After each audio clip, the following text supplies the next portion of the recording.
as far as May this year. I came in, haven't had this. Ability to book blue ones, but they're all running out of ink. Nice. Nice to meet you.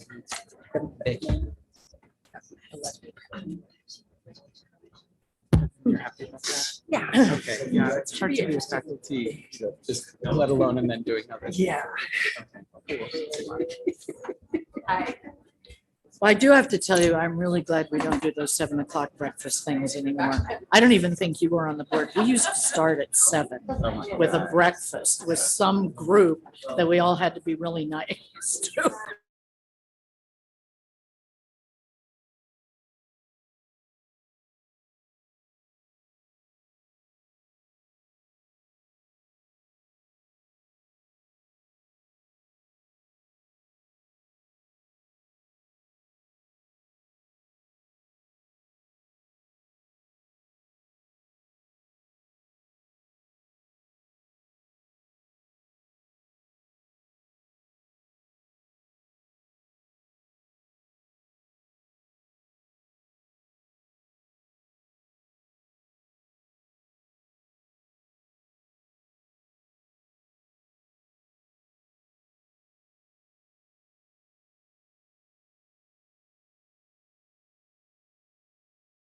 My first attempt at the gavel. You just hit this thing, right? All right, there we go. Official act. Thanks for your support with that. That's a big gavel. Just make sure she doesn't throw it at you. So, yeah, because that means we're all acting up. So Russell and I would like to remind all of you that this is a retreat day, which is typically out somewhere in nature. We have a beautiful view. But in retreats going forward, it is slightly more casual than our meeting day, which will be tomorrow. For the retreat, we'll be focused on strategy. For those of you who are new, that we'll try to catch you up both in the day and perhaps later so that you have a sense of what's going on. But we will be focusing on both campus strategy and then also system strategies. And that will be the vast majority of our work today.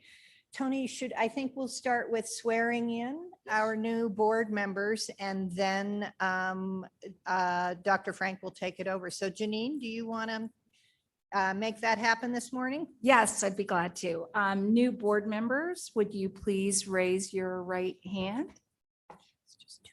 Do you solemnly swear and affirm to perform your duties as a member of the Board of Governors of the Colorado State University System and to uphold the laws of the state of Colorado, the Constitution of the state of Colorado, and the Constitution of the United States? You can say I do. Welcome. Thank you. Welcome to all of our new members. We're excited to have you. And I was saying last night at dinner, I kept thinking, wow, that person looks great. That person looks great. And then I remembered it was because all we've been seeing is, this much of one another. So you all look great. With that, I'll turn it over to Chancellor Frank to set the grounding this morning. Thank you. Thank you, Madam Chair.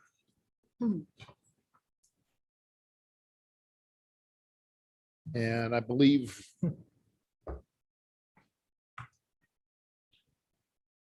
yep, I did. I was just joking about wood slides advanced properly, and sure enough, here we are. All right. Look, welcome everyone. As Kim said, the retreat is usually in a much more formal setting. This is a little bit of a different approach for us. But it starts out the same way. The person who speaks first has one role, and I understand my role.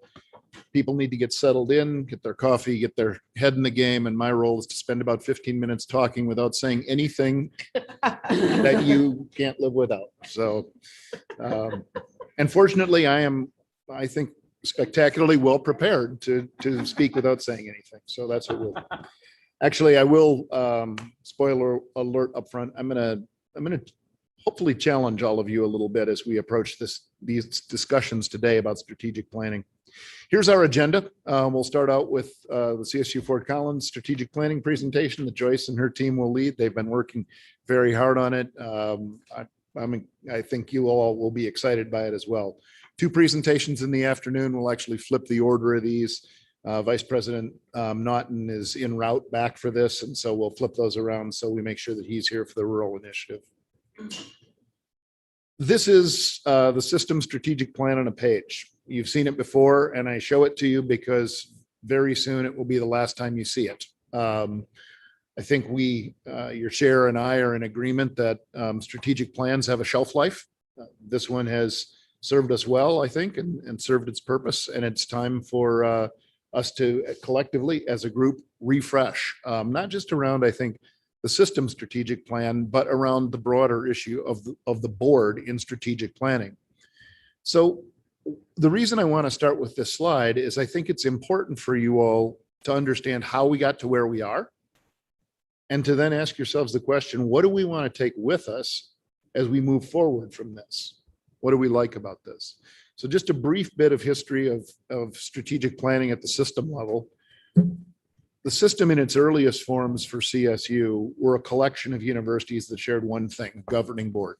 They had literally nothing else in common. To make an argument that they were integrated in any way would have been inaccurate.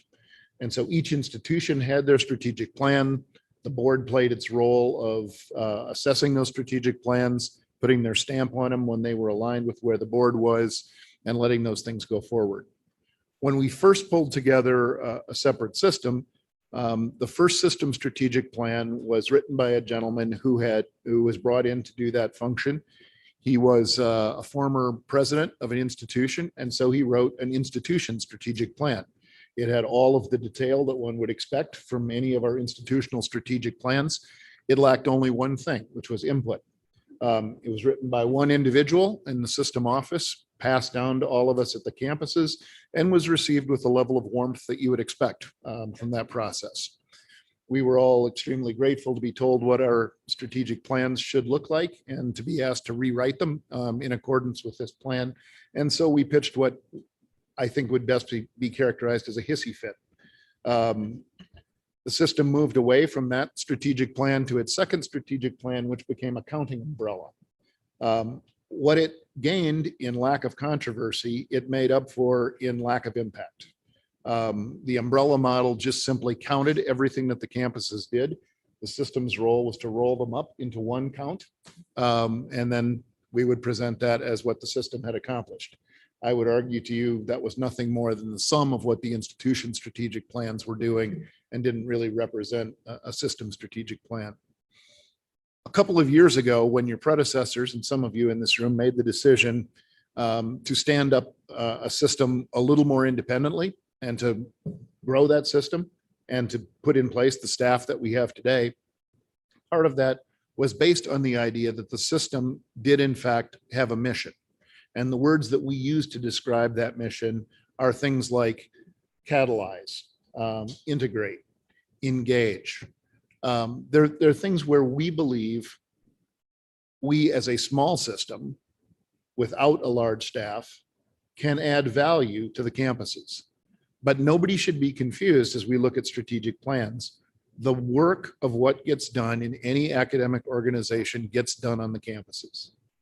The students are taught on the campuses, the degrees are granted by the campuses, the faculty members discover new knowledge on the campuses, the application of that knowledge for the benefit of society comes through those campus arms. And so our role as a system, I have argued to you and your predecessors, should not be to try and duplicate that. It shouldn't be to grab the bright, shiny thing off the campuses and try and duplicate that. It shouldn't be in any way, shape, or form to get in the way of that. It should be to facilitate, to add value to help empower and move those things along. And I think candidly, we're in the middle of an experiment that I told your predecessors, in fact, in 2017, I didn't think many systems in American higher education have gotten this right. And we went through at that time, at that retreat, a whole list of systems and critiqued them about what we liked and what we didn't like. And I would say the time we spent on what we liked was pretty brief. And the time we spent focused on things that we thought weren't particularly effective, were duplicative, weren't very efficient, was a pretty long list. And so we set for ourselves this idea of having a small system with capacities that added value, that didn't duplicate, but that utilized the tremendous strengths and backbone of the flagship institution to help deliver those backroom services to the other campuses and hence add value in that way. So I spend time on that because this is the strategic plan that developed from that.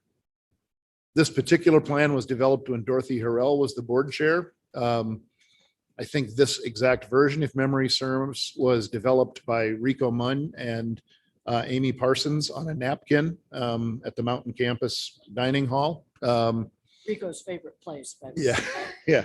Well, we can talk about that at another time. We have a former board chair who was not enamored with our retreats being out in nature. Part of that could be because he got lost and ended up in Wyoming. But yeah. in any event, I mentioned those names because clearly none of them are still here. This is a plan that has been in front of us.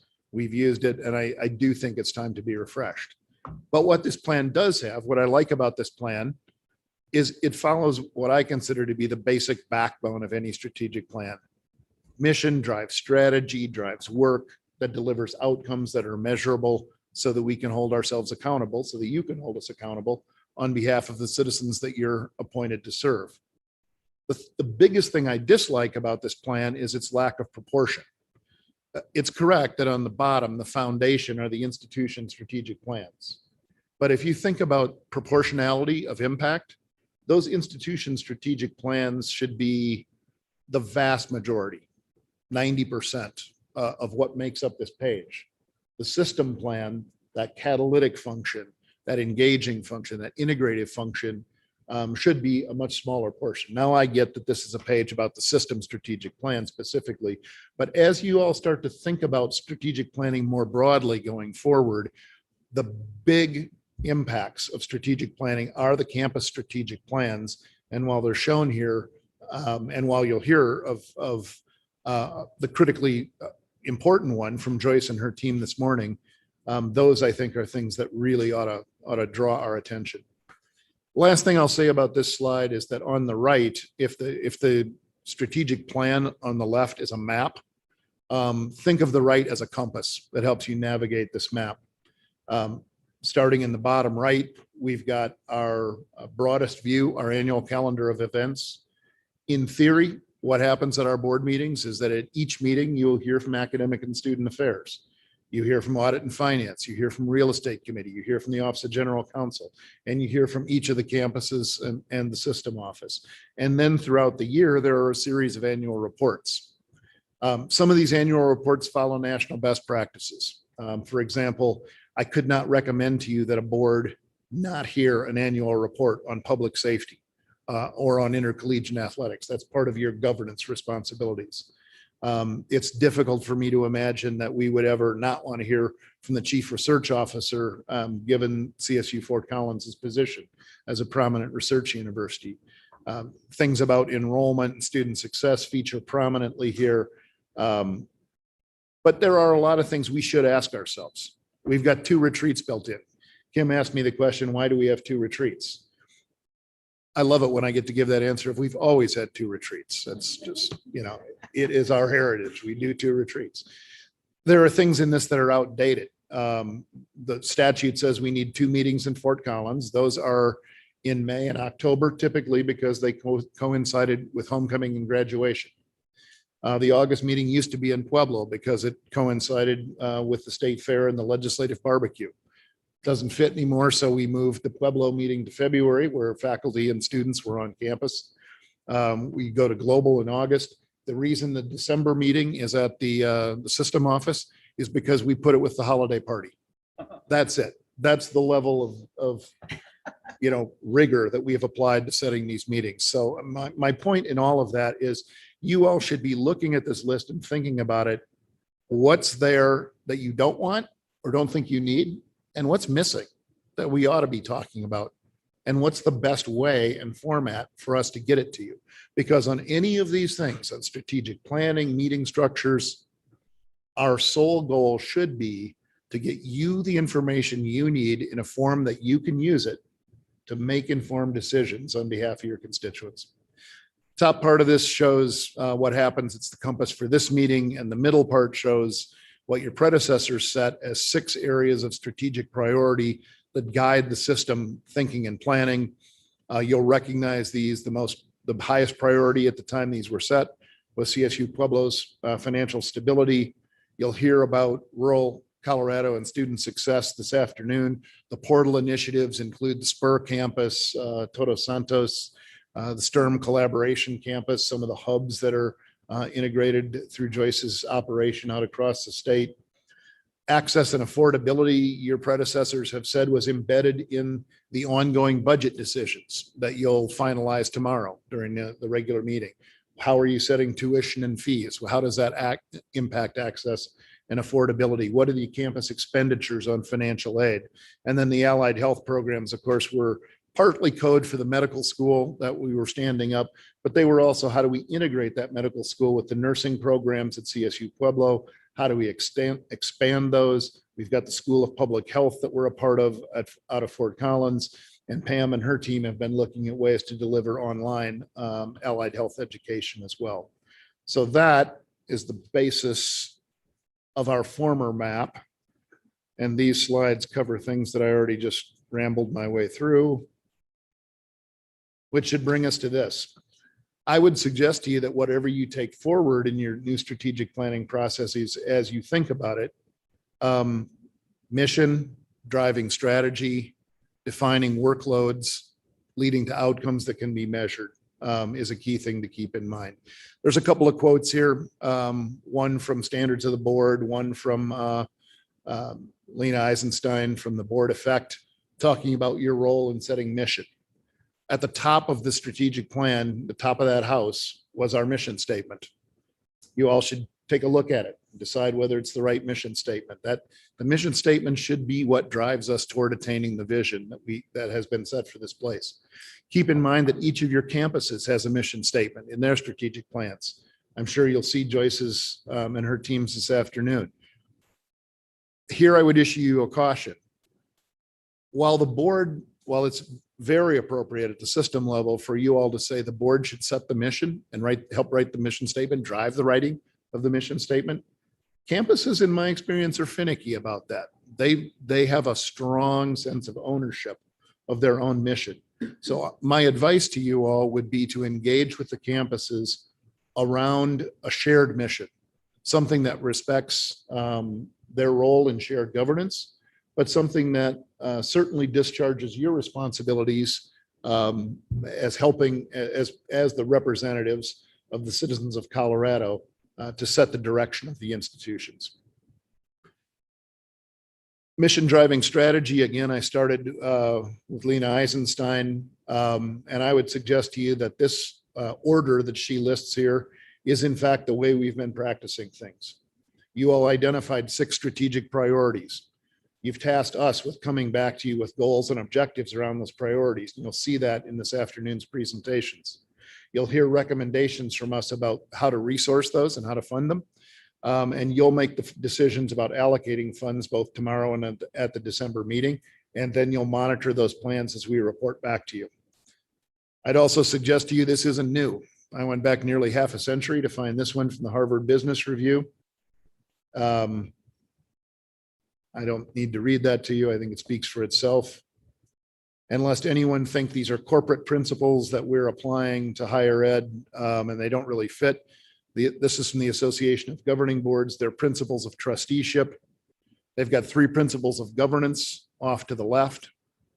I'm not fond of how they name these. The middle category, I would have thought of more as values, integrity, the importance of equity and inclusion, the cardinal principle for any board that each of you as individual board members need to think independently and then act as a collective. And then on the right, you can see the return to strategy, mission and strategy, I think these are phrased a little softly for my liking. I think you as a board have a more directive role than these verbs might imply. So the last slide I've got here, I'm going to use to spend just a little bit of time around the context of where we've been with our strategic plans and where we're going. On this slide, you can see time running across the top from left to right. The gold arrow that's there shows where we are at this moment in time, the end of FY21 and start of fiscal year 22. And I've listed various organizations in the rows down the left-hand side. So if you start, for example, on the top at CSU Pueblo, that diamond shows when we recruited Tim in to take the helm at CSU Pueblo in the summer of 17. Tim spent about a year listening, getting to know the campus, getting to know his team. In FY19, he started to expose us to Vision 2028.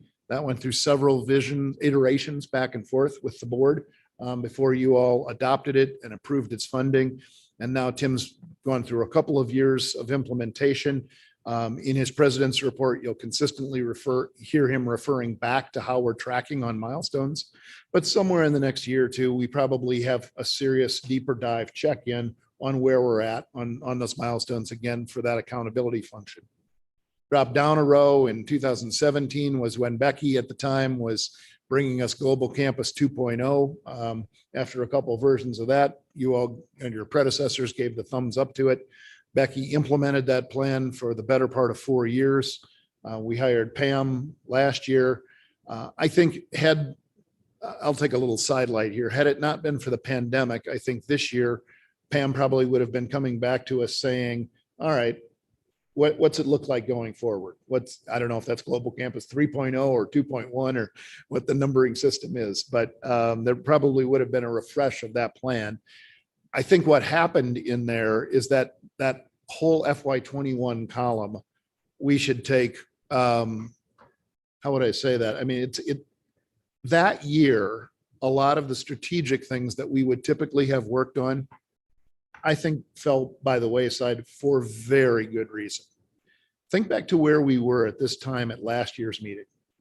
You all were about to approve a set of choices that scraped nearly $250 million into a war chest that we were worried wouldn't be enough to keep our institutions afloat.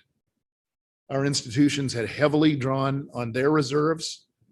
We were trying to decide if we'd even be open in the fall. No one knew that at this time last year.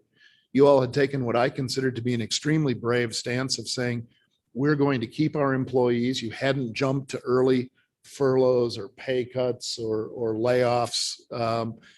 And you could have made that argument. It's a very legitimate argument. Revenues are down. We have to drop expenses. Expenses are people. That's where that's where a lot of places went.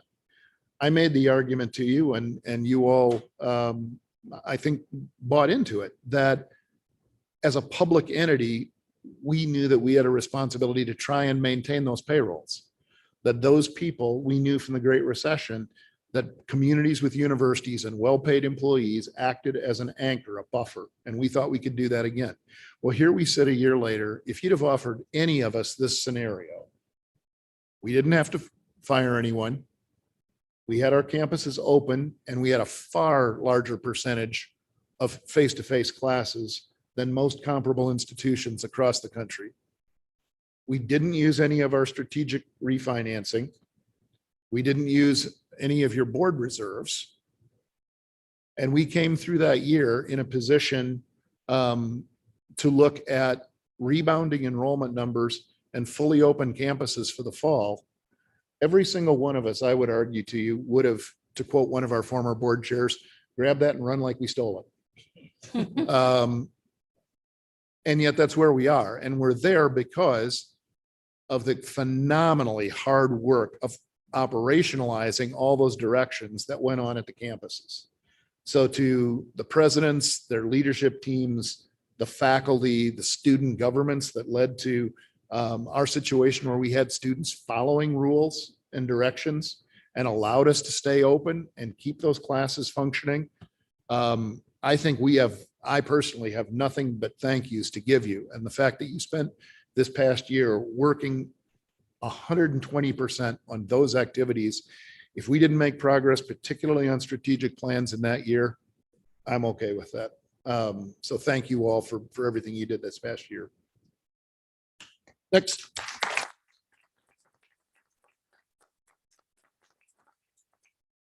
Next line down is the same thing. I'll speed up here. It shows Joyce's hire.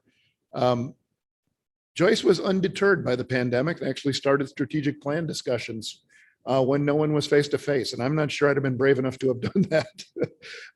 But that brings us to the point where we're at today, where we have a check-in opportunity. The work that's been done on that campus, we can now do an alignment check with you all. She and her staff will take that back and finish this up over the next year. And then they'll get to work on the implementation side. System's pretty basic. The first thing your predecessors tasked me with doing when I was hired in FY16, which is the far left, was writing a set of financial sustainability principles for CSU Pueblo, which the board adopted. You can see about 2.5, 3 years later, we started to have these discussions where I was saying to the board, I don't believe that the institution or the system are well served by the combined position at this point. We've outgrown it.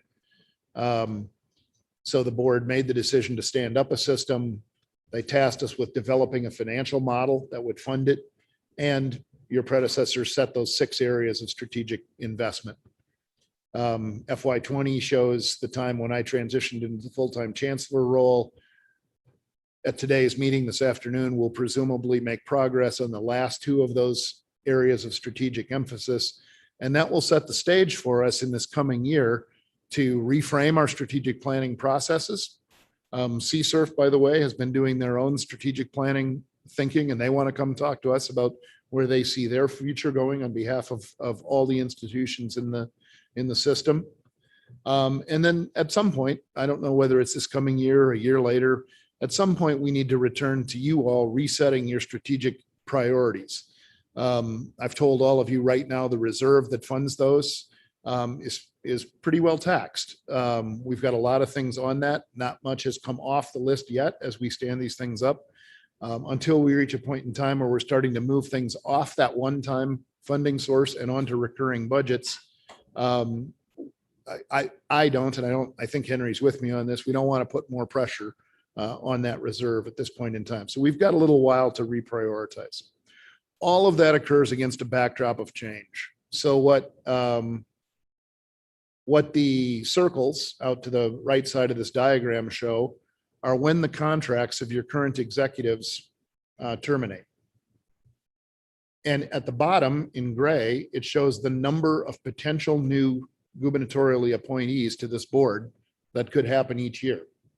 This year, for example, Nancy and Jane will be term limited. Steve's up for reappointment. My point in that slide is that 4 years from now, you could get to the end and no executive or no board member sitting at this table might still be here. I don't say that to cast fear into anyone's heart. I mean, it's fairly empowering for me, actually. But I shouldn't have shared that out loud. I'm sorry. Joking aside, I think what that says, and the reason I bring it up, is that should push all of you to focus on the long term. Not the students and the faculty members and the administrators who are here today, but what's going to be good for this place in the long run. How many of you know the Norland charge to the graduating class from CU? So President Norland was president during the 1930s. And in 1935, as you've probably seen in the papers recently, there's been a lot that the Colorado History Society has been coming out about the Klan and its role in Colorado. The Klan dominated the state legislature at that point in time and had directed President Norland to purge the faculty of Jewish and Catholic faculty members. President Norland refused to do that. And at the time he delivered this charge, the General Assembly had zeroed out the University of Colorado's budget. Now, this isn't a time where, like today, we get 8% of our money from the state of Colorado. And so, yeah, nobody would like it, but, you know, you'd get through it. This was a time when universities were public institutions. And I want to read you, they read this at every graduation. So I thought I would read you these two paragraphs in the Norland Charge because I think it matters to what you're doing today. The university is not the campus, not the buildings on the campus, not the faculties, not the students at any one time, not any one of these or all of them. The university consists of all who come into and go forth from her halls, all who are touched by her influence and who carry her spirit. Wherever you go, the university goes with you. Wherever you are at work, the university is at work. What the university proposes to be, what it always strives to be, is represented on its seal, which is stamped on your diplomas, a lamp in the hands of youth.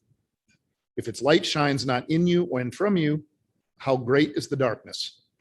But if it shines in you today and the thousands who came before you, who can measure its power? So that's what you're responsible for, right? Those are the decisions you're making. They're not about what happens today. They're about that lamp and into its future. I would argue to our strategic planning discussions aren't about the plan on the page. They're not about the highest energy PowerPoints. They're not about the trendiest strategic plan format. What they are about is a long-term commitment to the health of these institutions.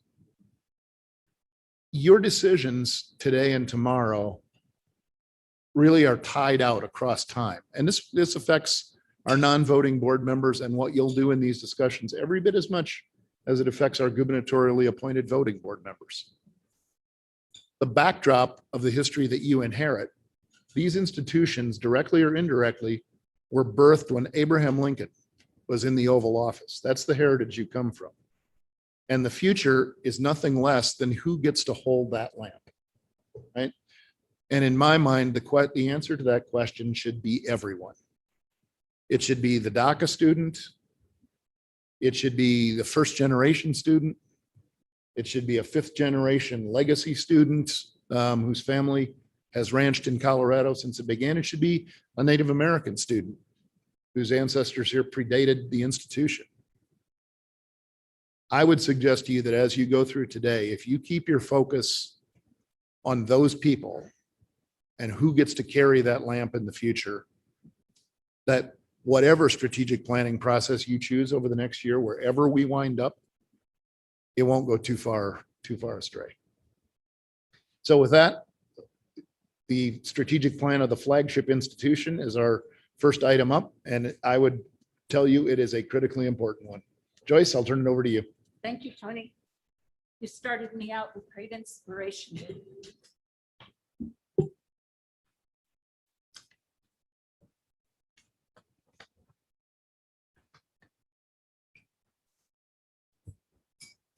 Good morning, Madam Chair and Chancellor Frank and all of the governors. It's wonderful to be here in person with you and to be able to present the courageous strategic transformation work of the land grant flagship of the CSU system is a great privilege, not nearly as much a privilege as serving as its president. So thank you for being here and for the wonderful celebration we can have that we're doing this in person and that I don't have to do it remotely.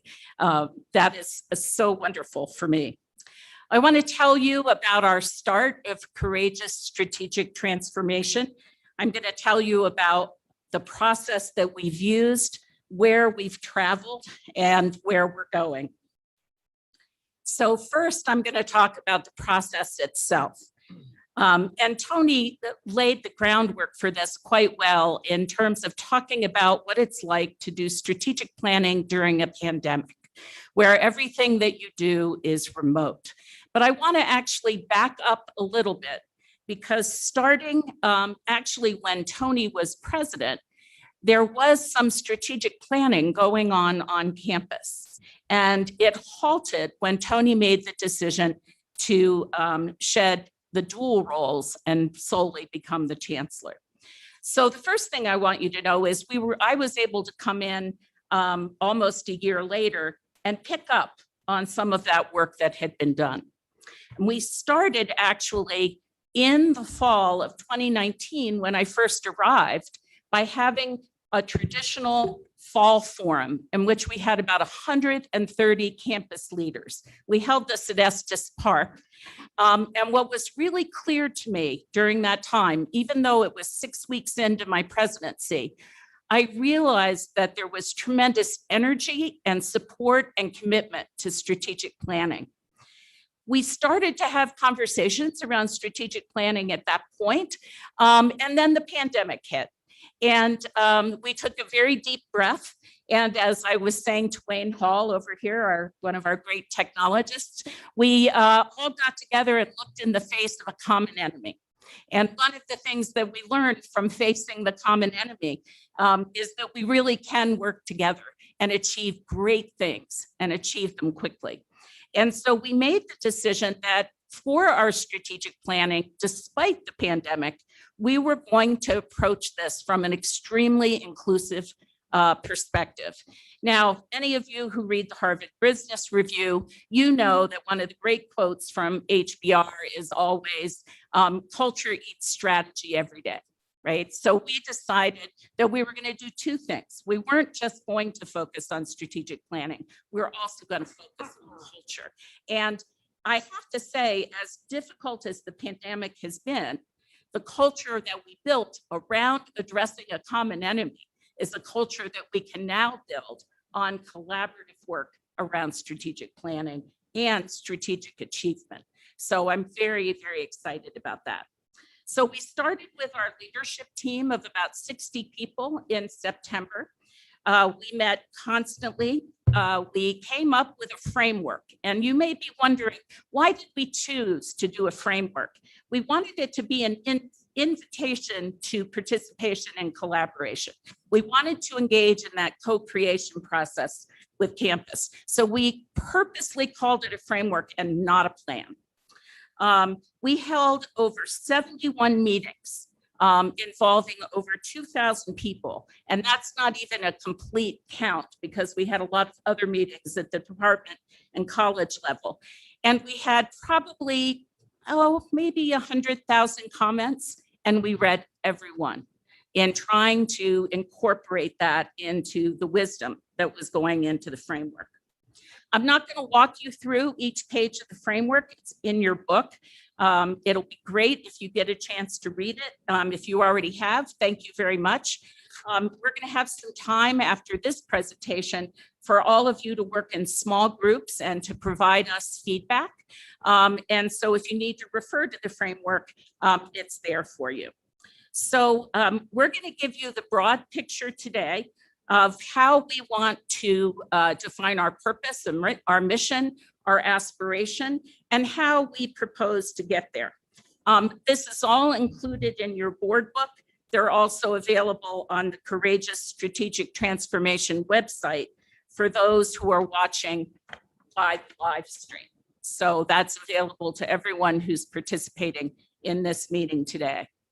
So let's start with who are we? And I can go through a lot of different statistics, but here you can say right away, we're number one, best four-year college in Colorado. Number two, best college for veterans. Number three, STARS Platinum sustainability rating. But I want to add a few more that aren't on that slide. For example, we're ranked 4th in the world for our COVID research, beating out places like Johns Hopkins. I just love that. I love saying it out loud. And then I joke and say, I'm not in the least bit competitive. But it makes me really happy.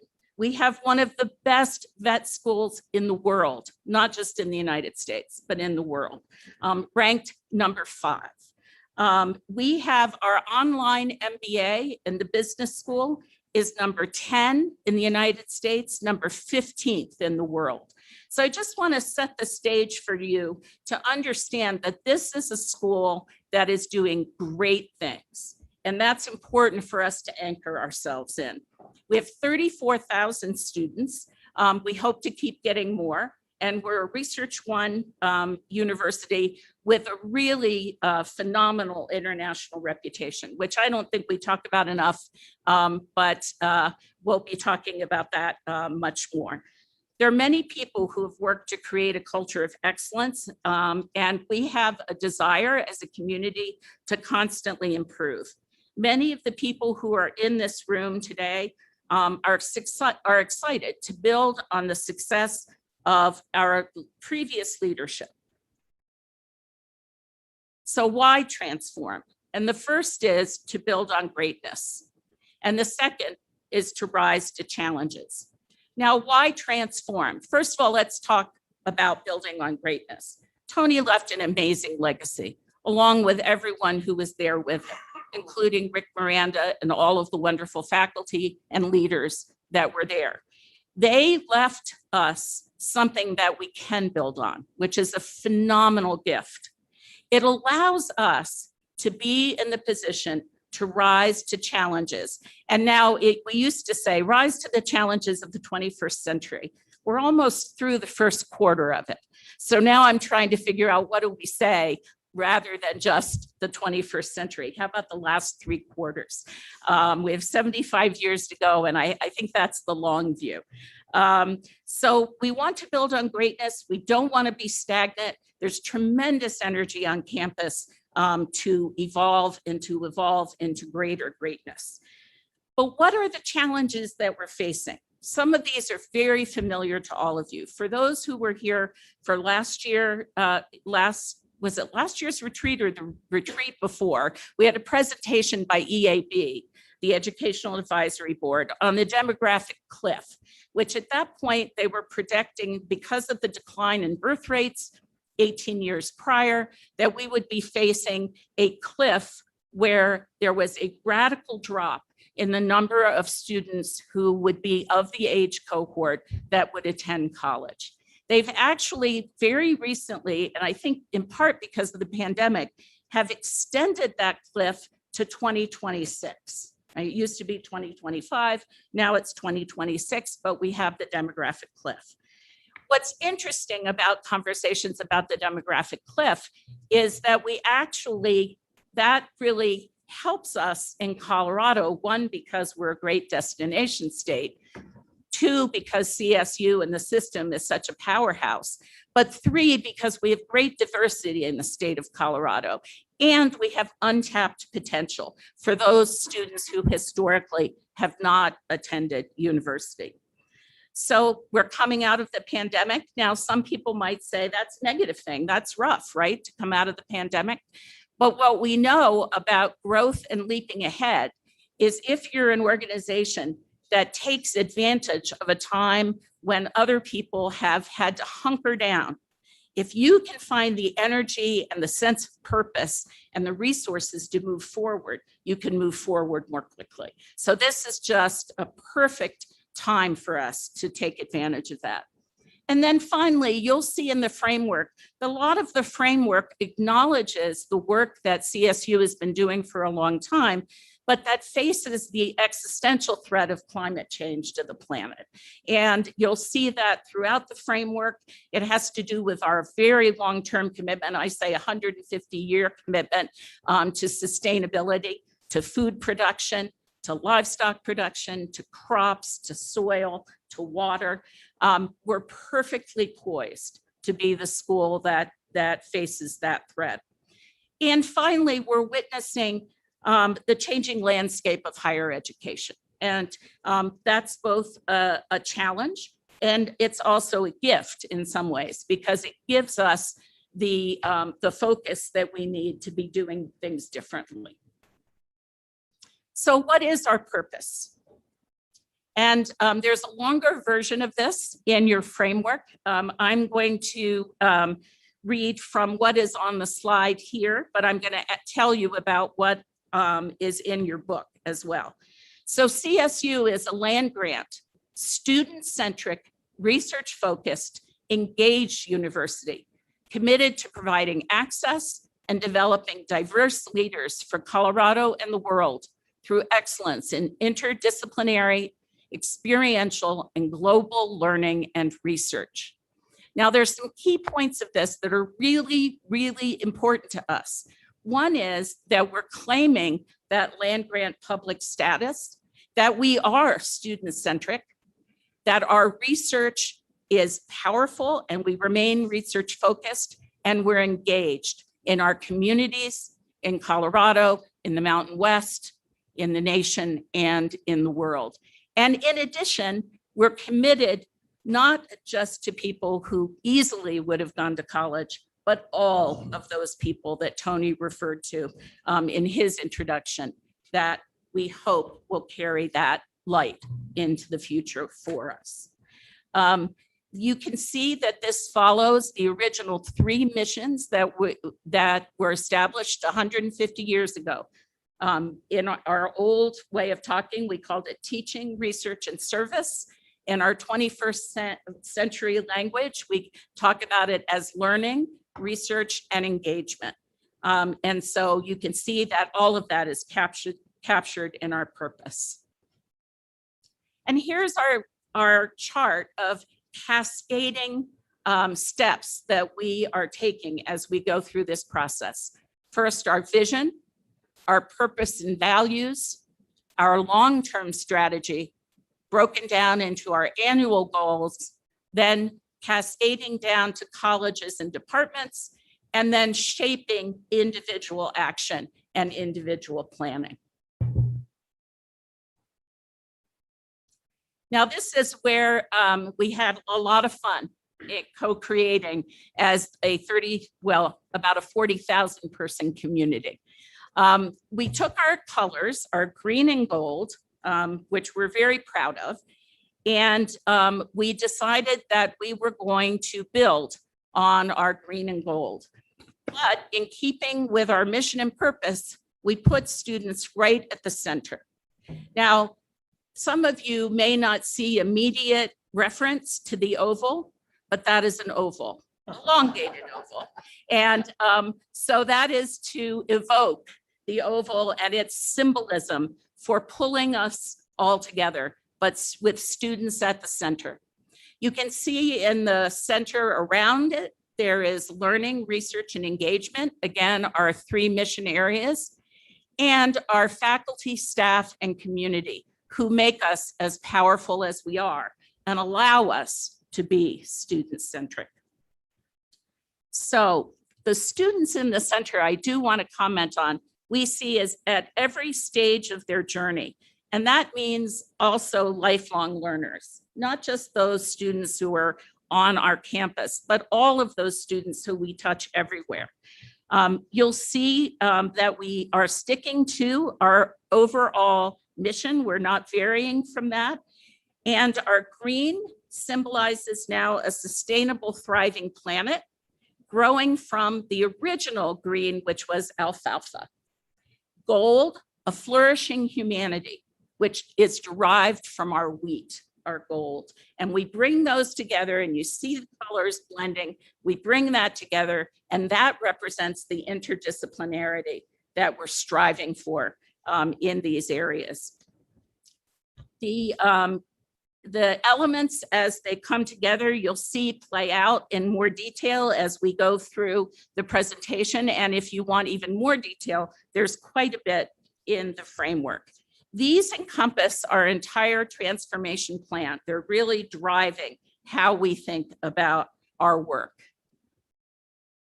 So areas of targeted impact that exist and have been identified as strengths by our community: environmental health and climate change, animal, plant, and human health, safe and secure state and global food systems and access to nutrition, sustainable ecosystems and water resources, clean and sustainable energy. And again, the notion that our students are lifelong learners, they're part of the CSU community and greater community. And our gold, a flourishing humanity.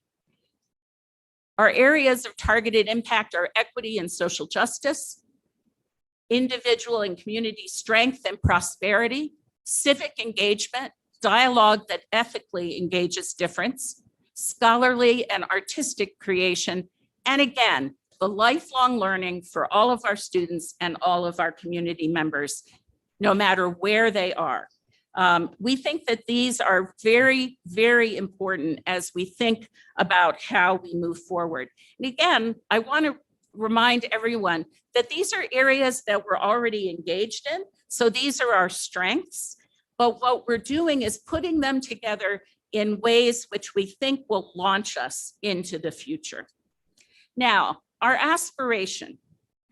This says CSU will be a premier university to study, research, and engage on global and local issues, sustainability and sustainable development, focused on water, soil, food, air, climate, and energy, in a holistic approach that integrates environmental, economic, and societal sustainability with a focus on inclusion, justice, and well-being. Now, you can imagine, just to pause for a moment, what it takes to wordsmith purpose and aspiration with about 2,000 people and 100,000 comments. But I do want to say that through the process of co-creation, these statements are actually much better than what we started out with. So really want to thank everyone who participated in the process. So how do we achieve our goals? And that's always where the rubber meets the road, right? It's great to have mission. It's great to have aspiration.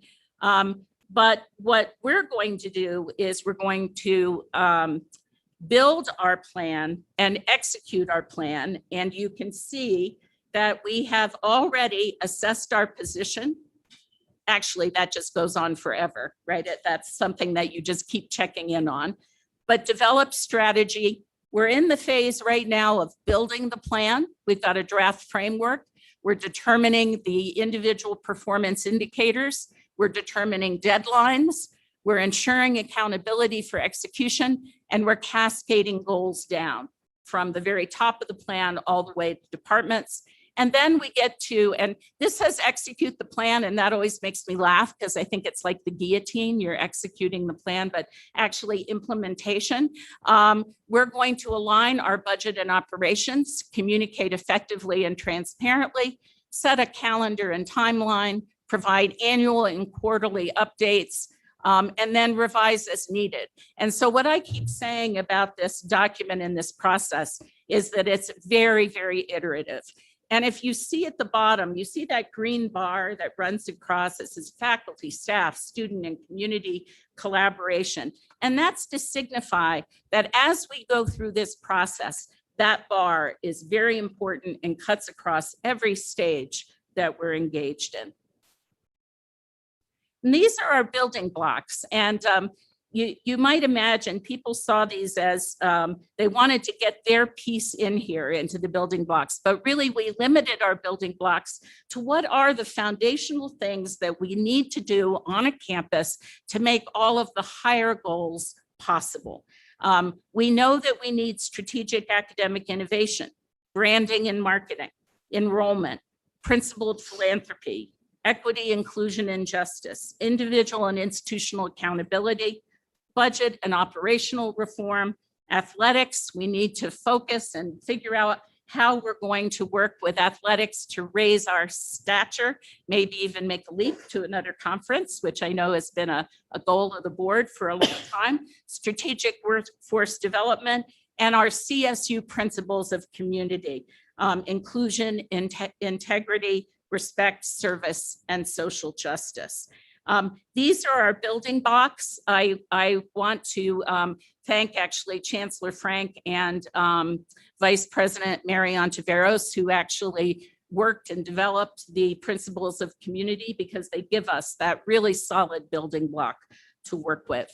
Now I'll give you some execution examples. So one of the things that's very important in a strategic plan, obviously, is to boil it down and get down to the detail, right? What is it that we really want to accomplish? And while I can't give you every specific detail on how we're going to execute the plan, because we're not through our cooperative and collaborative process of planning, what I can do is show you these examples that are drawn from the work that we have done with our groups and the work that showed up in many of the comments. So first, I mentioned strategic academic innovation. Our goal is to increase student success. You're going to be hearing a lot about that today in terms of closing equity gaps. Who would be the responsible leaders? And you can see it written up there. What are our key performance indicators? There are many, but one of them is improve retention rate, a minimum of 1% per year. And when would we start really being able to see some results from this? Summer 2022. Budget and operational reform. We're going to align our budget and operation processes to support the strategic priorities. That's always easy to say, but what does that mean? We have to gather benchmark data. We have to increase our effectiveness of key processes. And it's in process now. We actually already started that, but we'll be ramping up as we get more specific about what our goals are. And then finally, strategic branding and marketing, and you'll be hearing more about that as well. And you'll hear some of that from Yolanda Bevel today, our Vice President for Communications and Marketing. But what is the goal there? I think it's very, very important to say our goal is we want to be top of mind. We want to be a top of mind school in Colorado, in the nation, and in the world. And we have to do some hard work to get there. But once we've done that hard work, Yolanda is going to make it happen. I'm sure she just loves that I said that. Okay. So where are we going? We're focusing on people, programs, places, and performance.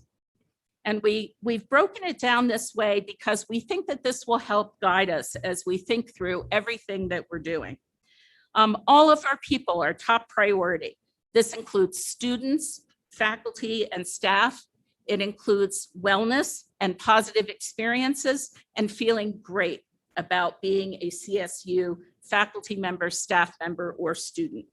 As we go through strategic transformation, we'll focus on our programs, which ones we do well, which ones we should invest in, and which ones would create new opportunities. Both our people and programs come together in our places. We want to make sure our mark on our campus community, Fort Collins, Northern Colorado, the Mountain West, the nation, and the world. We want to make our mark. And so that is our places, our people, programs, places, and performance. Now, I've invited leaders from campus today, not all of them because it would take over the room, but I've invited many of our key leaders today to speak specifically about how their units will affect our people, programs, places, and performance, all with our three focus areas of learning, research, and engagement in mind.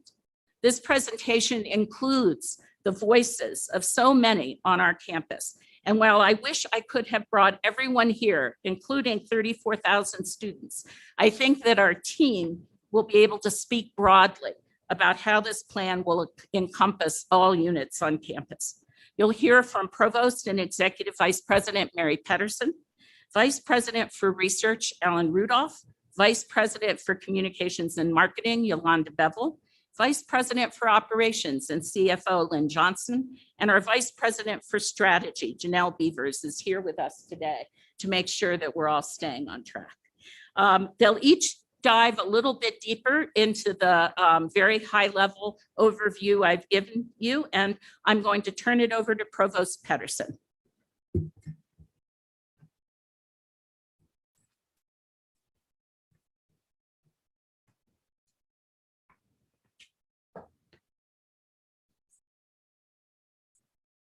Well, thank you so much, Joyce. And I'd like to thank the governors, Chancellor Frank, for the opportunity to be with you here today and share a few of the building blocks. So as you saw on the slide, there were 10 building blocks, and I'm going to give you examples on 2 of the building blocks and go into a little bit more detail.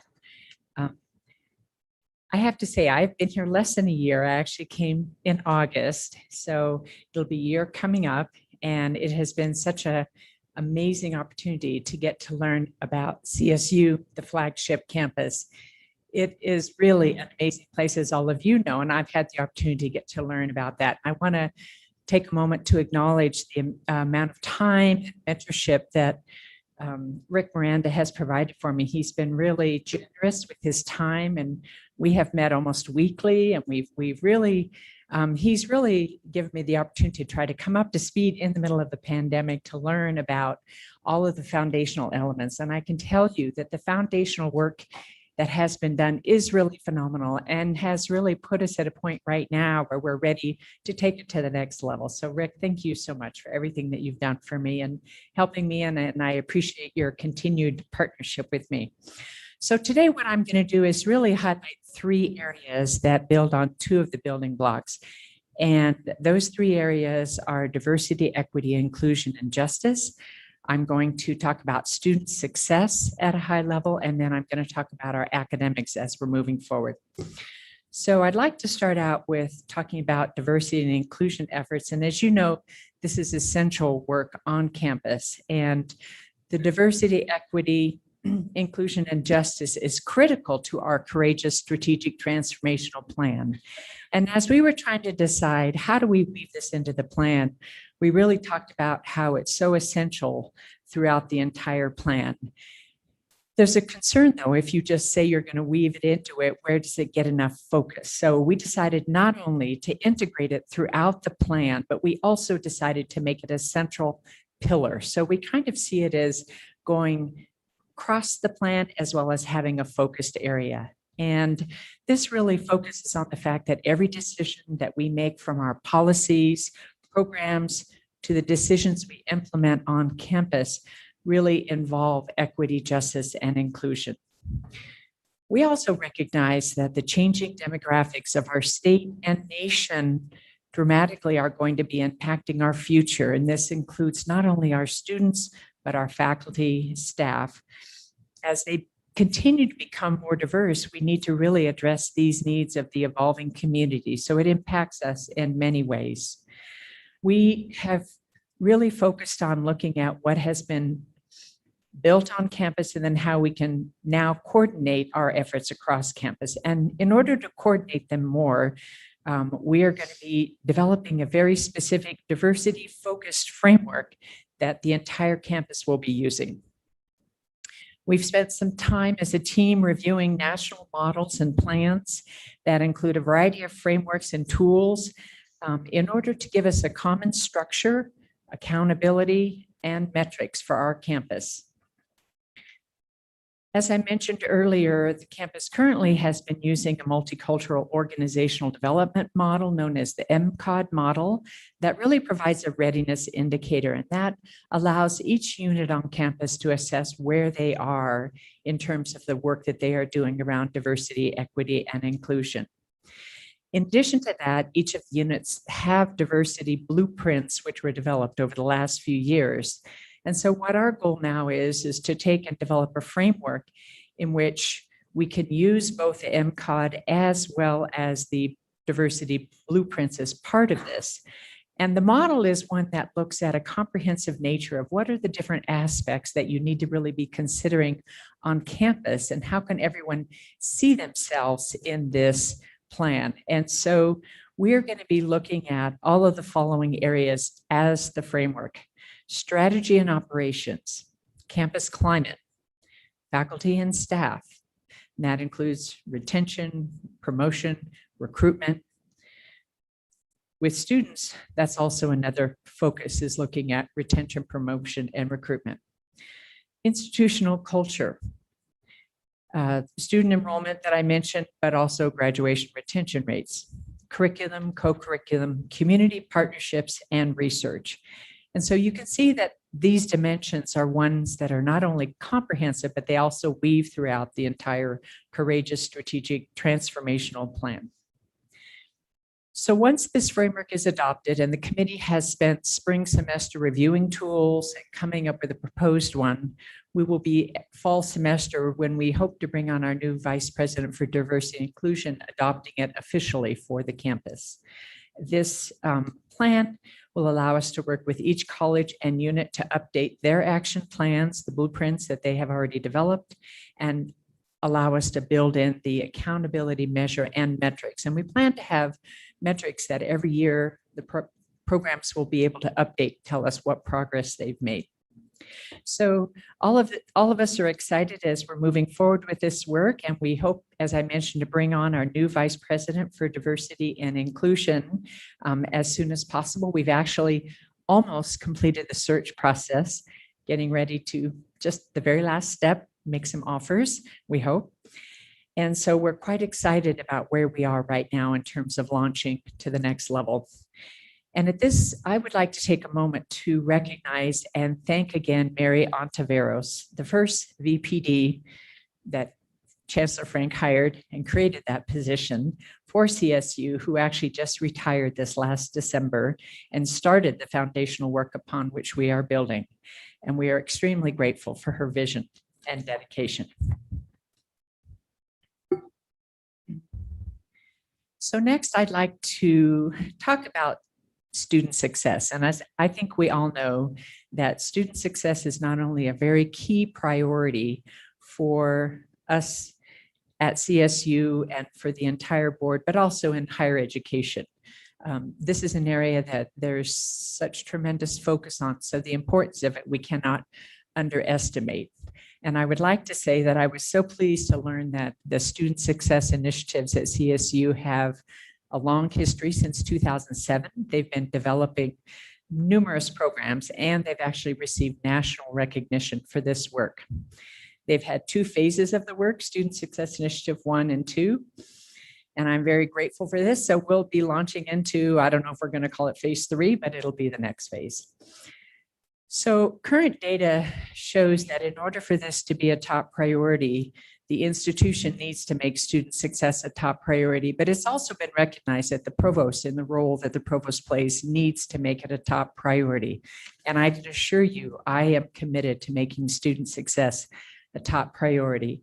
I have been engaged in student success work for over the past decade at my previous institution, and it is something that has always been a top priority for me. So I'm very committed to it. So I know this afternoon, Rick Miranda, as our Chief Academic Officer for the system, will be discussing student success focused on the equity gap in more detail. So this morning, what I'd like to do is kind of share our strategy with you.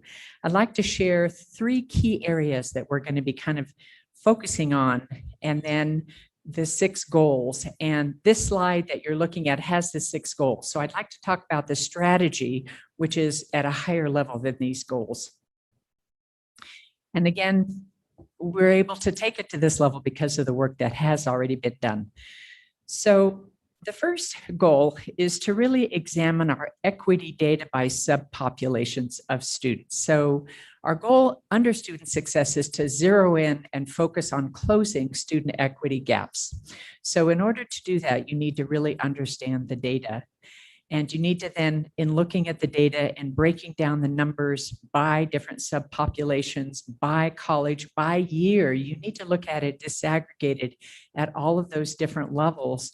What you see is that you have different challenges at different points in time, and you also have different challenges with different student groups. And so it's really important to look at that data, identify who you're going to be focusing on, and then implement targeted strategies for the different groups. And that's what our plan is. We're going to be digging into the data in a variety of ways. We are going to be implementing a new equity gap dashboard that will actually focus on student success by course level. And what's really interesting, and I've actually done this at my previous institution, if you take a look at where students fail or don't fail, and you break it down by gap groups. So you break it down by Pell students, first generation students, minoritized, not minoritized. What you find is a really unique pattern is that it's different courses that different groups of students struggle with. And when you look at it that way, you realize that there are different issues within the different courses. And so it requires a unique strategy. And so this is what we're going to be doing, is we're going to be breaking it down at that level so that we can target our strategies.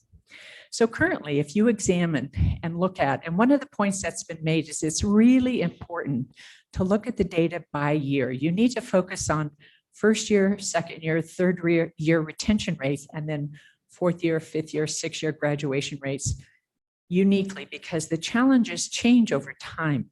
the challenges that the students, when they come in as a first-year student, is different than the challenges when the student is a fourth year trying to graduate and they've run out of their financial aid. And now, finances becomes the biggest impediment, where maybe as a first-year student, they're struggling to develop that sense of belonging in the community. And also they need that extra help, maybe tutoring support. And so you have to look at what the challenges each of the students are facing. And so we're going to be breaking it down to that level. So I'd like to share an example with you. We've started to look at that data, and we're going to be taking a deeper dive as we go into fall semester.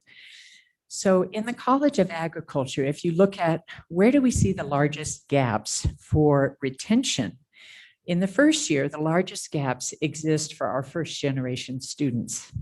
But if you look at the graduation rates in the same college, where do you see the biggest gaps for 6th year? Well, it then shifts to our racially minoritized students. Now, if we take another college, let's take the College of Liberal Arts.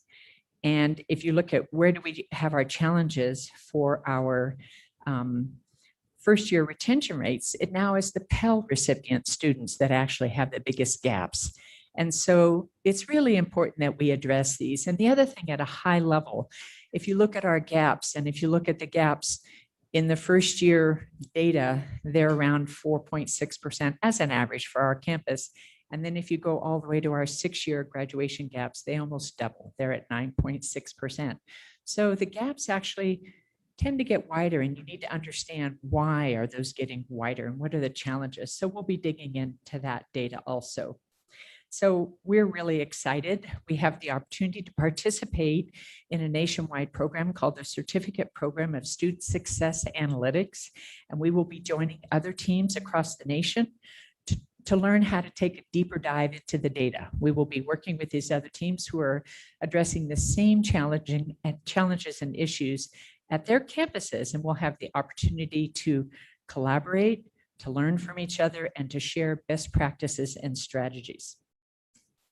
So what are the strategies? I just want to touch on a few of the strategies that we'll be using, because these strategies are really built. This is where the foundational work that has been done already at CSU is so important, critical, and phenomenal. We'll be looking at course enrichment opportunities, and this includes the Learning Assistance Program that has been really well developed on the campus. It includes supplemental instruction, and there's a lot of different models for structure and supplemental instruction. And they actually have certificate programs where you can get certified at different levels for the way that you integrate supplemental instruction into your courses.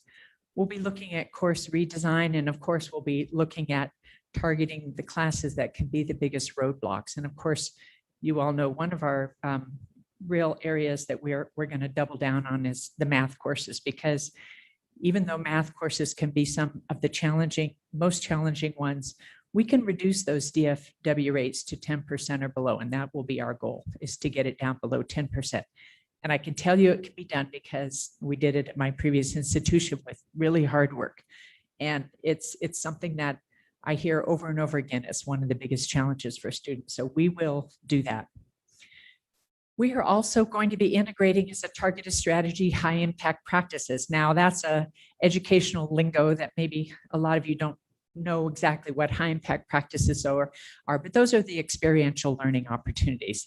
That includes a lot of things like integrating research, giving students research opportunities. And we have some wonderful programs like murals and others that do that. But getting students involved right away with hands-on experiential learning is critical. And this could be internships, it could be co-op experiences, it could be capstone study abroad. All of those types of experiences are critical. The data shows very clearly a correlation between the higher number, 1, 2, or 3, the retention rates dramatically go up. So we know that those are extremely important, and we will really work on engaging students in these experiential learning practices.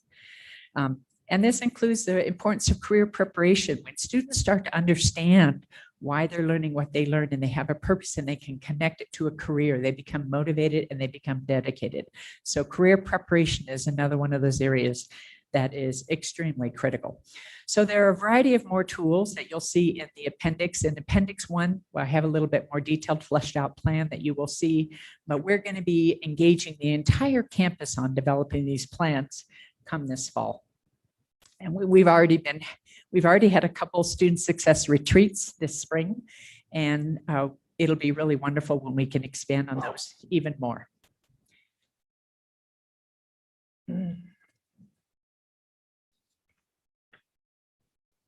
So the second strategy area that we're going to be using for our student success is learning analytics. And we will be building, again, on another work started by Provost Miranda, former Provost Miranda in 2015, when he organized a learning data analytics committee. And Rick, I don't know if you remember the charge. I reread your charge that you gave that committee, but that charge was really to ensure that the learning enhancement activities across the campus were organized, well organized and coordinated.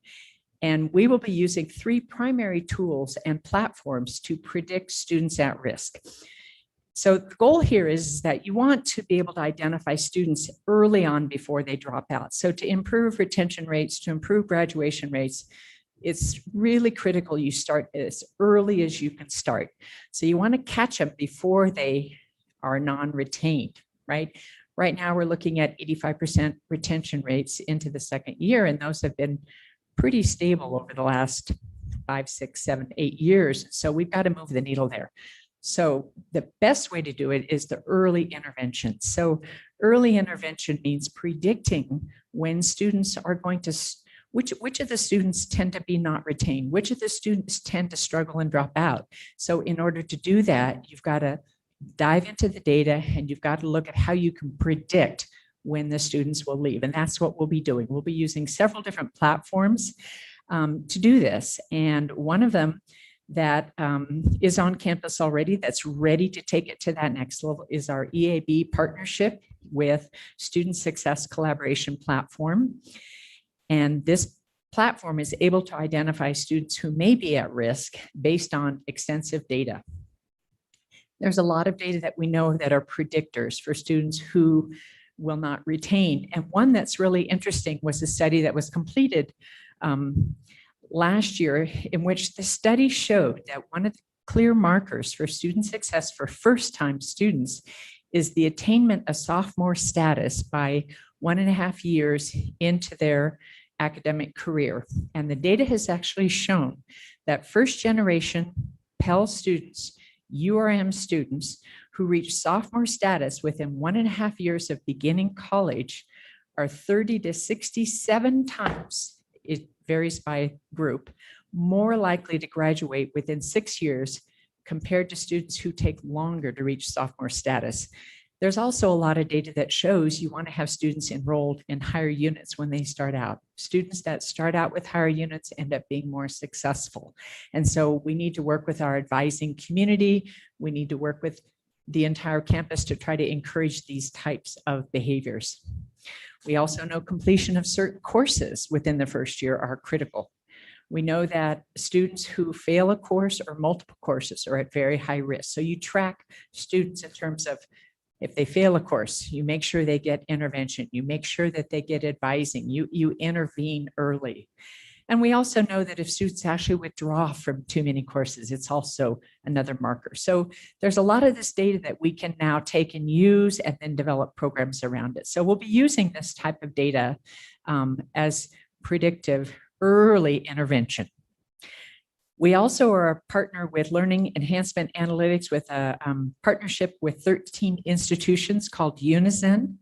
And this partnership captures data from learning management systems. So this is a system that the students enroll in and their course platforms are through. And we can actually, we have faculty on our campus that are studying this to identify student behavior and to identify what are study strategies and things that can predict success. So we'll be also linking that data. Right now, we have 3 courses on campus that are actually utilizing this, and we'll be expanding it. So we're very excited about that opportunity. So all of that is under our second major strategy of our developing our learning analytics. And then the third goal that I'd like to touch on is our first year retention rates. And I think I mentioned to you, you saw that one of our goals is to improve our first year retention rates. And for us to see success by next summer, we have to make this a top priority.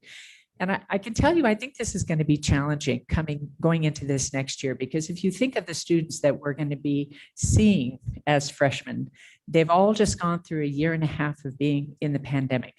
They've all been, most of them, at home studying remotely.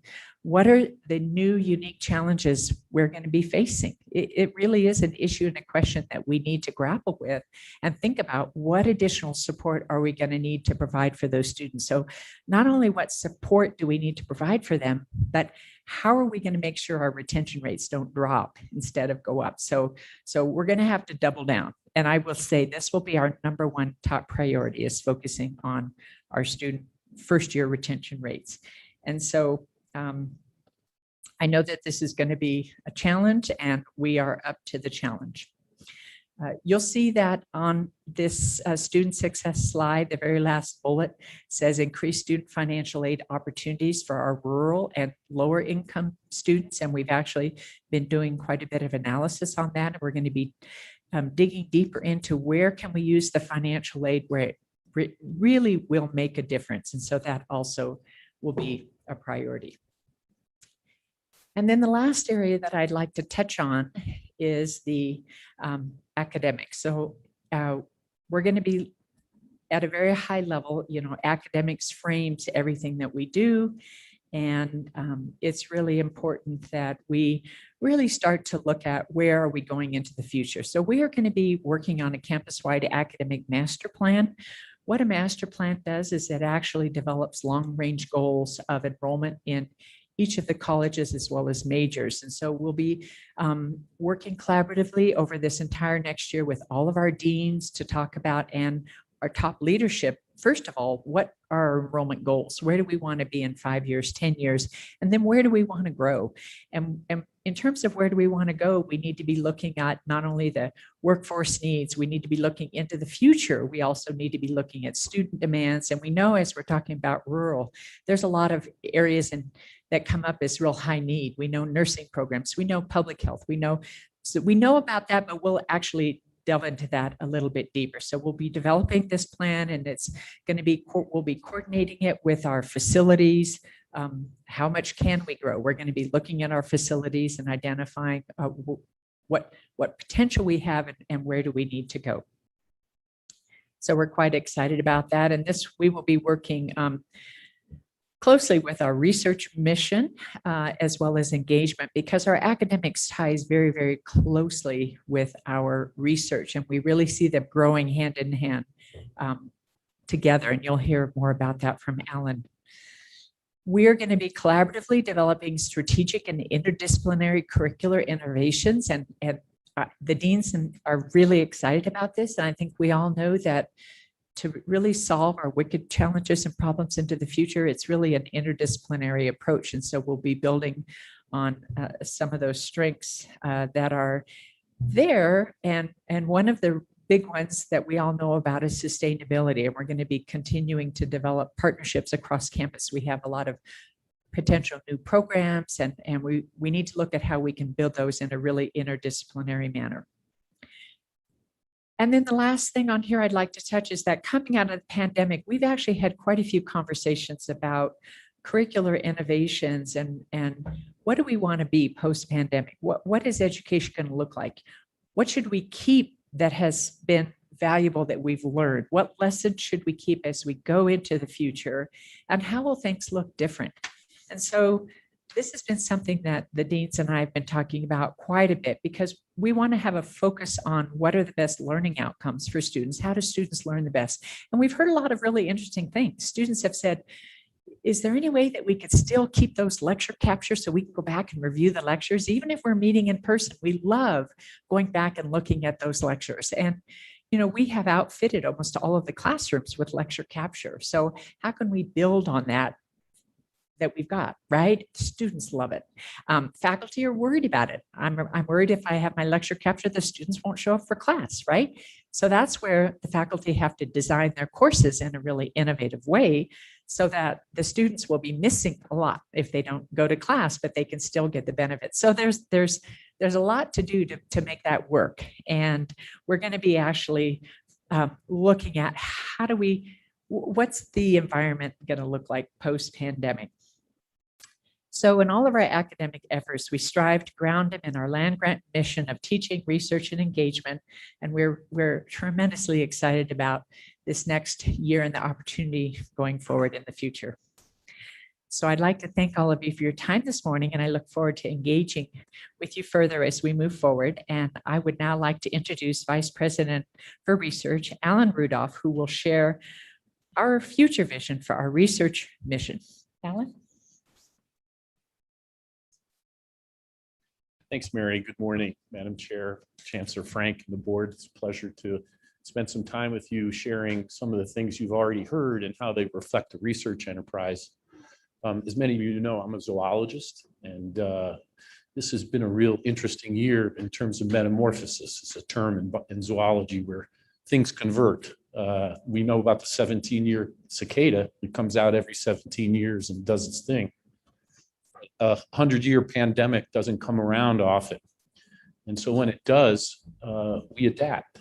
And that kind of metamorphosis is really where we are now. And we've come through it, as you've heard, in the research enterprise in quite remarkable ways. Just to give you a snapshot, in the last 18 months, we put in $145 million of proposals and already have received $30 million of awards from those proposals and are expecting a good deal to come in still from the unbelievable ideas and passions of our land-grant campus and how they've responded. But it's really been an awakening for us all. And now top of mind, health of the planet, health of the inhabitants of the planet is really an opportunity that CSU has stepped into and really creates the stage from which our strategic planning, both building on excellence, as you heard from Joyce, but rising to the challenge, has never been more opportunity for us than now. And I'd like to share with you some of the programs that have positioned us not just in infectious disease, but are positioning us now as the country reinvests in science and technology and realizes that campuses like CSU have a lot to offer in rising to these challenges. So just to give you an example of what's we've been hard at work at in terms of looking at the strategy and the courageous strategic transformation is how to link, as Joyce said, learning, engagement, and research as we think about our programs of priority and our strategies going forward. And to give you some examples of that, I'd like to share some of what's been going on, both in terms of on campus, but also our interactions with state and federal support, which dominates the sponsorship of our enterprise. So very recently, CSU has stepped into testimony on the Hill, both with ag committees, climate committees, both on the Senate and House side, and had been leading efforts in the nation, for example, in a program called Comet Farm, which is a program that was developed with USDA support with one of our university distinguished professors, Keith Paustian. It's a program that allows ranchers and farmers to manage soil carbon, to manage carbon on their operations.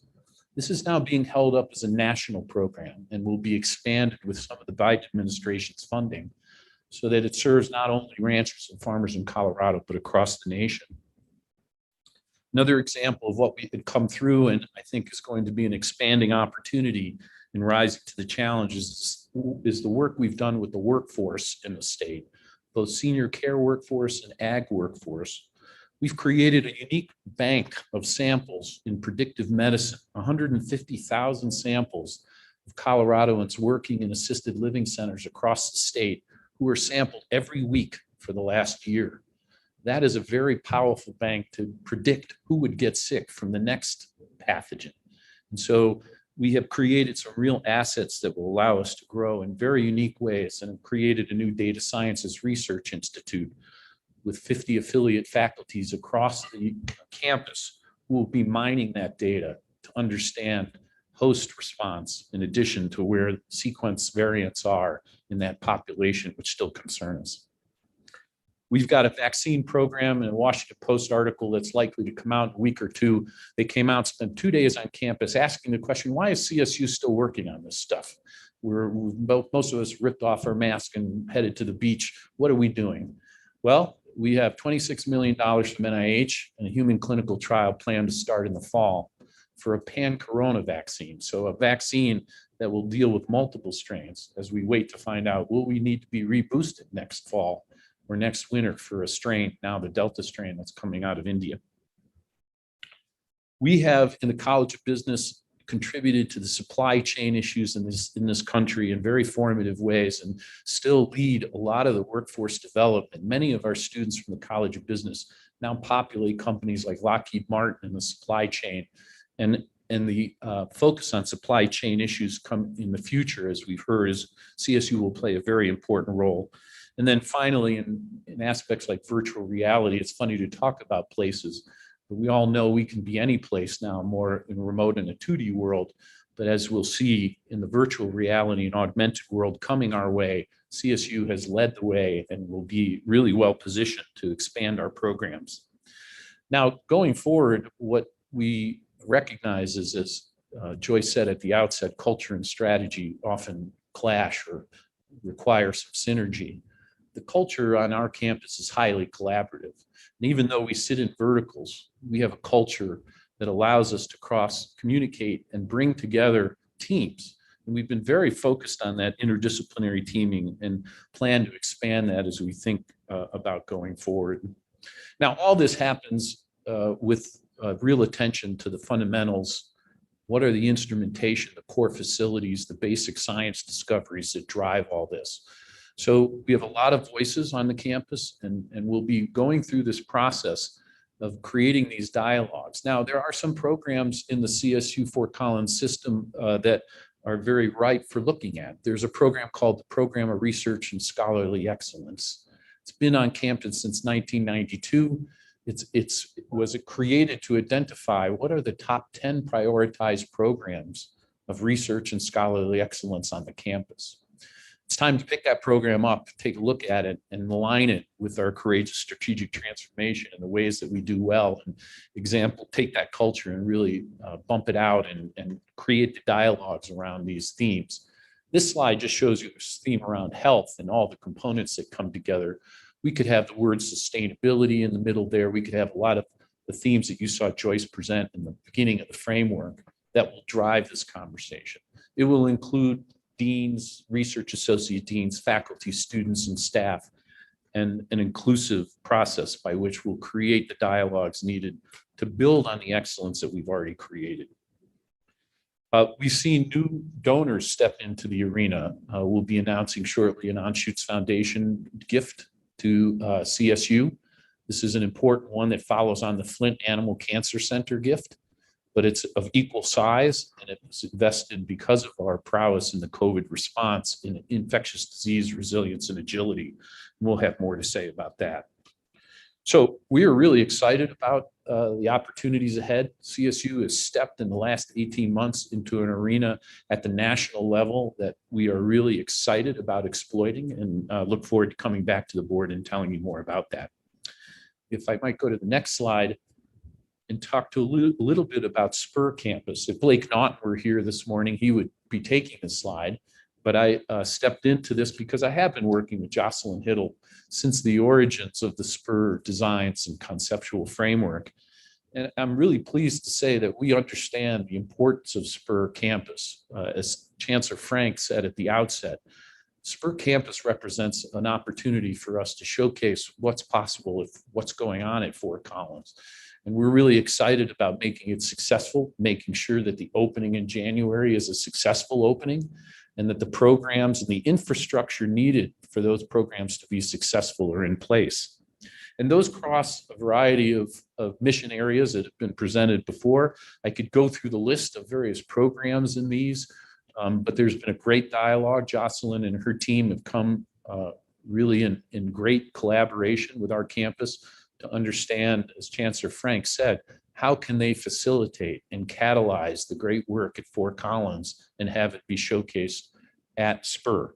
Personally, I've worked with people like Carrie Wright Tyson, the International Ag Front, and there's some really interesting global opportunities that SPUR can present to us. So we're really excited about doing that.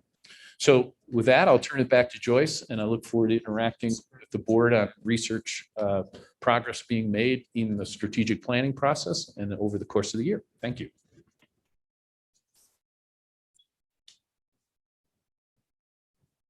Thank you, Mary and Alan. I really appreciate you stepping in and sharing your expertise. I just want to talk very briefly about places, because we don't want to make the mistake of thinking that CSU is just in Fort Collins. So this is a map of the state of Colorado, and you can see that we may not have a dot in every county, but every county is covered by a service region on that map. And this is very important to us. It has not only what we're doing in terms of extension, but it has our ag experiment stations, our hub campuses, and we see this as a really incredible opportunity for building on this presence in Colorado. As you can see, it spans the entire state. We take our land grant mission very seriously to think how we can use these spaces more strategically. Represented in our framework, actually, are local stakeholder voices from all of these areas, from extension advisory councils and from county commissions. Vice President Naughton and I met with county commissions and advisory boards, and we'll continue to do that and seek feedback from them as we think about what our strategic plan should be for those places. Now, I want to connect that, however, to the work that we've already been doing extensively throughout the state, but particularly given the retreat in February on our presence throughout the state and our rural initiative, this map becomes very important to guide us in how we use all of these resources to meet the demands of the rural initiative. So we want to address the needs in rural Colorado. We take very seriously the rural initiative and thank the board for the excellent retreat, Cathay Reynolds in particular, and Blake Naughton and other guests who were invited to talk to us about the needs of our rural communities. We really do want to think about our three mission areas: learning, research, and engagement, and how we use these in the rural initiatives to support our rural communities.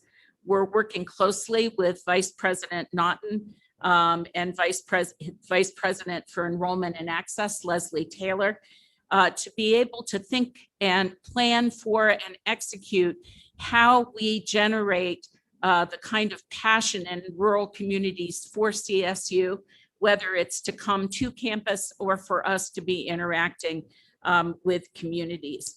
One of the things that's so important for us in these communities, and we heard this loud and clear from advisory boards and county commissions, is the process of co-creation with their communities, particularly around health and prosperity.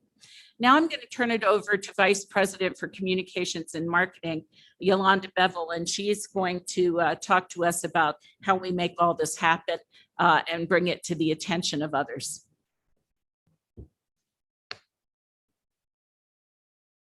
Thank you, President McConnell. I want to say good morning, Madam Chair, Chancellor Franks, our board, all of our system colleagues, and thank you so much for having me here. I got to talk to you a little bit when I first came. I haven't been here a year yet, but I talked to you a lot about how the first things that I was observing about CSU were that we were a house of brands and not a branded house. I talked about how we were so decentralized at the time that everybody was able to put out their own brand. So every college had its own way of talking about its units. And so one of the things that I really said I was going to do is I was going to change that paradigm and shift us to a branded house.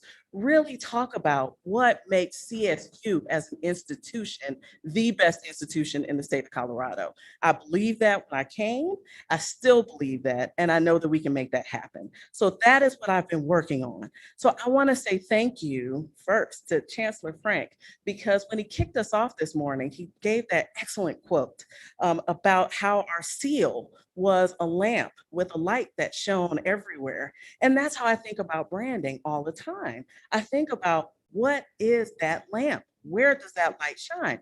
Who do we want to carry that lamp? What students, what alumni already are carrying that lamp, and where are they? And that's what I want to bring to the table, right? I want to figure out, along with President McConnell, with Provost Pedersen, where we are going. I have been working very closely with the extraordinary Vice President Leslie Taylor and her team for talking about enrollment. We looked at that enrollment cliff, and we know that we're not going to fall off that cliff, because our very mission talks about access. And so we know that our light and our lamp can be given to anybody across the state. That's what we do. And so we want to make sure that everybody knows what that light shines, though. That light shines what President McConnell mentioned in her presentation. Number one in sustainability, number one online MBA, number one four-year institution in Colorado. That is a light that everybody should want to carry. I even want to carry it. I wish I could go back and get my degree from CSU. So the question now becomes, why don't you want to come to CSU when we have that light shining so brightly? So we look at, who has our lamp? Who's going to carry that for us? Who's going to carry that message? And who is going to make sure that our light continues to shine? Chancellor Frank also mentioned another thing, that we are not talking about just today. We are talking about who has that lamp over time. And that is what I'm thinking about as well, as we walk into how we become that branded house. So we are talking now about how we coordinate our structure so that we can make sure that people have our lamp. We have looked at different structures, and I have talked to Vice President Lynn Johnson about our resources and how we make sure that we have the resources and the people in place to be able to market ourselves appropriately, to put our stake in the ground as the flagship and the premier university within the state of Colorado. I mean, that is the bottom line. So we are now talking to agencies. We know that we need to get out there. We know that we need to raise our top of mind awareness. We know that we need to very clearly define what our student journey is. What do I mean by that? I mean that we need to understand that when somebody says, I'm interested in CSU, where do they go? They just kind of go into this black hole, or do they come out on the other side saying, I want to carry that lamp? We want to make sure that that is very clearly defined, what messages they get at what point. So if you're a ninth grader, we take you through our funnel in terms of getting you interested and enrolled. The other thing that we want to do is start talking about what happens and what we message while they are enrolled, so they're so excited to still be there. So we don't have a major transfer rate, that they want to be with us, that they want to stay with us. And we have been working through those kinds of areas. The other thing that we're talking about is making sure that that message that we put out that talks about our brand promise is coordinated and unified and aligned across campus. We definitely can do that. I joke with my team and I joke with our college communicators about, this is a choir, right? I mean, we are all singing the same songs, but not everybody is singing the same note. We know that colleges have their own unique attributes, and we want to make sure that they are able to branch off from our unified brand structure so that they are able to talk about their own uniqueness in the marketplace. What does that mean? That means that we are all going to be singing the same song at some point. However, they will be able to bring in their own harmonies and those kinds of things, so that it's more of the organized noise and a song, and less of, just kind of going out there doing our own thing. And so we are very, very much working very closely with everybody that has a hand in communications across campus. And lastly, we're talking about enhancing our approach. What platforms are we using? How are we using them? Are we using them effectively? And sometimes we're not. Sometimes that light gets dimmed as we go out because our platforms are just wrong. And so we're looking at all those platforms so that we know where we're going. We absolutely know what we're trying to get to, and we have already been working on that. Our first touch was through our airport takeover, our airport terminal takeover. We started that right when I got here. We have been putting ads and we've been looking at digital spaces, places where we can spend our resources smartly and not necessarily more, so that we can keep keep our brand out there all the time in front of everyone for a long period of time, so that we have more and more and more people who are looking at our lamp, looking at our light, and wanting to carry that out. So I am excited about where we're going. I know I get all excited about these kinds of things, and I'm sorry about that because it's the middle of the morning, and so probably nobody is as excited as I am. But I hope that you keep that energy, because I know we have a question and answer session, so I'm very excited to answer any questions. We are moving forward, we are shining a light, and we are excited to be here. Thank you so much. I am going to be turning this over to Vice President Lynn Johnson for her presentation. Thank you all. Thanks, Vice President Bevel. President McConnell, can I have a redo and go before Yolanda instead of after that? Yeah. I'm going to talk about impact of coming out of the Hollywood Square box. I think Yolanda hit it out of the park. You did an amazing job. I'm so excited just to listen to you. So I'm going to be talking to you about three different things: budget, business operations, and space/facilities. So this, following upon Provost Pedersen's reference to our building blocks. The building blocks I'm going to be talking about, it's primarily one, is budget and operational reform.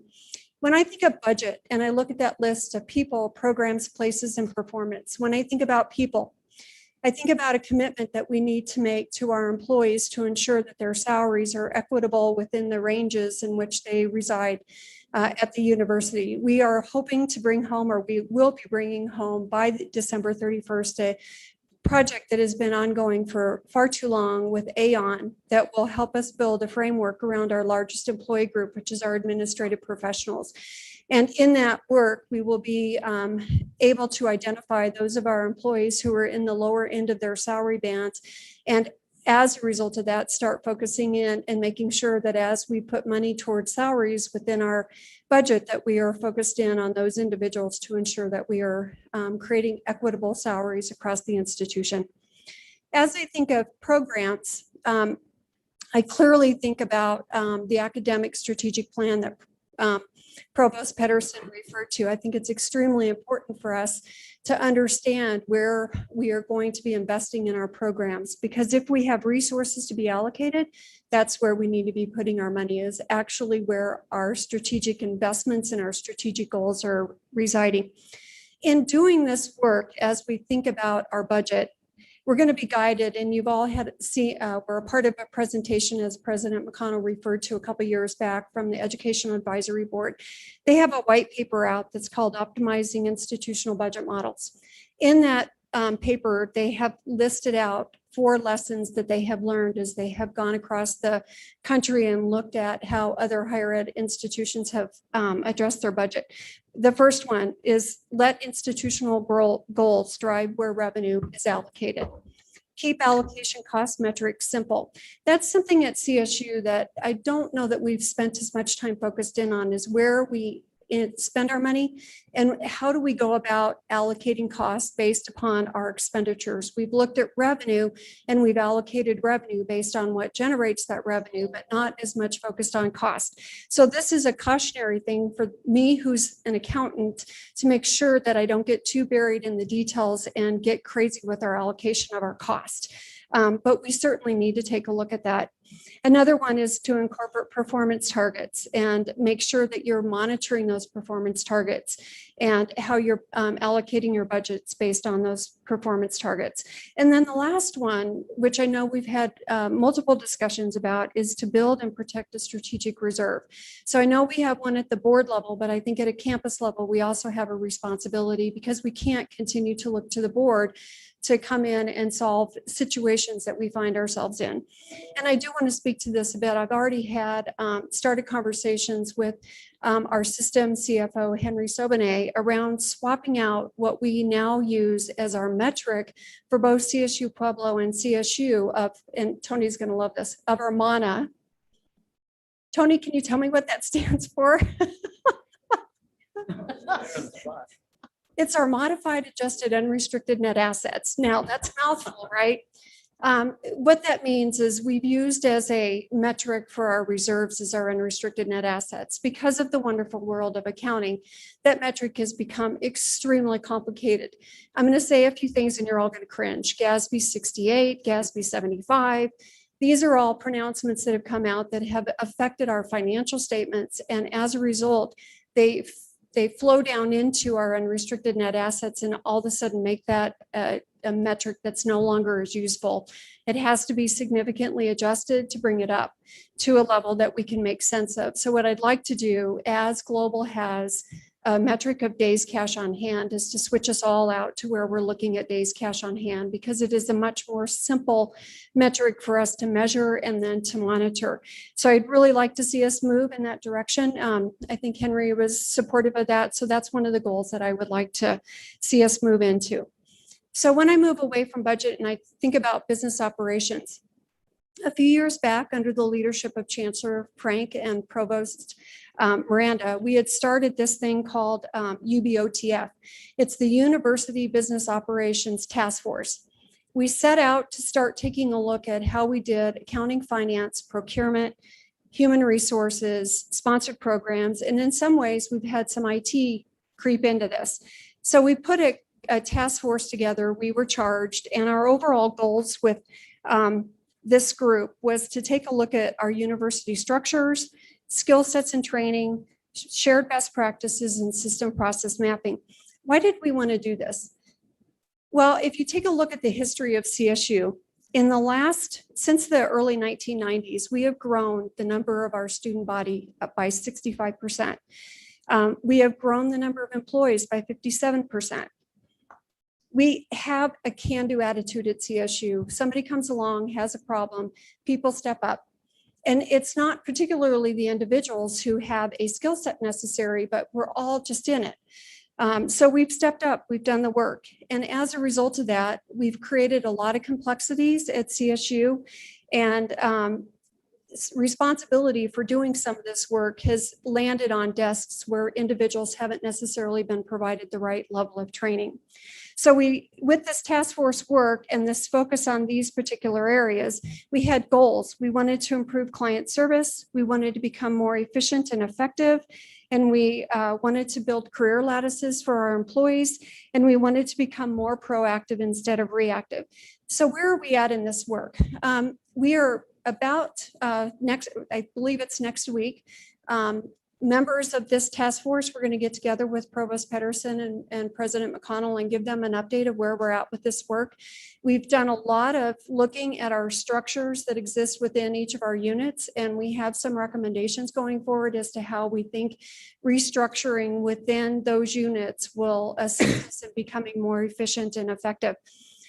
Several of the colleges and units have already started moving in this direction. Two of our members, we have Dean Youngblade and Dean Nerger that are on this task force, and both of those colleges have already started taking a look at the work that they have done along with the task force and started moving their units into structures that make more sense, that align themselves with the work of the task force. So we've got work going on. We've got more work to do in this particular area, and expect to have better efficiencies and become more effective in the work that we are doing. So then we come down to space and facilities, and this is really important for us because it supports the programs that we have on campus, and it certainly refers to places. Being very mindful, President McConnell had this concept of the IDEA corridor. It's from Lake Street all the way up to Laurel. And it's from the east side of campus over on Shields all the way over to College Avenue. That involves quite a few capital projects that we would like to get out of the ground. We're very mindful of the fact that we've got a cliff coming. We are mindful of the fact that we're coming out of one of the most challenging financial situations that we've experienced in the last decade. And we know that as we go forward, we have to be more accountable for how we bring those projects out of the ground. So this next week, I and one of my colleagues will be coming forward with proposal for President McConnell and Provost Pedersen around how we might rethink how we look at bringing buildings out of the ground. I think the first thing that we need to do is we need to have a better idea of how we utilize our space that we currently have. Is there ways in which we can think about that differently? And obviously, we've all been impacted by COVID, and we now know that we've got a lot of individuals who would like to have more flexible schedules. Those more flexible schedules will most likely end up in having less space utilization on campus. How can we rethink that space utilization on campus to take advantage of the space we already have before we start building? So we'll bring that proposal forward. We're going to be, the proposal will include some accountability for utilization of the existing space.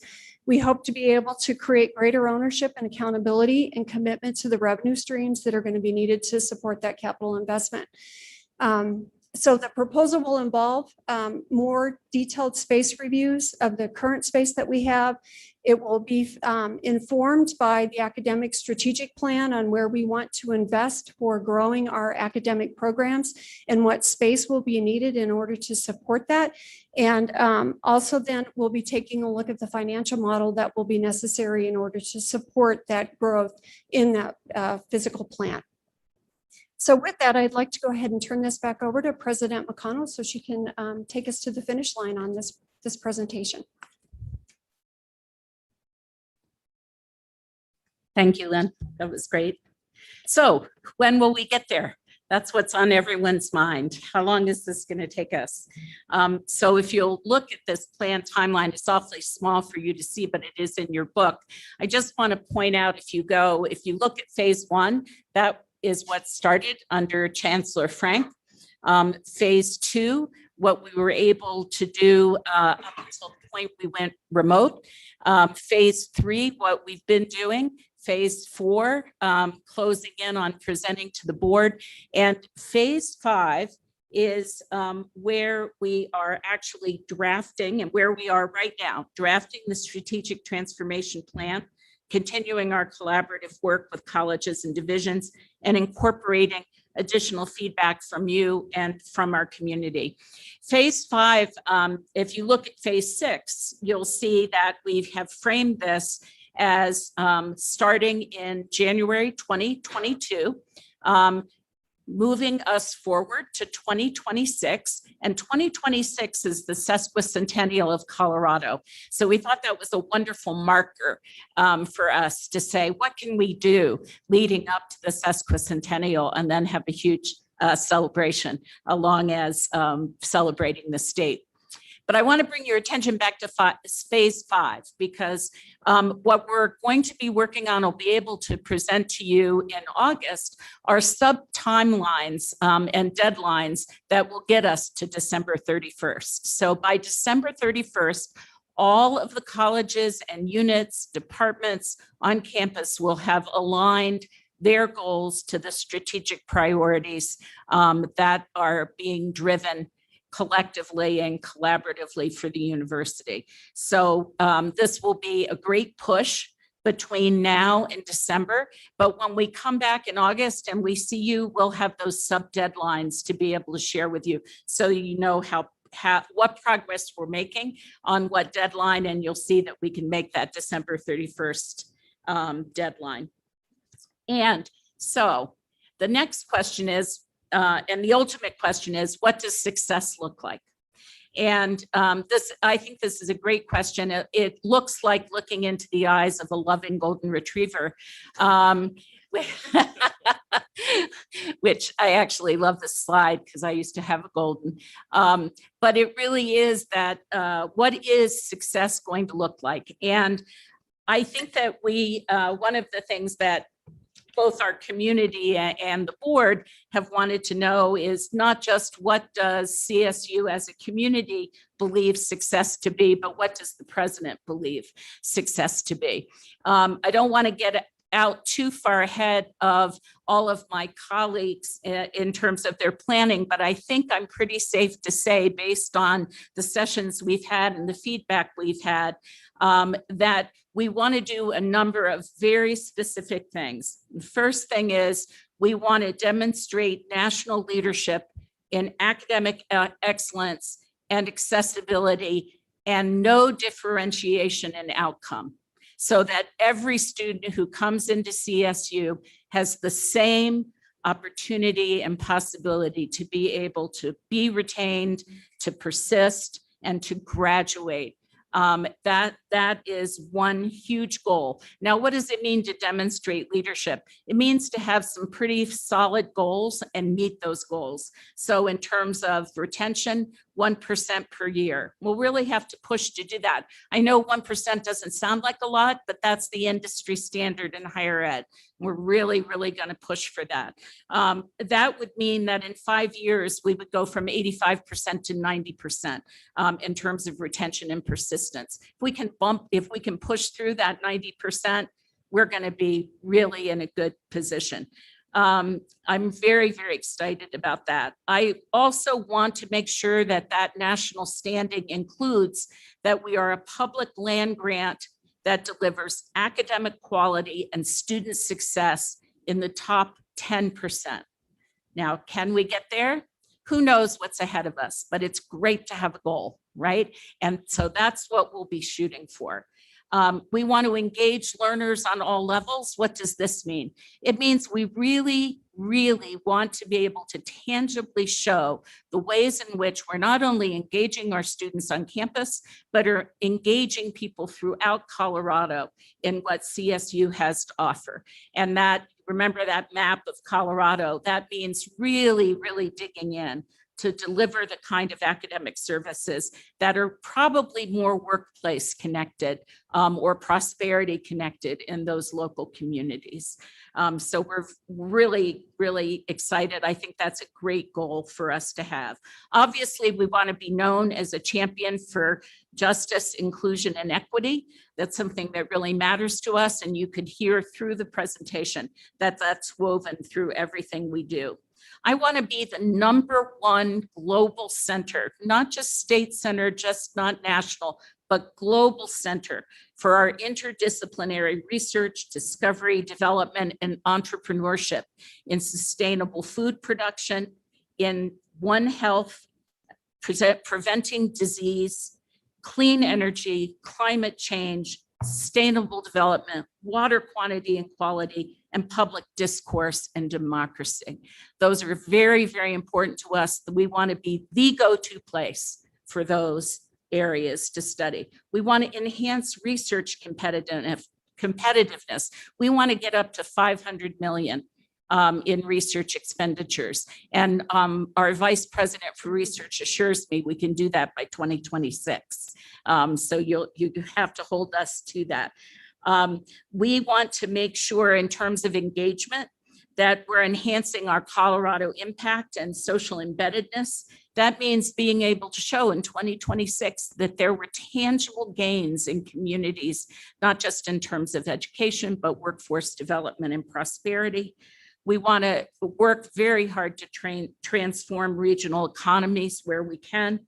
We want to co-create better health outcomes for our Colorado communities, particularly mental health and suicide prevention, which we hear a lot about.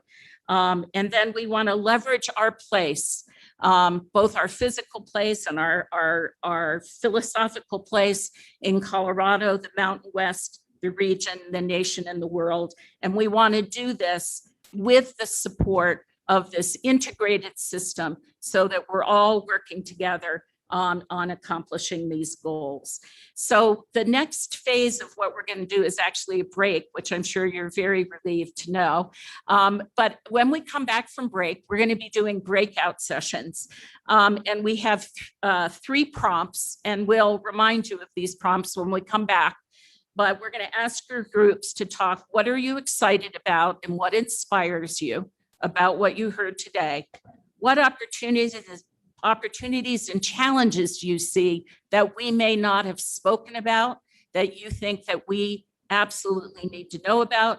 And how can we work with all of you, the system, Pueblo, global, on this plan? So have a wonderful break. And I believe we have 15 minutes and we're right on time.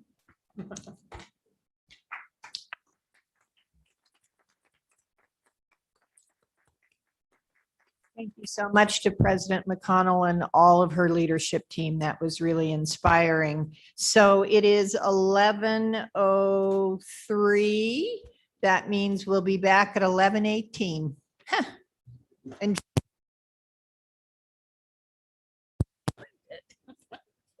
yes.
Many of you wrote down things that occurred to you as we went along, and so that we can model what we're talking about. I think, Russell, I'm going to ask you to go first as you're sipping your coffee, if you don't mind. Okay. Thank you. Are we able to bring up any of the presentation on the screen? Sure, I think so. Well, maybe I should have asked Melanie Okay. before I said Okay, sure. sorry. Let's go to aspiration in the very first section.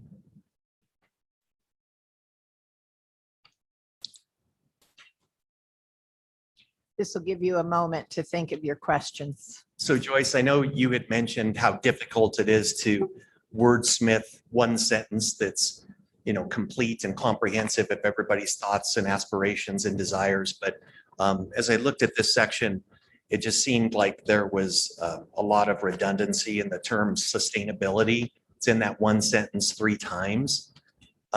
Also under aspiration, it's not up yet. I noticed that it doesn't mention health in any way. And I thought that that should be an important factor to have included.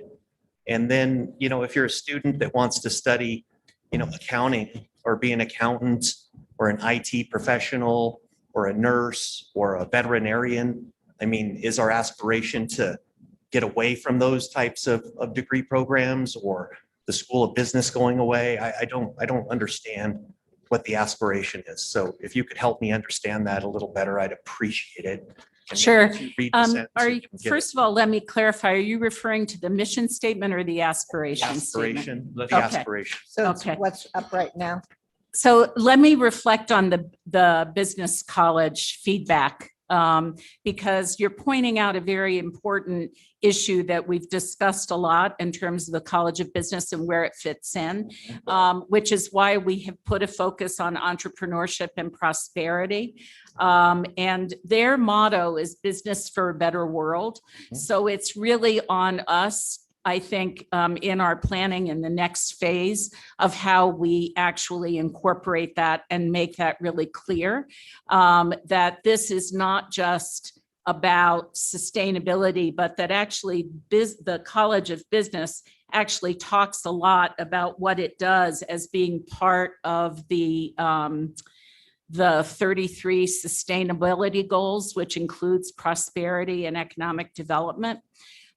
So you raise a really good point. It's something that we're still in conversation about how to make that stand out other than in how we just list things. And so any suggestions you have, I would love to hear. And you're right, the sustainability does become redundant, and that's something that we definitely need to work on and wordsmith some more. And I think health, I mean, Oh, and we health, talked about yes. health. You know, I don't see why that's not integrated in here, the word health in any, I don't see it at all. And I think that's a really important observation, because it's something that actually we have separated out in the framework as its own category. So you're absolutely right. And then my just one little other wordsmithing item, and I think it's in the purpose. It talks about, you know, we're a CSU is a land grant institution, but you know, if we're marketing this in the public space, a lot of folks don't understand what land grant is. So maybe public land grant or a public institution or something to clarify that a little bit, because you know, if I hadn't been on this board, I probably wouldn't understand what land grant is either. Yeah, in the full statement about the mission, it does have the word public before land grant. And actually, it's interesting you would talk about that, because when this was originally drafted, it just said public. It didn't say public land grant. For exactly that reason, people were like, no incoming student reading this is going to understand the significance of a land grant. So that's something that we can have, that we can look at, but at least we've got public in there now in the fuller. So that's an edited version, but in the fuller version, which is on page 6 of the framework, public precedes land grant. Okay, very good. Thank you. You're welcome. And thank you for bringing that up, because it is something, we're proud of being a land grant, right? But we have to remind ourselves that not everyone understands the significance of it. And then the mission actually goes on to call out the things that land grants are really important for, right? Accessibility, the research, the engagement, but figuring out how to help people outside of higher education really grasp the significance of that is something we need to work on. Thank you. Nancy? Oh, I just want to follow up the land grant. okay. I would want to advocate for the land grant. Maybe that's part of our role, is to educate people of what that really means. I think we take it for granted today. That land grant is a term used in higher education, but 150 years ago, it was a very egalitarian, democratic approach to take education out to the masses. It was a very elitist approach to be educated. And since we've promoted it so much, I think land grant has kind of lost some of that. And so I would kind of counter, I guess, not Russ's point about being public, but I agree that people don't understand it. But I think it's part of maybe our mission to educate, as part of our educational role, the significance of land grant, and that we don't take that for granted. So how do we keep that or maintain that within? Yeah, we have to figure out a good way to do that and communicate that, I think, because I do think it's important. One of the things that I think we're all proud of, and it's hard to really talk about unless you talk about the history of a land grant, is that education was elite, right? Until there was a public system of education. And that was a huge movement in the United States, a huge transition. Well, And it and we, dovetails. I'm sorry, Joyce, go ahead. I was just gonna say, and we stay true to that, right? It's pretty amazing. It dovetails nicely into the equity inclusion aspects that you're also focusing on. Nancy?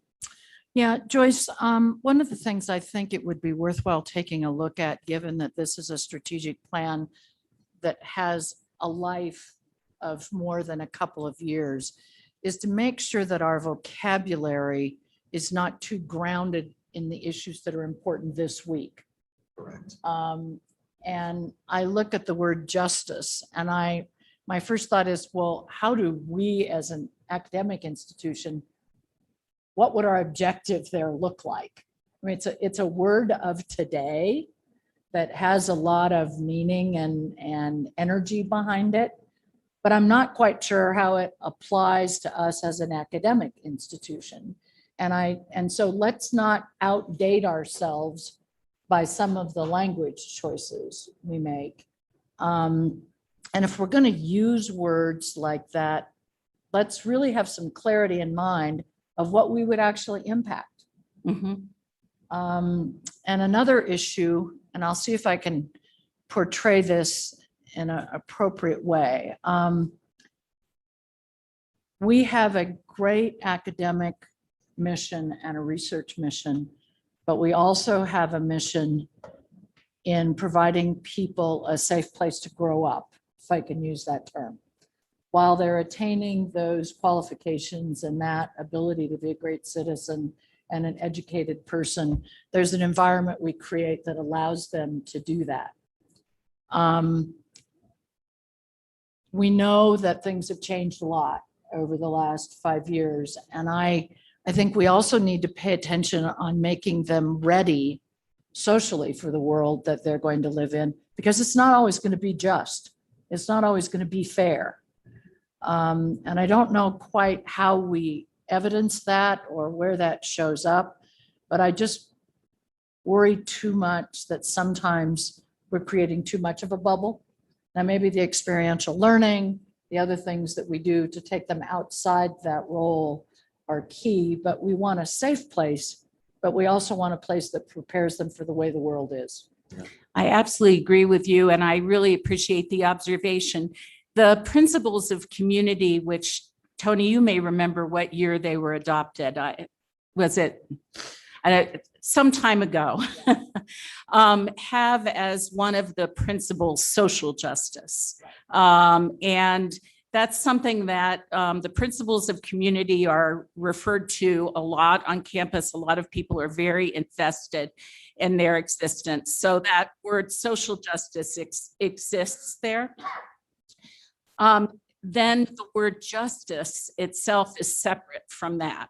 And I think there are a lot of ways we can educate around justice that is not about what is specifically just, but in the process of education, what is justice, right? What do people believe it is? And that's something that's a very robust discussion, for example, in political science and philosophy, sociology. I understand what you're saying about it being time-bound in what we've experienced, but justice actually, I think, is meant to be much broader in terms of how we think about systems of justice. The College of Liberal Arts, and you may have seen this in the presentation, but the College of Liberal Arts is very interested in creating a space where conversations about citizenship and democracy and dialogue, I think they're calling it ethical discourse. Those are all places where the College of Liberal Arts thinks that justice, conversations about justice can be centered as well. I really, really appreciate the comment, and I appreciate that we have a lot of people who are watching right now who will have heard your observation about justice. And that's very helpful, I think, to us to be able to have those conversations on campus as we go through this. So I really appreciate that. Other questions? Armando? Yes. President McConnell, I thought the presentation from you and your leadership team was absolutely wonderful, exceptional to see where we want to take our flagship institution going forward. And under your building blocks, I thought you had a lot of key principles, concepts, foundational concepts that are moving forward. One area I saw there was with athletics.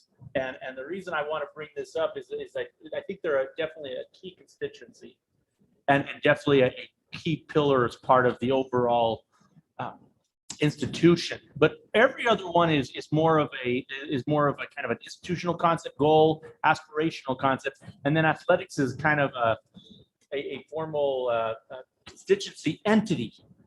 And I'm curious what the conversation was, that maybe it wasn't like extracurricular engagement or other type of support activities that would encompass other students or other constituency groups on campus, instead of, I can just see the proverbial roll of the eyes. Well, there goes athletics getting the preference again in highlighted and kind of no one else is.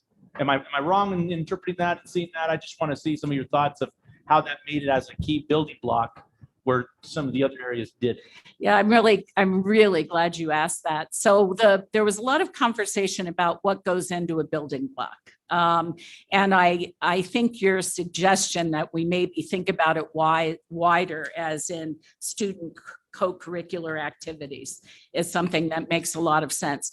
The building blocks were meant to be more operational, stretching what are the things that we need to do that are so consistent across all things. And in that sense, you're right. Athletics doesn't really fit there unless you think about athletics as something that engages the entire community, and that is a building block for building not only the athletic programs themselves, but the community. And so as a building block, we saw it as part of building community. But I think that as we go back through these building blocks and have an opportunity to think through more specifically what their purpose is, that's a really important observation. One of the things I will say about athletics being there and is that we do know that it is important for a university our size to have a robust athletics presence. And we want to do that in such a way that we're really honoring our athletes and creating the best experience that we can create for our athletes. And that includes all kinds of issues about sports and programs and courses and how athletes fit in to the overall campus experience. But we have a lot of conversation to have about athletics and the role at the university, but I do want to acknowledge how important its role is, even if it's not part of the building blocks.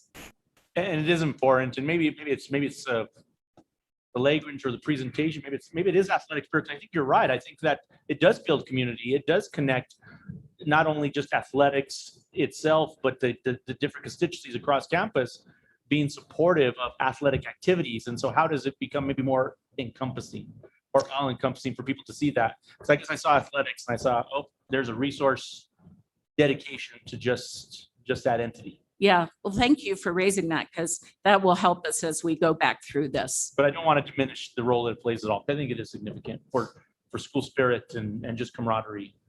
Yeah, thank you. Other questions, Polly?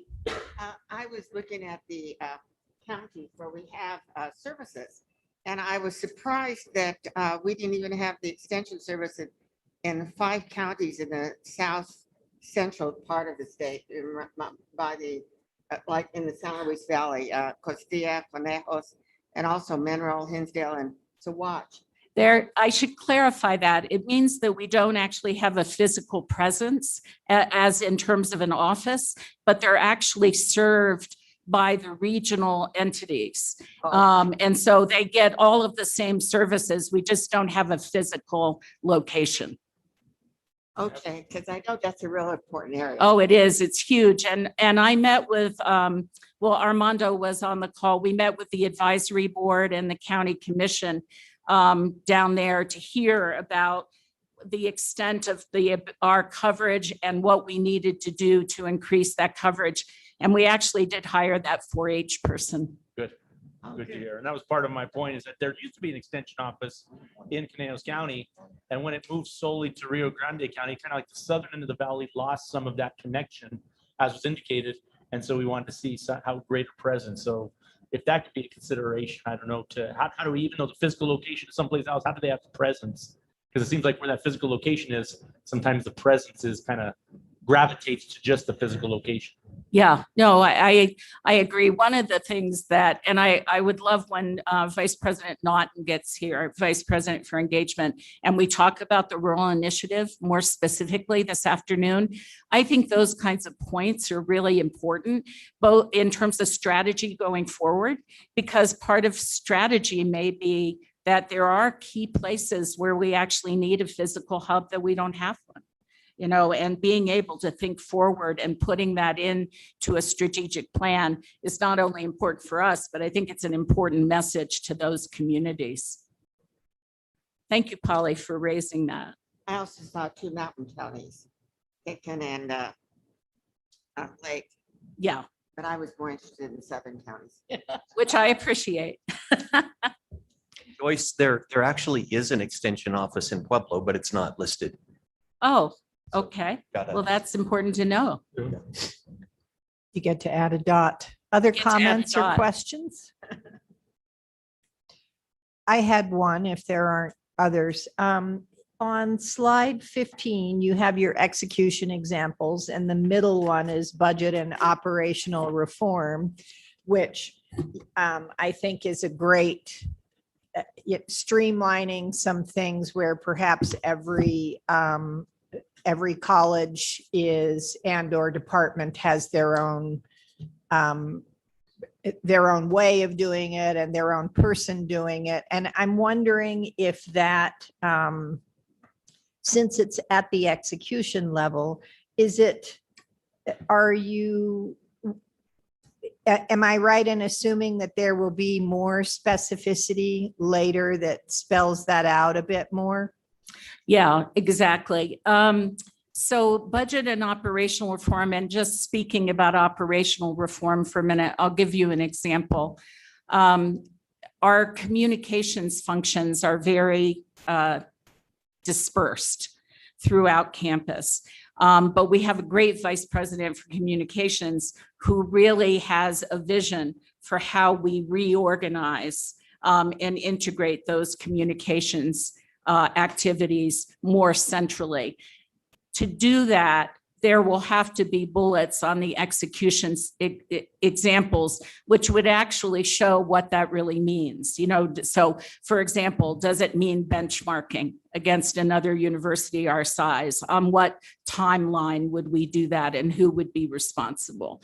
Another would be if once we've benchmarked, if the benchmark shows us that we don't have enough people in communications, how are we going to staff up and on what timeline? If we have too many people, how are we going to better use the people that are in those positions to be able to enhance our communications? So I see each step of these as being broken down into sub bullets. And when I dream about it at night, I really literally do, but I dream about each building block as having three really clear priorities or goals, and then each of those three broken down into 3 steps with a calendar, and then each one of those an annual review and when we're next going to add the next 3.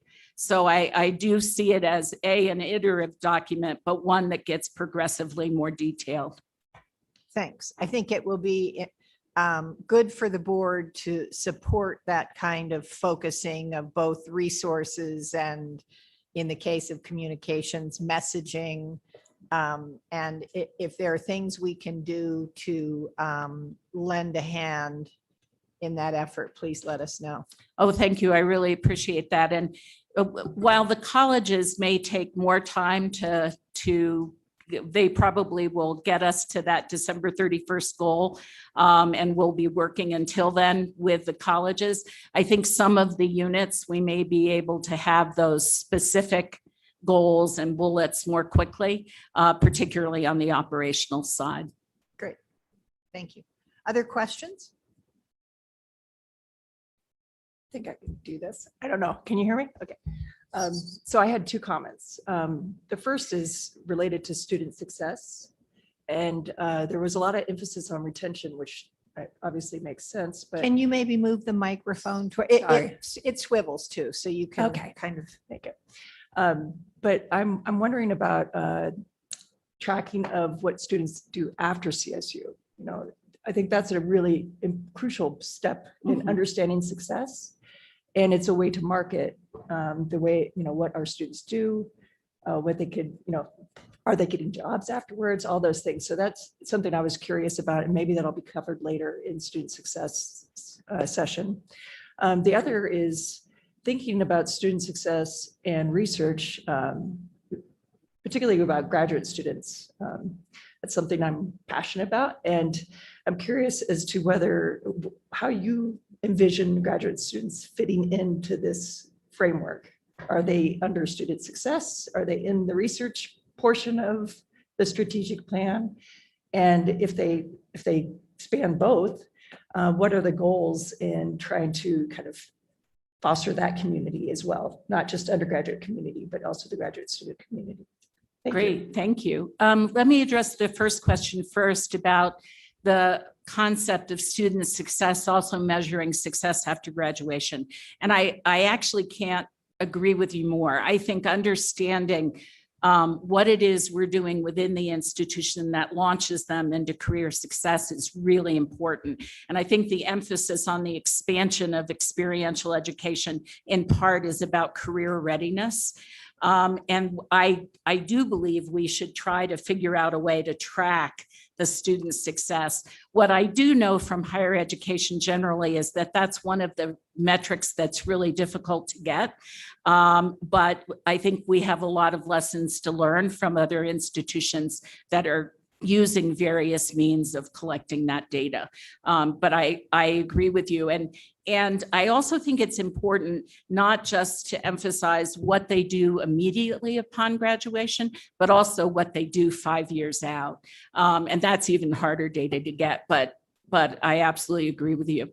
And then on the graduate students, I want to answer it in a pretty layered way, which is graduate students really matter in so many different categories of the work we do. So when you heard about budget and you heard about compensation with peers, for example, graduate student stipends are very, very important to us. And we did go ahead and put in a 3% increase in the stipends this year because of that. And Mary Stromberger, the vice provost for graduate education, has a long-term plan for how our graduate students will be able to compete more, will be able to compete for the best graduate students. I do see them fitting into research substantially, not just because they're a powerhouse for us, right? For helping us expand our research, but also in turn, it helps launch them into better careers. And I consider research to be, for our graduate students in particular, to be a kind of experiential education that really matters. And I know your role as a mentor with your graduate students is very important. And so then you have it also following under faculty, right? And how we do the kind of work we need to do for faculty excellence around mentoring.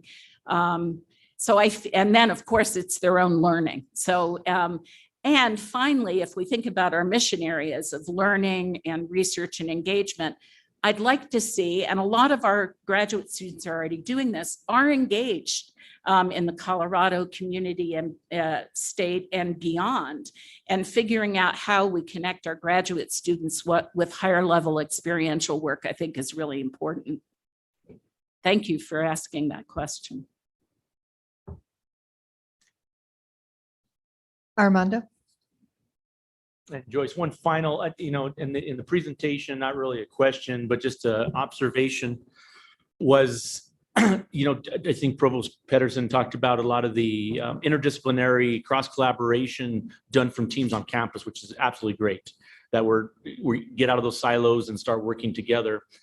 I didn't necessarily see that between our campuses. What are some of the strategic initiatives that we can see between CSU Pueblo and CSU Global? And I know we've built in some initiatives, but I didn't see that explicitly part of the plan.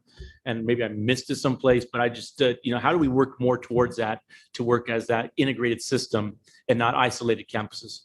Yeah, that's a really important question. And we only pulled out SPUR as one example right. of where we were connecting with other goals of the system. But Tim and I have worked pretty closely on different aspects of what we're connecting between the campuses. Right now, I would say, and Tim might be able to speak better to this, at least at Pueblo, we're looking at programs, right? And we have been focused on operations this year in terms of the banner operation and making sure that Pueblo is more integrated into that. But Tim and I and Becky actually on a call, Becky did a lot of research on nursing and the need for nursing. And obviously Tim has launched an amazing program that's grown very quickly at Pueblo. So being able for Tim and I to partner around, should we be looking at nursing in Fort Collins, and how would we do that building on what they're doing in Pueblo? So I think that there's a lot of connectivity back and forth with Pueblo, and I think we're on a good trajectory for that.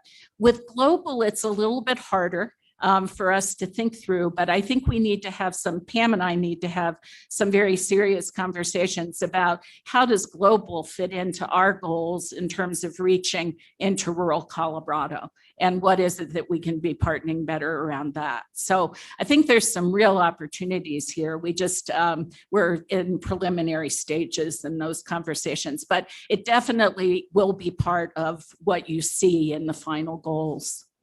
Perfect. And that's all, that's, not that we have even all the programs, operations that are in place, but if we're thinking about future orientation, how do we get that integrated into that plan for the next 5-10 years? Absolutely. It strikes me that is, while it will sit at each university, it's also in some ways a system strategy. And I keep thinking of it in terms, I think SPUR is a good example. Where is the handshake between SPUR and the campus so that everyone is clear? This is how SPUR and Fort Collins or either of the other two campuses work together. Everyone understands how the resources are allocated and how we're working across different campuses so that everyone can plan for that and make sure that we're moving forward in a deliberate and clear kind of way for that. I appreciate that. And Jocelyn Hiddle has really been a wonderful resource for us. And between Jocelyn and me and Blake Naughton and James Pritchett, the Dean of Ag, and Alan Rudolph, Vice President for Research, we're corralling it. And I think we're getting much greater clarity, which I think will be helpful for everyone. Great. So we're going to move into the next section of this part of today, which will be splitting into groups. Joyce, do you want to give us direction on what you'd like to do for that? Yes, that'll be great. So we've divided you into groups. I think you each have your group assignments at your table, at your seat. We have 3 prompts. What are you excited about and what inspires you? What opportunities and challenges do you see? And how can we work with the system, Pueblo, and global on the overall plan and connectivity? And we have a half an hour for the group conversations, then we'll come back and report out. So one of the things you need to do is make sure one of your people are taking notes and can serve as a reporter. Our team who is here is going to be circulating among the tables in case you have questions that we need to clarify as you do your work. There's an easel at each one and markers, and so your notes can be on the big pieces of paper, and we look forward to hearing back what it is we can do next and better. It will work. Okay, that's fine. Joyce? Thank you. And it worked.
Thanks.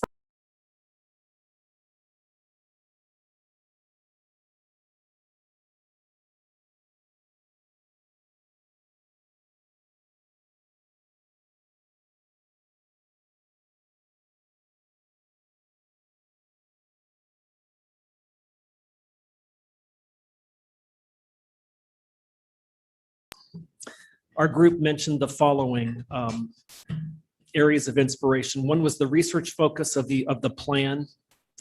Another idea was the continuity of prior work. I think you heard references to some of Tony's work. You've heard references to some of Rick Miranda's work being carried through the plan. So the continuity we thought was inspiring and showed the continuity. The numerous voices and how they were engaged throughout the process. The One Health is a big idea and continues to be a source of inspiration for our group. And would like to see the One Health initiative and the interdisciplinarity around that being maybe capitalized on more moving forward. In terms of strategies, challenges, the notions of interdisciplinary studies, and the question is do the current structures of the institution promote interdisciplinarity? Usually the way higher ed has been structured, it doesn't always promote what we desire. And if we desire that, it's going to require some changes to how higher ed is structured. That was one of the perceived challenges.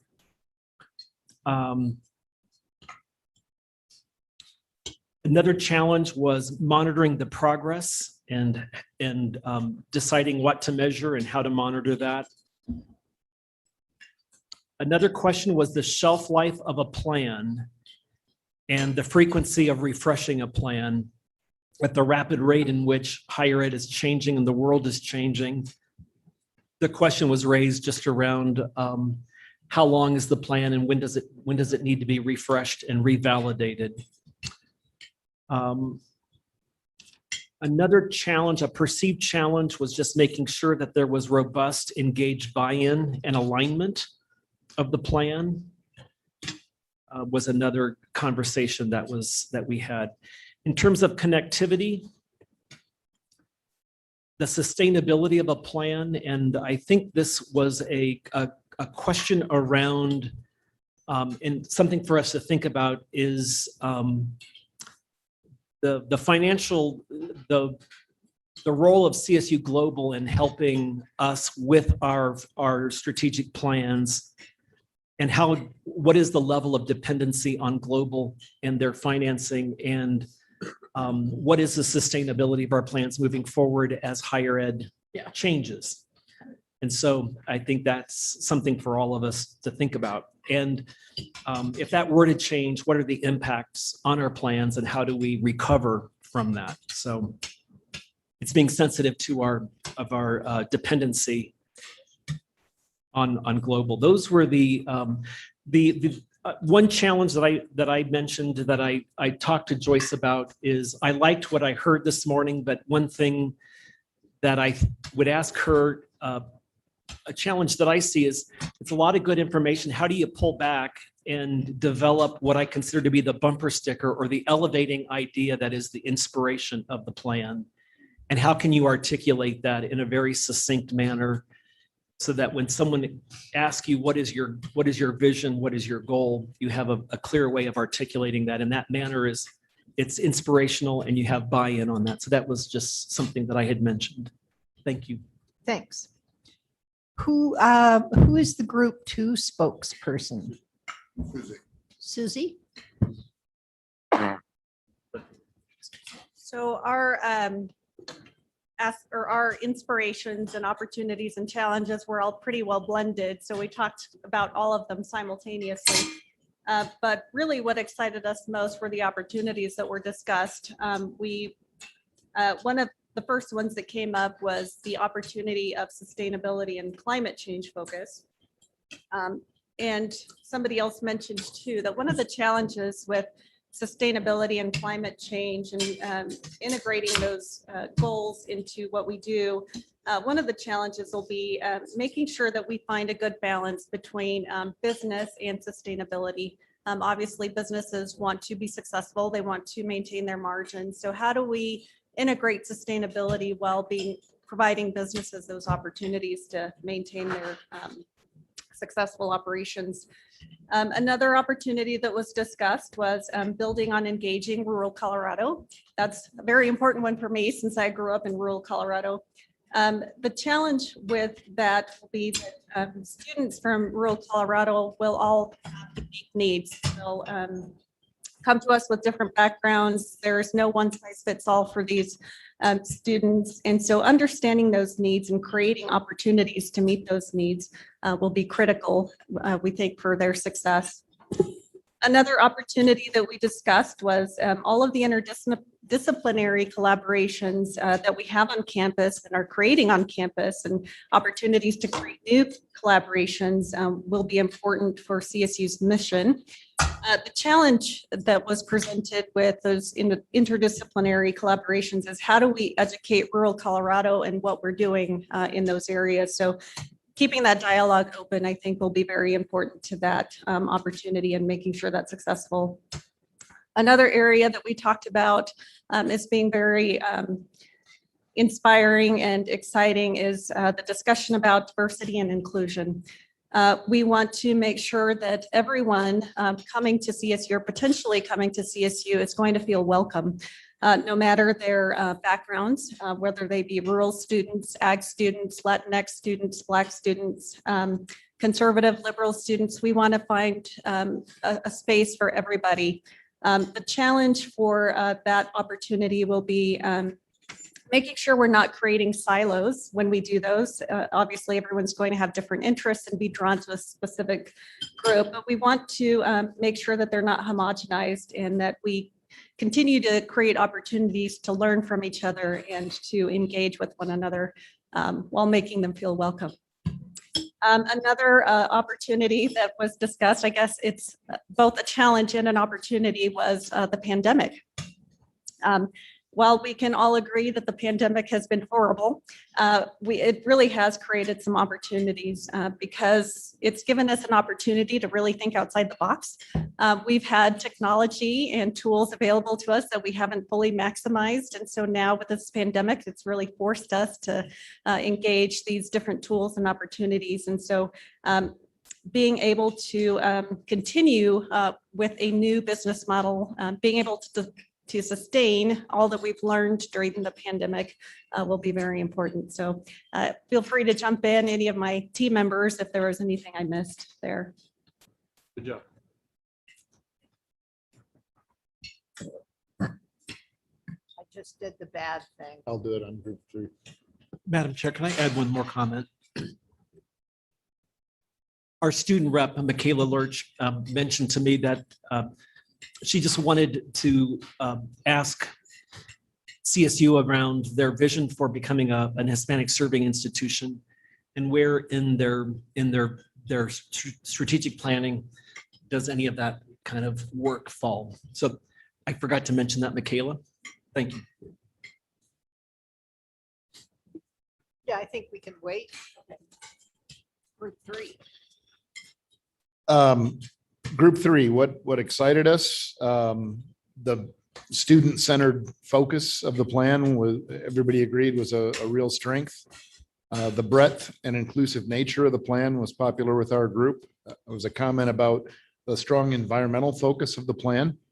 Russell was excited by the part about restructuring the budget processes, which the 3 of us thought was candidly just a cry for professional help. So we've referred him for mental health services. And challenges, always a good strategy to mock one of your bosses in a retreat. But you're well practiced at. Under challenges, our group felt that one of the challenges was what would differentiate us from other large public research universities and their strategic plans. Is there something that differentiates us beyond different communications and marketing strategies. That took us to a second challenge, which was around communications and issues of language. We felt that the language had sort of an internal facing focus. It looked like it was a plan that had been developed by inclusive input within an academic community. And one of the tricks will be how to modify that language into a translating function that will sort of be more understandable to people outside our academy. We thought a challenge would also be the scaling of existing programs and resources to do that.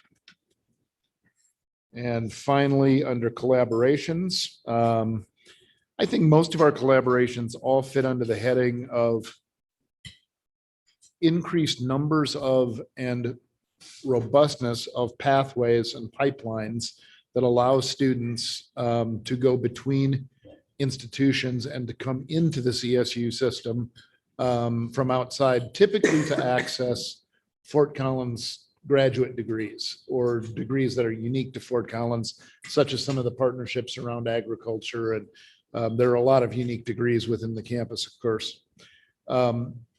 There was also related to that was the issue of seamless transferability within our own system and how that works.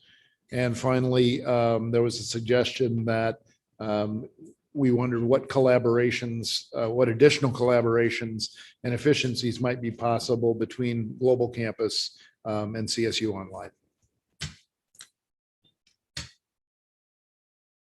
Great, thank you. Group 4. Okay, I'm talking about Group 4. Sorry about that. Thank you for inviting me today. It's a pleasure to be with all of you and to represent the faculty of CSU Pueblo. If we look at our inspirations and what we're excited about, I think many of the things that we've already discussed were in our conversation. We did mention that the refresh is really good and that we should consider refreshing ourselves often. Student success should be paramount. We are happy that we are in a financial position to come out of the pandemic and be successful. So that was something that we were excited about as a group. We do think that we can collaborate more and we're looking forward to the possibilities of being a system. And so I think that comes to kind of like collaboration and maybe this idea that Chancellor Frank was talking about pathways and pipelines. I think that that's really important and we want to emphasize that. Some challenges. One thing that President McConnell talked about was CSU Fort Collins is the #2 school for veterans. And I had no idea. So we want to find a platform so that we can communicate to students that yes, we are a school a system that supports diversity in all its forms. I'm thinking also about Tim's leadership, and that was mentioned in our group, that there shouldn't be resistance about being a system, that we should work together and collaborate together because we have so much potential. We have the online programs, we have the Research One institution, and we have the Hispanic Serving Institution. And so we've got all things students want. And so we need to sell ourselves. SPUR was mentioned, kind of creating unity between campuses with SPUR. Also marketing SPUR. A lot of people aren't sure what it is. So if we, once again, use that marketing platform to talk about what it is and how it can benefit students.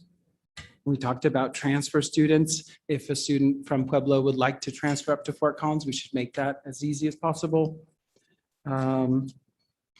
Opportunities.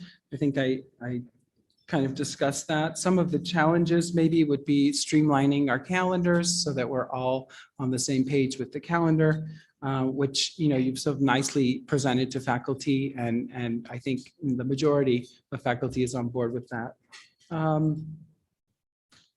collaborations, that's kind of something that I would like to see more of. I've been at CSU Pueblo for 13 years. And I've done my part collaborating. I've sent 2 CSU Fort Collins students to Italy through an engineering scholarship. So I'm really proud of that. I secured a Praxair, yeah, I really am.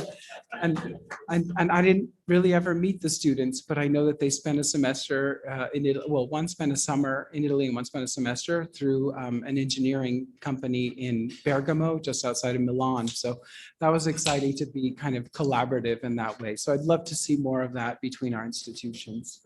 And my group, if I'm forgetting anything, just let me know. I know we covered a lot, but celebrating also diversity, equity, and inclusion. So, defining that well, and culture.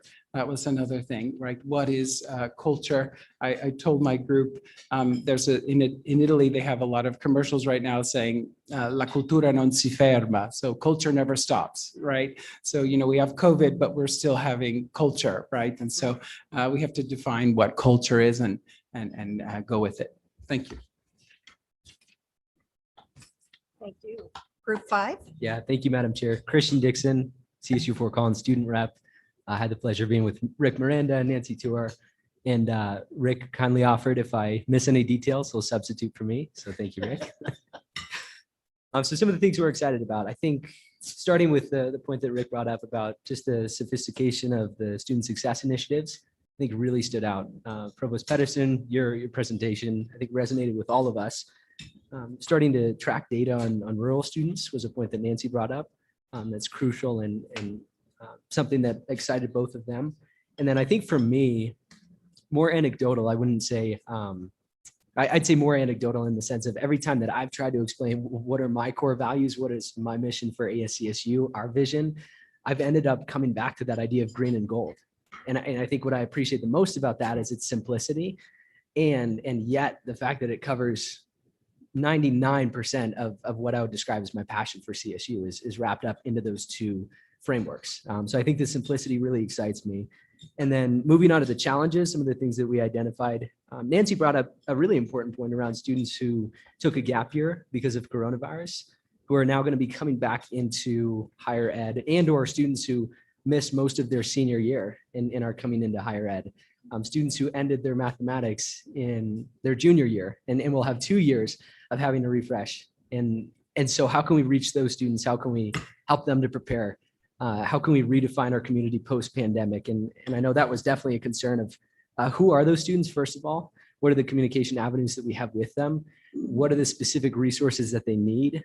How do they relate to our at-risk categories that are already existing? And I know that's one of the ideas that they have brought up was can we put, for example, rural students, can we put them on the at-risk category? Just from a data standpoint and managing their student success, is there a way to facilitate that? I think similar argument for students who have taken that gap year and are coming back in. What does that transition look like? I have a number of friends who are studying at Front Range who are coming into CSU. How are we catching the transfer students and giving them a meaningful experience from day one? And that's something I'm proud of, obviously, that CSU has done really well, and I hope we continue to do that. One of the challenges that I identified, and this is something that I'm still trying to communicate and work through, but how can we create community building that is non-monetized? For lack of a better term, how can we create community building that isn't contingent necessarily on you paying the student fees, you paying tuition, although that is important, and obviously that maintains the whole system in the institution. For the students who have to leave CSU for a year or 2 years because they can't afford to be there, what is the experience that we're giving them? What is the communication we have with them? The fact that we care about their story and their goals, and the fact that they started a degree that they can't finish because of financial concerns. How can we meet them where they're at and let them know that they're still a part of our community? And I see a lot of carryover to working with alumni, right? Where they're no longer a part of our community. And they may obviously be financially supporting, or they may not, but nonetheless, they're still a part of our community, irrespective of how much they contribute. So how can we create that culture within student fees, within just the general community building? And that's the $1 million question. So if you all have any wisdom on that, I'd be open to it. Another concern that was brought up, challenge, was around basic needs and addressing stigma. And that's actually an encouragement, President McConnell. I know we've talked about it a lot. If there's a way for us to add that as a building block, I would greatly support that and appreciate that. And I go back to Maslow's hierarchy of needs of just thinking if we can engage at this level and support students at this level, it will help them to climb the tiers and become more engaged and more involved. And so I do see basic needs as a building block in that regard. And I think with regard to addressing stigma, any way that we can innovate our basic needs. I'm thinking about the SNAP benefits program and how you can go to obviously it's very active at CSU. I know a lot of friends personally who are on the SNAP program, but they can go to a local grocery store and they can swipe with a credit card and it's indistinguishable. And the funds are put onto that credit card. And it's a good example, right, of ways that we can seamlessly provide these resources where students don't feel like they're targeting themselves by engaging with these resources. Mental health, food security, housing security. I think all of those categories are in mind. And then for lack of a better term, I'm calling it an empathy safety net, right? Is another challenge, right? So we're building these systems and this strategic vision, but how can we reach the students who can't even engage with the vision? In the sense of, I'm thinking about students who are in the middle of a mental health crisis, right? Students who are working 3 or 4 jobs just to make ends meet and be a part of the community, right? How can we reach those students who aren't positioned well to engage in the full vision? How can we reach them and extend that for student parents, right? Who their kids may be in school and they're not able to attend class. How can we create exemptions for those students, right? When it comes to attendance policy and otherwise, things like that. That's more on the ground level, obviously, but just another challenge that came up.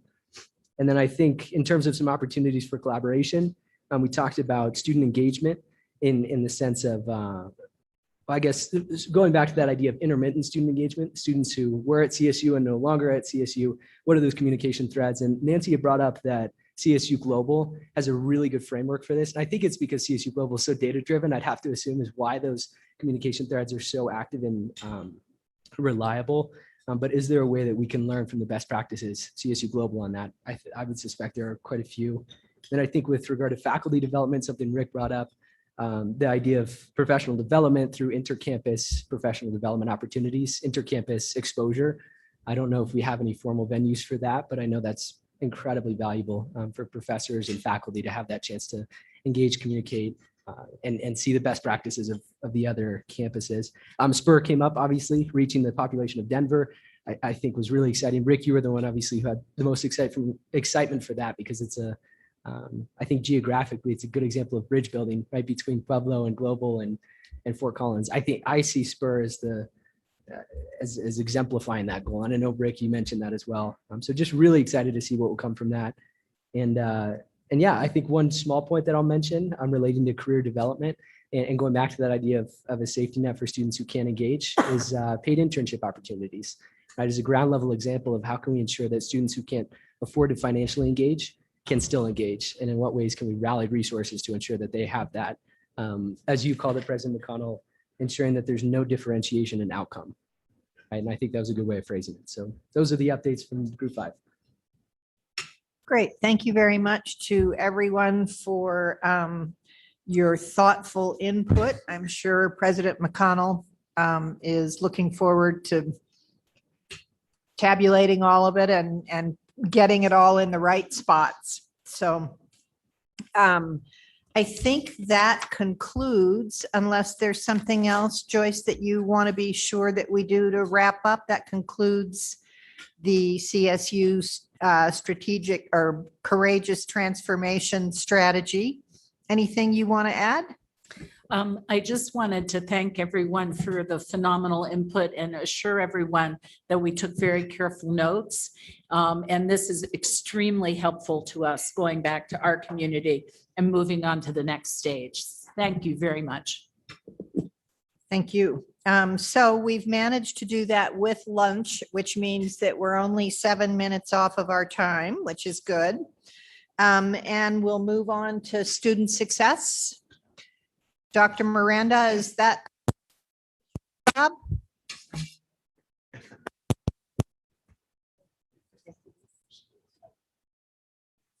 I just want to reiterate that Rick is totally responsible for the success or failure of every student within the CSU system. No pressure. Yeah, okay. Well, it's supposed to be an informal retreat, so do you mind if I take this? I'll keep the tie on because I'll lose it otherwise. Well, first of all, it's been a great pleasure to be working with mainly with the three provosts and others and at the three institutions over the last few months on this presentation and the proposal. And I also want to thank Joyce and Mary for their kind words earlier about my contribution recently. It's not always the case that adding Rick Miranda is value add to a project. So it's nice to hear. I want to sort of start this with a little bit of an overview of what we're talking about and then pass to the specific initiatives of each campus. So first of all, what do we mean by student success and what do we mean by equity gaps? Let's just put a foundation underneath this. There are various metrics for student success. It'll come as no surprise. There's what I would call access metrics. Are we getting the students into the university? Are we encouraging enough students around the country and the state to apply? Are we admitting them? Are we enrolling them after they get admitted, et cetera? So there's a bunch of access metrics which are important to the university. Then there's a suite of metrics which I'll refer to as progress metrics, of which the headline one is retention. Are students coming back for the second year? But there are all sorts of refinements on that. Are they coming back for the third year, et cetera? Are they taking English and math early enough to be effective? Are they taking the rest of the core curriculum early enough so that it's doing the maximum benefit to their degree program? Academic progress can be measured as a metric. How are the GPAs doing? What about probationary status for students? Are we having, are students taking advantage of high impact practices? Are they moving through gateway courses in their majors, et cetera? And the credit accumulation, are they getting, what's their time to degree? That's another thing one can measure as we go on.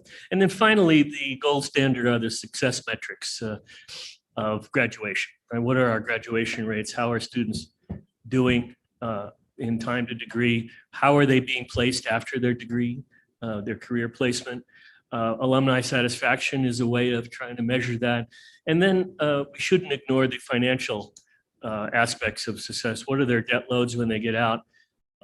And even before the analysis of debt loads when they get out, what about their unmet needs and their financial status of their situation while they're in school as well? So student success is a multidimensional and complex landscape of things we can measure and watch, and these are just sort of the headline ones. So I wanted to make sure that we kind of grounded ourselves in what we're talking about here. And then let's see, how does this? What are the at-risk populations when we talk about equity gaps?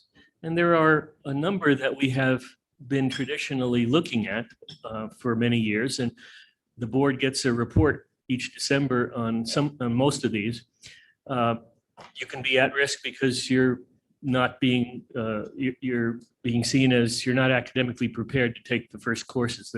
My own home discipline of mathematics is the poster child for that. You need some remedial mathematics. Pell eligible students and other financially stressed students we know provide risks for students. Underrepresented minoritized students is an at-risk population. First gen, we know about gender. It can go either way, right? We're worried in this era about male students.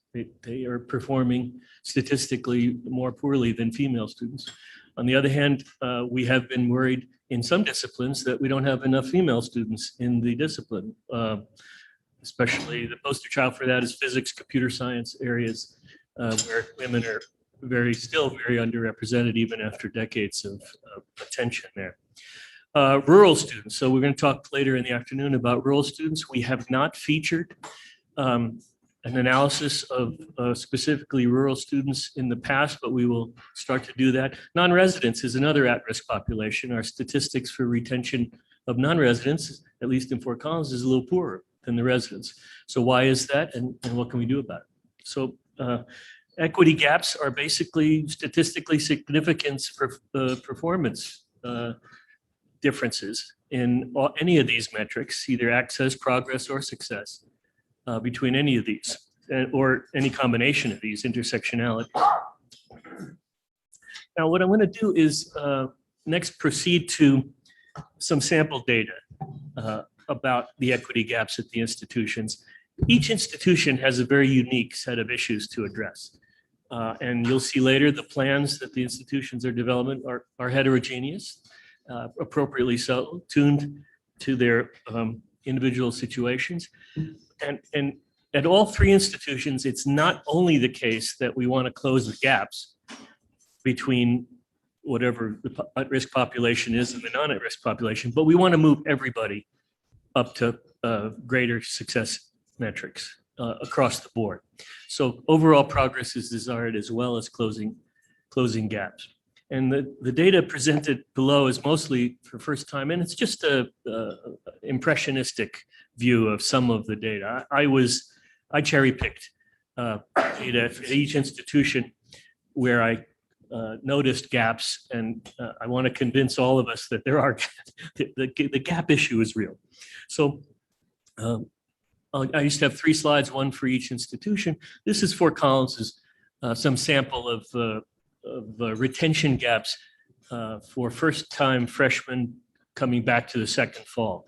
For non-residents, we see an 8% gap. Rural students, 1.3%, et cetera. You see, for all of these various at-risk populations, we see gaps in Fort Collins. So that's the headline here.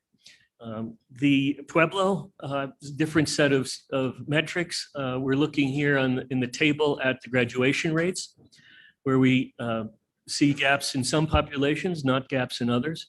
On the right side, the pass rates, completion, retention rates, we see systematic gaps with underrepresented minority students. I believe this is the cohort that we're looking at there. So issues at Pueblo as well.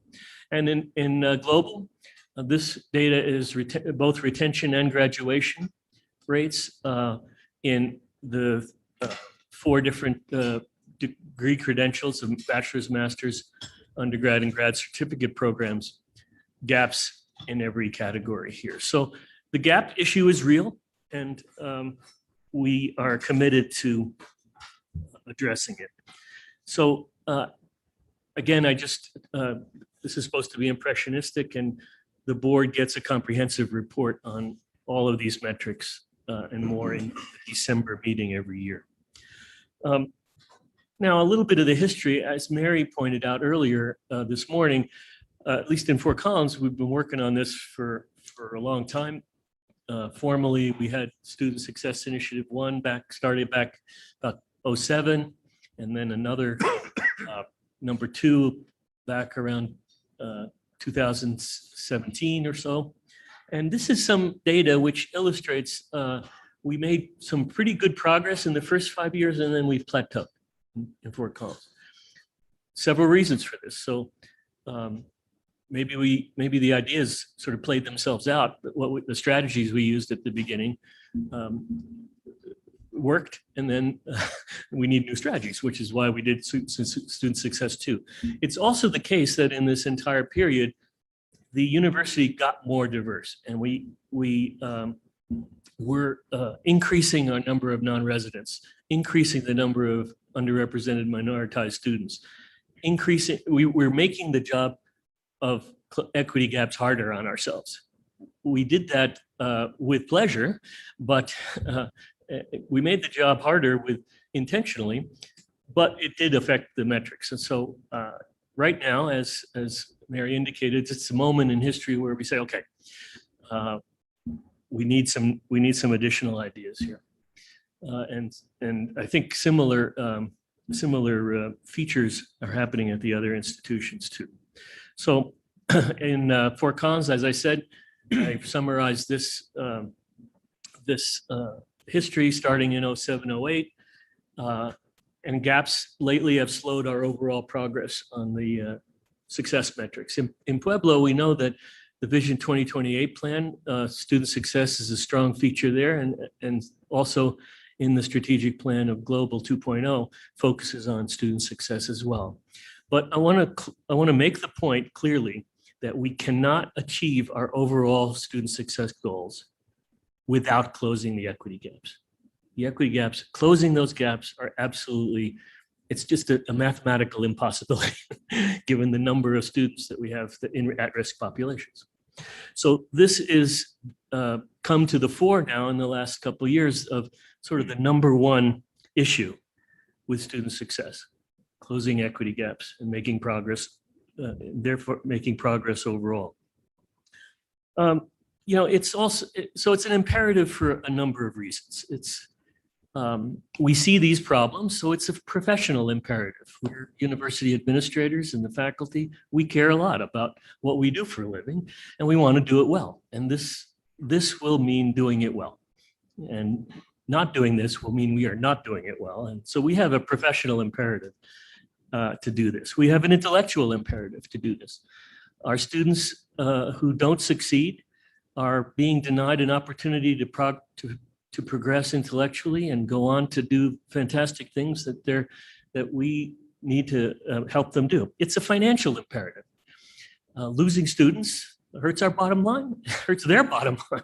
So it's a financial imperative in both directions. And finally, it's a moral imperative.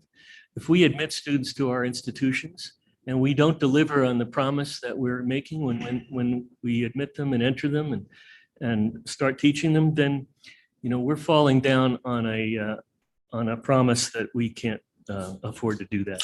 So for all sorts of reasons, financial, intellectual, professional, and moral imperative, that we need to make progress on this issue. So I'm going to describe the plans now. I have to tell you, there are 3 different plans, okay? One for each institution because of 3 different local situations. On the other hand, I've been part of conversations that have been bringing the student success groups together over the last 6 months in very interesting ways. So I think some of you know the National Association of System Heads, NASH. They have been sponsoring Taking Student Success to Scale project for almost 10 years, 8-10 years now. We've been participating in that regularly. I've presented at their conferences. We're part of that group overall. About 2 months ago, they had a TS3, that's what they refer to it, Taking Student Success to Scale, the initials. They had a conference at which we sent a team of 10 or 11 of us, members from all 3 institutions. And we participated in that conference, and it was really more of a workshop together. And it was very stimulating. And I got the team together again, the same team earlier this week. And I was just blown away by the things I heard and how excited the team was to be talking to each other about the initiatives that they're imagining that are already in place, and what they feel will be the result of these projects. So and these are generally faculty and administrators at the institution, not the highest level, not the cabinet level folks, but people on the ground who are charged with doing this work, and they're very excited about this. It's a fantastic. They're really fired up, and they want some system leadership too. This hasn't been always the case in past years, that campus level folks are looking to the system for some sustenance, but they're very excited about working together across the system on this particular issue. So going to the overall structure of the plans, I was talking to Mary a few weeks ago and sort of came up with this framing of various strategies, sort of lumping them together in these 6 categories. One of which is to get better eyes on what's going on, with better data about where students are failing, or where we're failing, the students, either way. Second is to infuse a culture of success outside the admin buildings of the universities. So get the departments, the colleges, the faculty, the staff lining up and aligning their efforts with our overall efforts. And then a couple of changes in the academic realms. First of all, changes to the curriculum. So do we need new courses? Do we need to revise courses? Do we need new degree programs, new certificate programs that particularly speak to the populations we have? And the second one on the curriculum side is, do we need enhancements to the existing curriculum? Do we need more, Mary mentioned the efficacy of learning assistants, deploying learning assistants in certain classes, adding high impact practices to certain classes. You can imagine enhancements that will be very effective as well. Lastly, on the programmatic side, co-curricular investments. We know that on the co-curricular side, lots to do with students who are at risk and need things outside the academic realm, but need our colleagues in student affairs and other parts of the university to jump in, our advising corps to participate in the projects. So, and finally, we know part of the story with retention and success is a financial one, and some targeted financial aid, especially in the folks who are sort of just above Pell that miss out on a Pell grant because they have just a little too much money, but not enough to really make it at the university without extraordinary efforts. They could use some help. So these are all three campuses address these in some broad way. So I'm just going to go through each campus with a summary of their sort of headline parts of their projects with the budget for each one, and you'll see the level of detail here. These are the Fort Collins projects, and I organized them exactly in the 6 categories. So Mary mentioned some of the data projects involved using the equity dashboard, leveraging our membership in the Unison Consortium, which is very data driven, piloting with Tableau and Cal State's dashboards on student success as well. It's coming on. College department projects, I think part of the proposal is to stimulate activity on the ground in colleges and departments to reduce equity gaps. Enriching the curriculum. So high impact practices, summer bridge programs, faculty professional development. The student experience project is one that tries to increase the sense of student belonging, both at the university and in their major. So that's a feature of the proposal. New curriculum, and we're in Fort Collins, they're developing a new diversity, equity, and inclusion course that will go into the core curriculum expectation, the first year seminars. New math models are being generated, starting to fund that. Enhancements to the honors program coming on. So that's all very exciting. And then expanding in the co-curricular domain, our key community programs have been very successful, but they don't reach enough students. So, and sometimes the students are not well matched. Students who need those programs are not taking advantage of them in high enough numbers. So we want to do some better matching in the community for excellence and using predictive analytics as well. And finally, I mentioned the financial aid. So this is a little bit of overview of the proposal that's in the appendix with more detail of the Fort Collins projects. And this is the budgets in each one of those categories. You see a fair amount of resources of the total are put into that final financial aid row, but a nice balanced set of investments across all the other categories of activity. In Pueblo, Pueblo's proposal was organized slightly differently by identifying issues that they wanted to address and then solutions, proposed solutions or strategies to address those issues. So one of there's about 8 of them here on this slide. Build and implement so-called back on track courses. So when a student takes a course and they immediately, within the first 3 or 4 weeks, know that they're not going to make it and need to withdraw, can we start a back on track course in the mid-semester that they can maintain the number of credit hours that they're gathering that semester without losing time to degree metrics? So I want to build and implement a suite of those. There are course and curriculum issues with not enough of their courses have recitation and other supplemental sections. They're bottleneck courses. So let's try to embed some recitation sections and recitation opportunities in high DFW and gateway courses and large enrollment courses.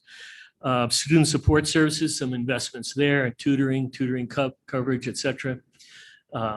Data issues, so getting better at data analytic tools to predict. All three campuses really want to get a better job at this, and Pueblo has some great ideas on how to implement some machine learning concepts and inject that into this as well. Professional development of the faculty is identified in Pueblo as something. They're redesigning their Center for Teaching and Learning in order to improve faculty capabilities in the classroom. Some enriched curriculum. This is one of the, you'll see in the budget, one of the places where they're putting most of the resources. The new Discovery Scholars program that has been mentioned, I think before in presentations by Tim and Mohammed, can use some great investments. This is a special undergraduate research program that couples with some stipends for the students and has been getting in its pilot this year has been getting some fantastic results. So scaling this up is a big part of the Pueblo plan. And then helping out with students' finances in two different directions. How do we lower costs and how can we do some targeted financial aid? Lowering costs, we can try to get to utilization of more open educational resources for instead of costly textbooks and other materials for the classes. Pueblo's implemented a concept of zero cost program where a whole degree program could be zero cost outside of tuition, and getting more programs converted to that zero cost model would be a win for students. And then Pueblo's got wants to do sort of micro grants for students who are the perception is that they're dropping out for a minor financial reason. And this is fairly well documented across the country that even small amounts of money delivered at just the right time to just the right person can keep a student in school for and get them to the finish line. So that's a little summary of the Pueblo plan. And the budget, you see on all of these presented here, you see most of the funds are in the middle there. You see the Discovery Scholars Program, which is a third of the money or so there. And I'm very excited about seeing how that can scale up. And finally at Global, they have a 3-year goal of reducing the gaps by half. Some immediate actions in 4 different areas of access, enrollment and financial aid, the analyzing the quality of the completion in the various metrics, and then resource utilization in the delivery of the curriculum. They want to reorganize the Student Success Office, create a much more proactive advising team. In this coming year, they want to deepen all of the above with an analysis of best practices among peers, get guest speakers in for the faculty and staff, and review virtually all the policies at the institution that relate to student success and equity gaps. And they're going to take that activity this fall and feed that back into planning for the out years. And so really pleased to see the resonances with Global's plans as well. So maybe I'll go then to the next slide, which is really what our goals should be. And these are admittedly some stretch goals, but our first goal is the headline here. We want to eliminate the equity gaps. I think anything less than driving these numbers to zero is unworthy of our attention. If we don't go to zero, then what are we doing? So let's have a goal of eliminating them. How fast can we do that realistically? Well, I think the earliest you could possibly do that is 6 years from now when you measure the 6-year graduation rate of the entering class. So instead of a 3-year goal or a 10-year goal, which not sure I'll be around to see, we thought we'd go, let's enunciate a 6-year goal, plant the flag and see if we can get there. It's a stretch, but I think it's a worthy one and worthy of going for it. And in consultation with the provosts, they think they can, this is not insane. So let's do things that are not insane. So that's one thing. Now that's the equity gap situation. What about the overall student success metrics? We don't want to be average, right? We want to be better than average. So let's try to get into the top quartile again by that same. Now pick your metrics. I mentioned 10 of them at the beginning. See how many we can get into the top quartile by 6 years from now. I think that's a worthy goal as well. And instead of waiting till 2027 to understand whether we're making progress or not, can we have faster achievements on those progress metrics, the retention? We ought to see retention effects right away. And we're entering a class in 2 months, 3 months here. We're going to be directing resources additionally on the margin to that class. We'll know how those strategies worked a year from now. And let's continue to measure that. So those are our sort of headline goals for the initiative. Can we sustain this past? And we're presenting you with the budget for some investment in this on the margin to each institution's already investing and are on a trajectory. We think that with additional board resources, we can increase the slope of that trajectory. Can we sustain that beyond the 3 years? If you all agree that this is something to invest in, we've done some back of the envelope calculations. If we can increase the sophomore, junior, and senior cohorts with retention, higher retention by just about 4%, that will provide enough tuition revenue, even after we subtract out the cost of instructions, to pay to sustain for these investments. And that's true. That figure is approximately correct at both Pueblo and Fort Collins. So sustainability is possible, and we're committed to getting there. So the summary of the budget is it's about $3 million a year in Fort Collins, about $750,000 a year in Pueblo. Global is going to take care of their thing next year and hopefully have some great results and plans for the year after, but no request from Pueblo. So it's about 11.2 over 3 years. And I might just indicate that we might be able to get some resources from the state as well with the deployment of funds from the feds that are coming into the state of Colorado's coffers. They're likely to be most profitably deployed in the financial aid sector. That's where it's what we're hearing through the grapevine, through the state, that's likely where they'll put, but they'll entertain proposals from all the institutions. We'll be in there fighting for our share, and that'll help contribute to these funds as well. So stay tuned for that. And with that, I think I'll turn it over to answer any questions, and I'll rely on mostly on my colleague provost to answer them. Jane? Hi, Rick. This goes back to my, former years as a fundraiser. It seems to me that there would be some private foundation money interested in this. I don't know if that's been researched at all, but worth a look. I don't know of any, but it just seems like something that private foundations would get after. Yeah, and I think at least I know for sure in Fort Collins and in Pueblo, there already are some philanthropic investments in sort of the baseline investments in student success. CSU is participating in a student experience project grant coming out of APLU, and I think it's the Lumina Foundation, or maybe it's the Gates Foundation that's funding that. Similar opportunities at Pueblo, so we definitely have our eyes open for that as well. Thank you.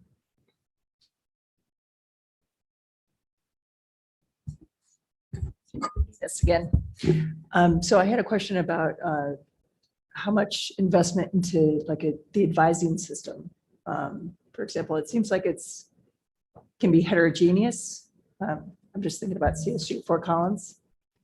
Like in our department, I'm in biology, we have actually dedicated advisors. It's not faculty advisors that help those students early on and through their path in a biology degree.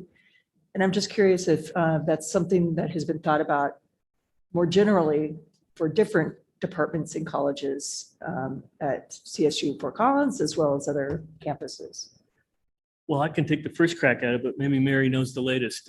I know that we established as part of our Student Success One initiative, a project to hire professional advisors for undergraduates. And we were up to 60 or 70, I think, across the institutions. And the model we used was to deploy them in the departments and not to have a central advice. So we have central advising for undeclared students in the Collaborative for Student Achievement, formerly known as CASA. And that's where the central advising for undeclared students. But as soon as a student declares a major, they're served by the departmental advisors. And we tried to deploy them as we hired up over the period in different departments that were most under stress in any given year. We'd send another few advisors that way. Mary, are you? Let me just clarify too. I wasn't meaning like a central advising. I guess I meant more standardized advising, like the ability to have that kind of resource in every department. Because I think it's really helped with success in our department. Now we have, I think, 5 full-time advisors for students. Yeah, biology is the biggest department of campus for undergrads. Yeah, Of course. I think part of our strategy that we're going to start to do is to look at what is happening at the level of the departments with academic advisors, what is happening centrally, and to coordinate more strategically. That's really the next step. So that's where we are right now. So we need to identify what's working, what's not working. What I've heard, and again, I'm still learning, is that the advisors right now, we don't have enough advisors targeted maybe in the right areas. And so there's students that still need more support. So I think we need to look at how are we identifying those students? How are we deciding who is reaching them and how are we coordinating together? So we're kind of in that learning phase. So is there money in this 3-year plan for increasing that? The goal is, yes, there is. And so the goal is to determine where's the highest need and then be able to deploy it. But we need to do it in a very strategic way. I think we've equated that the 1% retention per year equates to retaining 50 more students. Yeah. So we've got it down to the number, and we need to figure out how strategically we're going to do that because we need to be able to sustain it. I think Nate was next. I was just going to make a comment on for CSU Pueblo, the advising. I mean, we try to differentiate between what was funded by the vision dollars. So we did actually focus a lot on the advising model, and we have still a heterogeneous, but we have because departments wanted to actually have different advising models. Nursing, for example, still want to advise, their students, but we now have the PAC Center, which is centralized, for a lot of the other departments, and this is funded by the vision dollars. Just to comment on the earlier question about the fundraising. So CSU Pueblo has been very successful. I'm sorry, this is cutting out. Has been very successful in getting money from the federal government, and the current discovery model, for example, is funded by a Title III, but it's more focused on just STEM students. So the idea here is to expand this beyond. I'm not cutting up, it's the microphone. Okay. Yeah, that's why he is in charge of all success.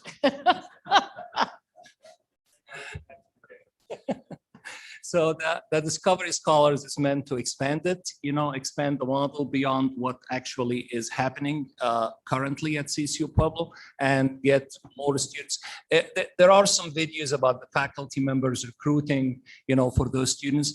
This is something that we started, in Pueblo, or we are actually going on, and this would allow us to actually expand the program. So we were heading towards that model, and this would increase the number of students that can participate.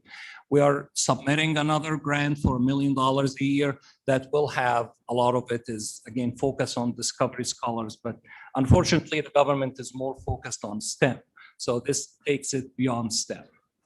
Thank you, Mohammed. Nate? Rick, I wanted to thank you for the presentation. It's great to have something that interesting after lunch. I also want to call everyone's attention to this handout, the CSU system, we can do better. First of all, I love the tagline because I think that's true for all of public education, not just higher ed. We can do better. I'm curious about the context of these numbers. Are we, if you look at trend lines, are we doing better than we've done over the past 10 years? How do these data relate to previous years is one question I would have.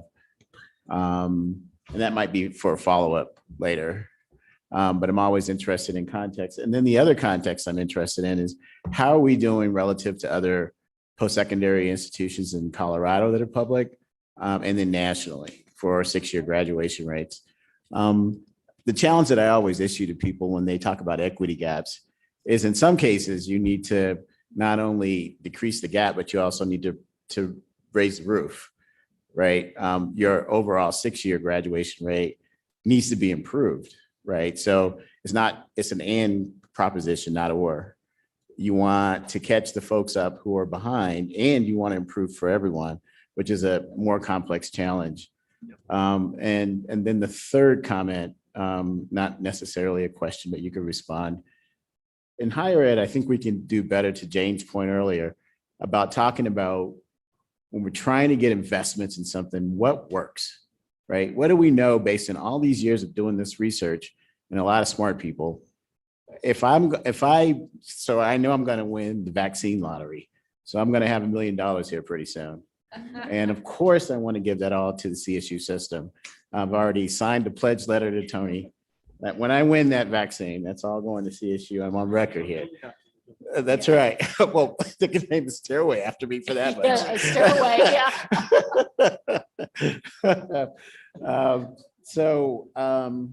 If I were going to have that conversation as a philanthropist, where am I going to get the most bang? I had one philanthropist say to me, a well-known one, he said, me and my brother have been investing literally millions of dollars in these kinds of programs for years, and we're getting old, and we want to see something that works before we die. So if you're talking about investing, what in all three contexts, what works? What do we know that works? Where do we get the most bang for the buck when it comes to increasing graduation rates and persistence rates? That's right. Well, yeah, that is a complicated question.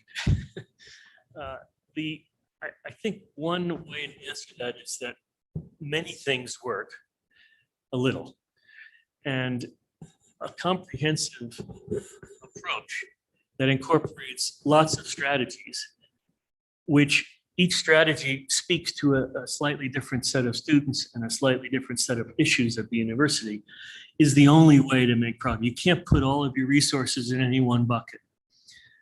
You must pay attention to the curriculum, but you must pay attention to the co-curricular experiences as well. You must pay attention to financial issues and financial aid. So there's, et cetera. So it's not, when you ask what works, it all works if you can implement well and if you can target well.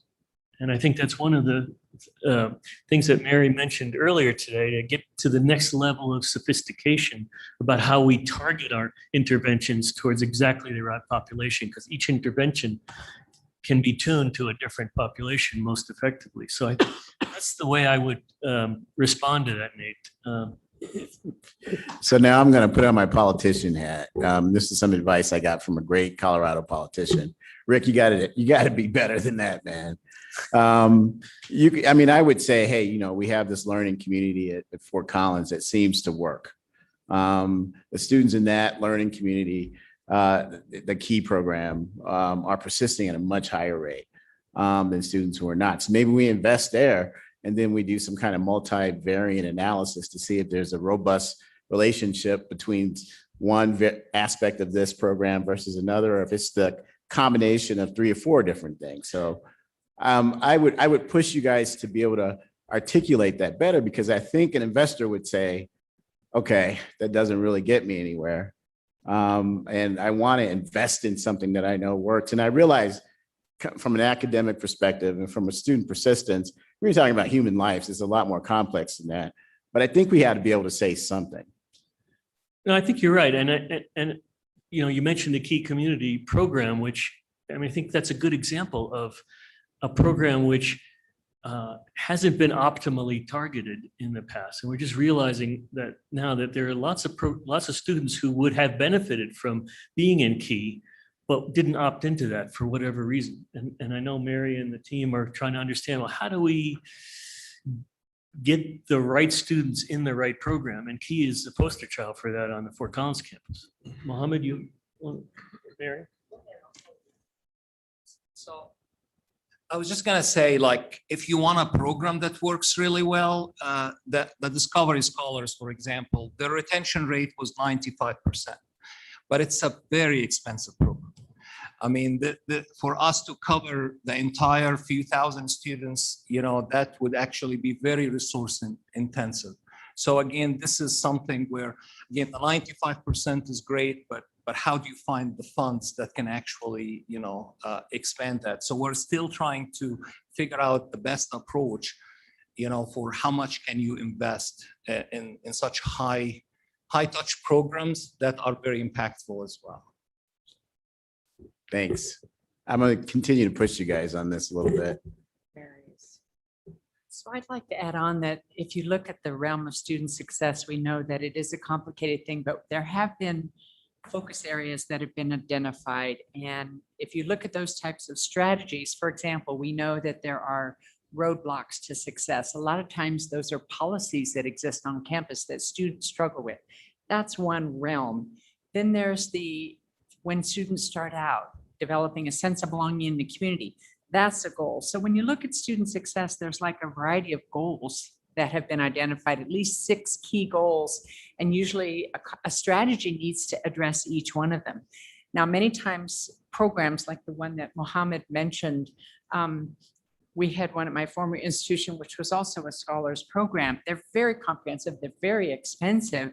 And the problem is you're doing 6 different things at once. So you don't know which of the factors is actually making the difference. And that's part of targeted approaches, is trying to run pilots where you can actually see, okay, in this pilot, is this making a difference? And that is one of the strategies we're going to be taking. Now, what is so good is we do know that there are certain specific programs that if the student participates in that program, they are very successful.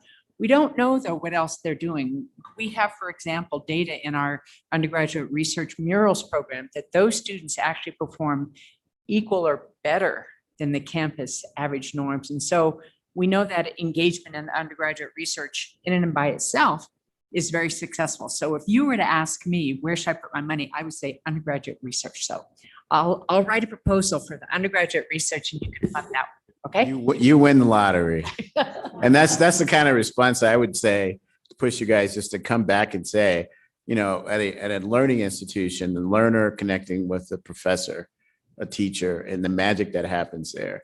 If you want to invest somewhere, help us get more students connected with our faculty.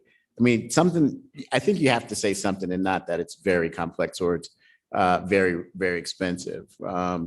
If it's expensive, I would talk about the return on investment that you get when you invest in this program, and the amount of taxes the students are able to pay when they become graduates over years and what they contribute to Colorado. I would never say the word expensive to a funder, right? So, I mean, it's just putting this in some kind of context so that you can have the conversation that Jane challenged you with earlier with philanthropy, because unfortunately, I don't think we're going to get it done all on tax dollars. Tony? Nate, a very specific response to your question about how we're doing compared to other places. If you look at the national equity gap and compare them to our two institutional equity gaps that I've got here in front of me for CSU Pueblo and CSU Fort Collins, over the last 12 years, both Pueblo and Fort Collins have beaten the national equity gap every year, outperformed it. Fort Collins, 8 of those 12 years, has beat the national equity gap by more than 10 points. I think the high on this is about 12.1. Pueblo has typically beaten the national equity gap by a lower number, but in the last 2 years, Pueblo has outperformed the national equity gap by rates of 15.6 and 17.1%. Woohoo.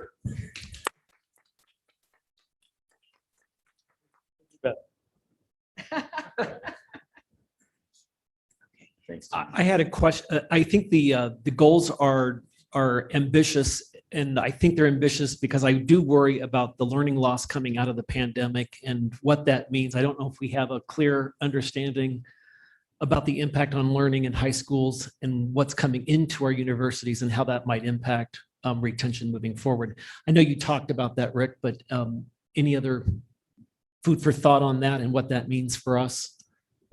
Well, it'll need to be factored in as part of the sort of near and maybe even medium term strategies for the cohorts that are immediately coming up. And I think the student success teams on all the campuses are aware of those issues, are paying some attention to them. We don't know yet, of course, since they haven't shown up yet, we don't know yet the scope of that problem. But we're aware of it, just as you're concerned, we're concerned too, and we'll have to see. Nancy and then Sarah. This is not a question, more an observation, and it ties into Nate's comments and yours as well, Tim.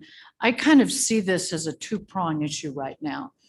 The plan you've just laid out is really, while it's 3 and 6 years, it's longer term. What we're faced with this coming fall is right now. And it would seem to me that, you know, I think about how the campuses responded to the emergency of the pandemic. There was a sense of urgency, there was a crisis. You brought your teams together in differently configured ways because it was a new problem. You didn't deal with it as if it was business as usual. And it may be that you want to look at this next year's retention and gap issues in that same way. Don't go back to the same old processes. You can set up the 3 to 6 year program, use your normal way of doing business, bring in the folks, but maybe there's a sense of urgency and a crisis mentality. So don't wait and find out how far behind those kids are. Treat them, assume it's going to be bad. Assume there's an emergency and a crisis and get prepared, because how can you do too much? I mean, this is not a situation where I think you can overkill it. I would really think, again, while you're putting the longer term plans in place with data, allow what I call cottage industries. If this group wants to focus over here and this group wants to focus over here, and see what works. But I would really think about this with the kind of sense of urgency and look at some different mechanisms to engage people, and then see where it goes. But I don't know that we can be over prepared for this coming year. And maybe I'm thinking it's a bigger crisis than it really is. But I'm just really worried about these gap year kids and the loss that students experienced in not being in the classroom. So I just say, be aggressive. Sarah. Well, I had one point, but now I want to build off that because that was so brilliant. So I'm going to change my point. You get to do that. I love what you just said. And I think as a psychologist, I think my view of all of this is always back to mental health. And I think in terms of the crisis we're going to see, it is going to be a massive mental health crisis. We're already seeing that. And so I'm curious how that will be addressed moving forward. Christian, you made great points that came out of your group from this morning as well, really looking at that. And so how can we really proactively address some of those concerns for the gap year students who are already overwhelmed And what can that look like? The other original point I had that kind of is part of this as well is, are we seeing any sort of additional layer of gap when it comes to our veteran students? Is that something that is looked at or tracked in terms of the equity gap, and how veteran status looks in comparison? We definitely do track our veteran students and in all the campuses. I don't have those figures. I didn't look at them for this presentation recently. So we are paying attention to those students for sure. They tend to do pretty well, actually. Yeah. At least I know from firsthand experience in Fort Collins. They're very, very successful students. I guess I love to hear that, and I would ask why. Why are they doing so well, and why is there not a gap when it comes to their success, and trying to take some of what's working there and integrate that into some other areas? Russ? Is there a follow-up? Oh, okay, hold on. I just wanted, maybe I'll do better this time in terms of, not say it's too expensive, but I'm not a politician, that's why, Yeah. Again, learning from the previous part about the high touch, again, students that need the support. If you will notice, we had the increase in the tutoring services, more coordinated tutoring service, something we are starting on our own, but the new resources would actually help. The addition of the recitation, allowing the back on track, because we know that no matter what we do, somebody will not respond.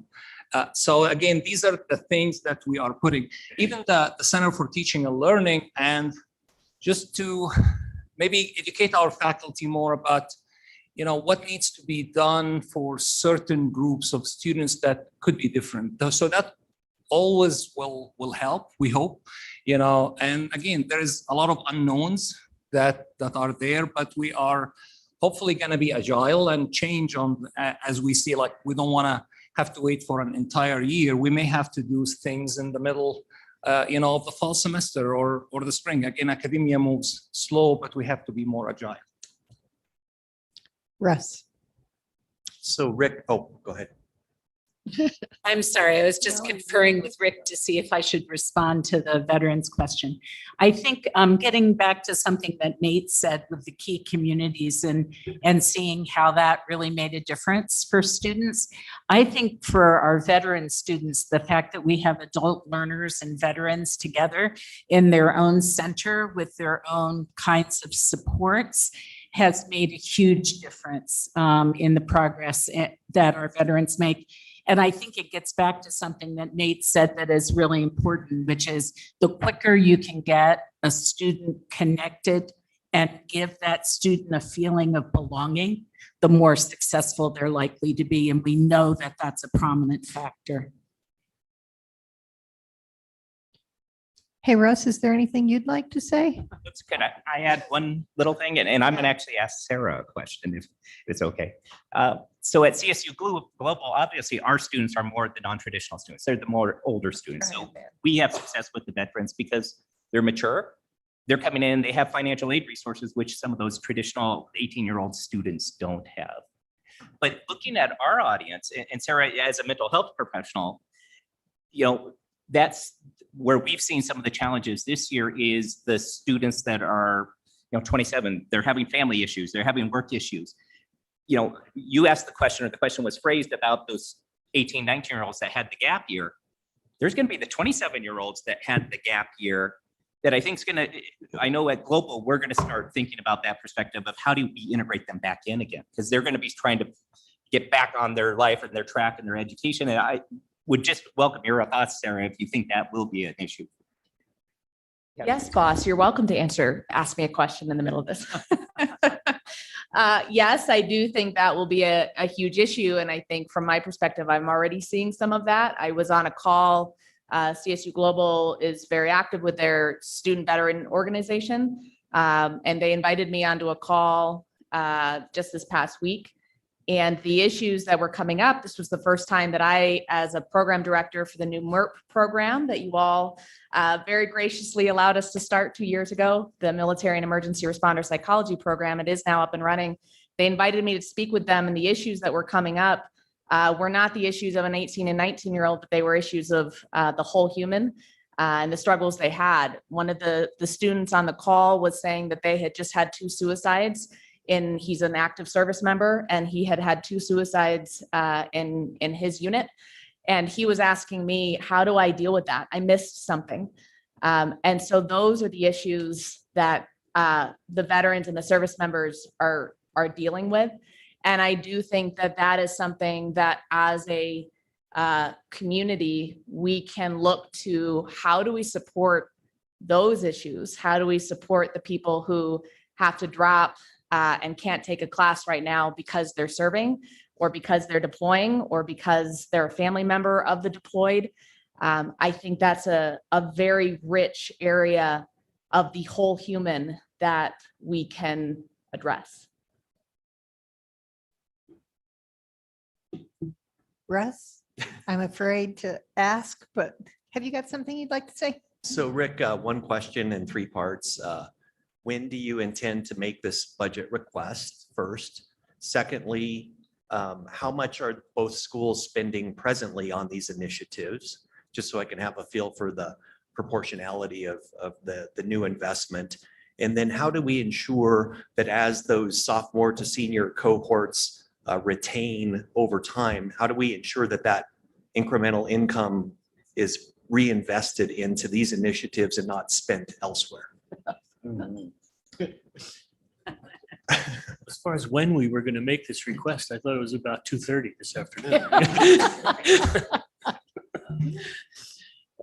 Well, I mean, this is obviously the opening presentation for this initiative. We welcome both all your questions, your comments, and your investments as we move forward. We could use the resources right away, of course. The baseline investments, I'm not so much on the ground, but maybe Mohammed and Mary can indicate a little more. But in Fort Collins, Nate's gonna not appreciate this. This is complicated. So, because the investments are not made in the same way that the org chart of the university is developed. So I can't point to a student success bucket of money and then say that's where all the investments are, because every college, many departments, and many divisions of the university are all contributing resources as part of their budgets and part of the investment we've made centrally to their budgets. So, for example, in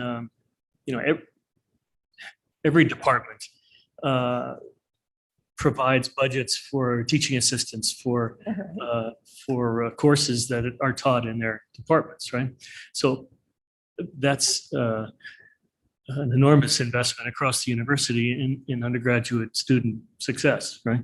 So it depends on where you draw the line as to where student success investments are made. I know that just the budget in the provost's office for the student success initiatives that are funded through the provost's office either through our Center for Teaching and Learning or TILT or other projects through the advising corps are in the realm of 6 to 8 million a year out of the provost's office, right? So that's sort of the order of magnitude just of the central investments. As I said, there are investments in student affairs. Lots of student affairs budget goes to supporting outside of the residence halls, the housing and dining, et cetera, goes to supporting students in co-curricular success. So Mary, you want to be more precise? Actually, I'd like to make a broader point that I think is really important, and that is when you do student success efforts really well, it impacts all the students on campus. All the students have more opportunities, and overall graduation rate should increase, overall retention rates. So the wonderful thing about a lot of these investments is that they not only are targeting certain groups, but every single student should benefit. And a good example is, for example, when you work to make tutoring services available free for all students, it not only helps the students that need them the most, but all students. So I think one of our goals is to make sure that we are doing things that will impact every student on campus. Very important. Mohammed, hold on just a second. Tony? So what I would say to members of the board as you listen to this discussion is, and Rick will smile because he's heard me say this countless times over the years as we've had this conversation. The answer you're hearing is why it's hard. And my response to that usually is, and the thing about that is I don't care. Because the fundamental bottom line is you do have to track that money. Right. So you can mark these expenses. Each of these campuses has listed on their budgets new things they are going to do, new expense lines. And they are just about to ask you for money to pay for those things for a 3-year period. They have also told you that at the end of that 3-year period, if they hit certain success markers, there will be more than enough revenue to keep paying those things.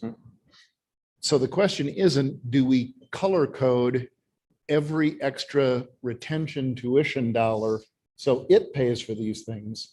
The question is simply at the end of the 3 years to say, you succeeded, you hit the benchmarks, the money's in the budget, pay for those things now. Right. And that's the way we have historically resolved these problems. Okay.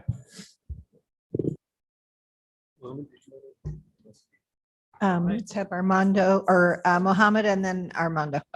Well, I was just gonna maybe give a little bit of an indication, like right now, we have funding, or we had, I mean, the funding ends this year from the government that pays $1 million for about 100 students. What we are trying to do is to actually impact 200 students by 300,000. So we are trying to, I'm an engineer, so I like efficiency. We're trying to have a model that can actually do more with less and hopefully impact more students. It's just an example. Again, there are so many initiatives, but. Thank you, Mohammed. Armando? Thank you. Rick asked, is this an investment the board wants to put resources towards? And in my opinion, absolutely yes. It's a core and essential function that we have. It's part of our system. So absolutely. I think Nate's point is accurate, though. We want to put resources where we can get our best return on that investment. Probably heard me say this a couple of times. I'd like to flesh this out. Last year, before the pandemic, Dr. Baum was here in Denver, spoke on some best practices, some best models that were there. And so Rick and Provost and Nate and whoever wants to join, I'd love to flesh this out because I thought you had some awesome, great ideas that could help out that have worked in other places. She spoke about individual advising, rapport building, retention support, having a core-based where people could go to, finding and connecting them to resources. And it really thought about a case management approach that you had, not just drop-in advising or you help them when they need to set their schedule and things, but you have a set of advisors that kind of connect with a population or community of students that help them if they can't make their car payment. It maybe helps them with there, or maybe it connects them as a community together. And there's already a model like this on each of the campuses. I think Pueblos is referencing this when they said student support services, but TRIO has that program. And maybe it's not exactly the way that program is implemented. It could be expanded. It could include more resources, but the way student support services as part of TRIO they have this case management aspect where it does all those functions. It does that individual advising, that community-based support. They can go in just to hang out sometimes. So they have kind of a core group to go to. And I'd like to see what type of investment that would take to target populations that are at risk that you identified, but are not eligible for either student support services or some of these other programs that federal dollars pay for, and how might we invest into those types of programs? And again, I don't know the complete budget and what it would take, but I'd like to really flesh out, see what a model like that would look like, because I think there's components of what you're proposing in what Dr. Baum suggested. But how do we connect maybe them together or tie them together? Do they blend together, or has it been tried? And do we need to expand it, or has it been tried and it's failed? I guess those are some of the questions that I'd have with some of that approach. Mary, do you want to take this, or I And you don't have to have an answer to that now. I'm just something like, again, I'd like to flesh out with somebody because I was really taken by her comments and what she suggested. And it seemed like a very successful model. So I'd like to see who would sit down with me to really say this is practical, or it's not feasible, or would take too much investment, or hey, yeah, maybe we should expand this and try this. And I guess to Pueblo, when you talk about the additional investment in student support services, is that what you're referring to, or is it just additional student support services that's not like the TRIO model program? It's different. It is different. It is different. Okay. So I would say that we sort of have a hybrid. It's not a case management model in Fort Collins, but we do have dedicated advisors for each student. So either, as I was mentioning to Mandy earlier, if you're an undeclared student, there's the Collaborative for Student Achievement Office. Each student has an advisor in that. If you're a declared student, you have an advisor in your department, your major. So that's the academic advising. And then for many of our underrepresented minority students, there's the co-curricular advising that happens in the cultural centers in student affairs. So it's not completely a one-stop shop case management model that there's a team for every student. There is a distributed set of individuals that are small in number for every student. And maybe I'm not explaining it right. I know there may be dedicated advisors. I'm talking about almost like the veterans community and like student support services community, to where there's more than just, okay, I go see my dedicated advisor for academic advising. There's this rapport development that you actually establish this relationship, and you just talk about life, you talk about career preparation, you talk about other things other than, come to me for your advising. We set your schedule. We'll see you next semester. We check up how your classes are doing. We see progress reports if those come out, whatever that might be. There's more of this rapport building, I guess, into it, to where there's more of this engagement. I guess that's the model that she kind of outlined as a part of it, and that's I guess what I'd like to discuss and see how feasible is that. Tim, hold on, Joyce, and then Tim. Oh, okay. I'll be very quick. Armando, I think what you're saying is very important. We actually deployed case managers for our students who are in quarantine and isolation. Actually had to end up hiring more case managers, but it was that holistic approach because we were concerned about the students. And what we discovered is it is a really good approach, and it probably can be achieved in a number of different ways. So you have to have some kind of connection and belonging. Right. And in terms of the cultural centers, they serve a very important role, but we don't have one for first gen. Right. So we know we need to do that. But I think the most hopeful thing and resource efficient thing to do is to pull all of the dispersed advising together into a core and actually do training around what are the other resources. So it's not just checking in with your advisor for what's your course schedule going to be, or how are you going to graduate in 4 years, but it's also an examination of teaching advisors how to ask the right questions, and then knowing what the resources are, because the campuses have been really working hard on various kinds of financial aid, but also housing, information, affordable housing, food. We've been bringing people on to register students for SNAP. So there are more and more resources happening on campus. And I think the trick for us is try to figure out how to bring all of those advisors and people who are serving in those various roles together and do some additional training that allows them to be able to access these resources for the students. Because I'm almost envisioning almost a blend between learning community, advising, this case management, where it's not just one or two check-ins. It's kind of this ongoing support. Exactly. Yeah, absolutely. Leadership development, all of it. Okay. Tim? Armando, I think you described Vision 2028 when you just said it's a learning system and it's a support system. In the learning system, there's a set of initiatives that have been funded, and we're combining those. That's the learning system. We've got a support system. Again, there's support from the system. We're putting those two together to create a system, and then we've got outcomes that we're measuring. And that is enrollment growth. That is part new students, but it's also part retention. And if we track that, and we are tracking that, that becomes sustainable over time. And so you're talking about more of a systems approach, and it gets back to the core systems of what we do at a university, but it is making sure that they're aligned and they are systemic and they're employing the best practices. And I feel good about where we are with that. We had a wrinkle with COVID, but we'll quickly come out of that and get us back on track. Did you just call it a wrinkle? Felt a little more like a big great wrinkle. big. No, but I Yeah. appreciate the way that you Rip. talked about it was this kind of an ecosystem of what we're trying to do. And that is what we're How do trying we to do. cultivate it? Yes. How do we? Yep. So I would like to remind that we are talking about this in the context of a proposal for something that has been studied. And I'm going to turn that over to Tony for a moment, and then we'll get back to questions. So first off, Kim wins the bet. There is something that can get a board interested after lunch. Thanks, Tony.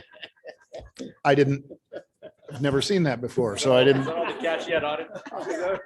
know. I mean, clearly what this discussion indicates is the importance of the topic, right? And we should have known that and seen that coming in. You all and your predecessors identified it as one of your 6 areas of strategic investment. It's in every single campus strategic plan you've heard from. It's in our system strategic plan. It was the first topic we talked about with all of you around board members. So the good news is we're all aligned on talking about something that matters and makes a difference, right? Now, to build on the question Nate asked, and I happen to be lucky enough for once in my life to have data to address a question. This is something we know how to do. This is something where we outperform the national norm of comparable places across our institutions pretty effectively. And we do it in a setting where you can't blame it on we just threw money at the problem, right? That nobody will ever accuse our institutions of overperforming because we just threw cash at something. Doesn't happen. So we've done this because we knew how to make strategic investments. And what Rick has gone out and asked the campuses and what they've provided and what we've pulled back together as an integrated plan is this proposal that says, if you fund these, I think 11 million, how much was it? 12 million total. 12 million total over a 3-year period. In their opinion, this will drive the equity gaps to 0, which I'm really proud. That's what they're arguing for, and not instead saying, well, we can make a dent in this. We can make some progress. I don't know that you all realize we are trained as academicians not to overpromise, right? When I wrote my research grants back when I had a productive career, they were things like, what I will demonstrate with this research is this incremental change. And if you ever said you were going to do more than that, good Lord, your study section just dope slapped you. And so for all of us to come forward and make a big proposal and say we can wipe out equity gaps, I don't think you realize probably how hard people had to swallow to get to that point. Now we can argue whether that should be or shouldn't be, but I think it's an important observation. They've come forward with a plan that would make a huge difference. They've got a track record that says we can get this done. They've put together a budget that does it. That doesn't mean there aren't other things you could add to it, to some of the other points that are out there. Maybe as we go along, there are more than one ways. Sorry, my wife tells me as a veterinarian, I can't use the phrase more than one way to skin a cat anymore. There are probably more than one way to accomplish these goals. So we could add things to that. We could do things differently, but the plan that's in front of you, I would recommend to you. I think it's based in successes.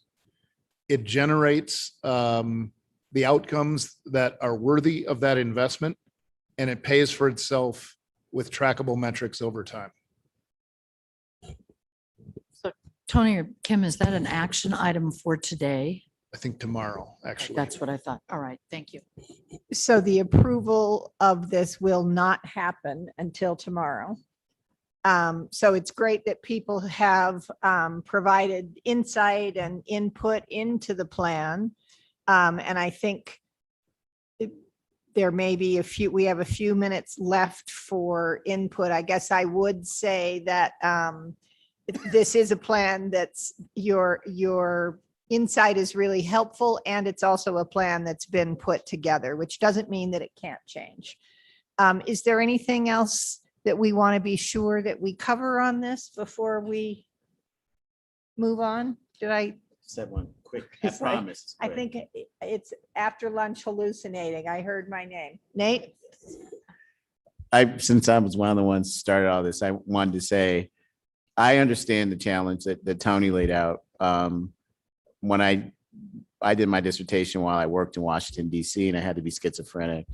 The nonprofit I worked at work, I had to make claims that were factual because that's the work that I did in advocacy. When I was defending my dissertation, I had to make incremental suggestions of things that I understood a little bit better. And if I made any claims, I would have never passed my defense, right? So I get it. But being someone who lives in both worlds, because part of what I do is fundraising, start with where Tony started. We're better nationally when it comes to equity gaps. We're better than other ones in the state. Don't be humble about what you do well.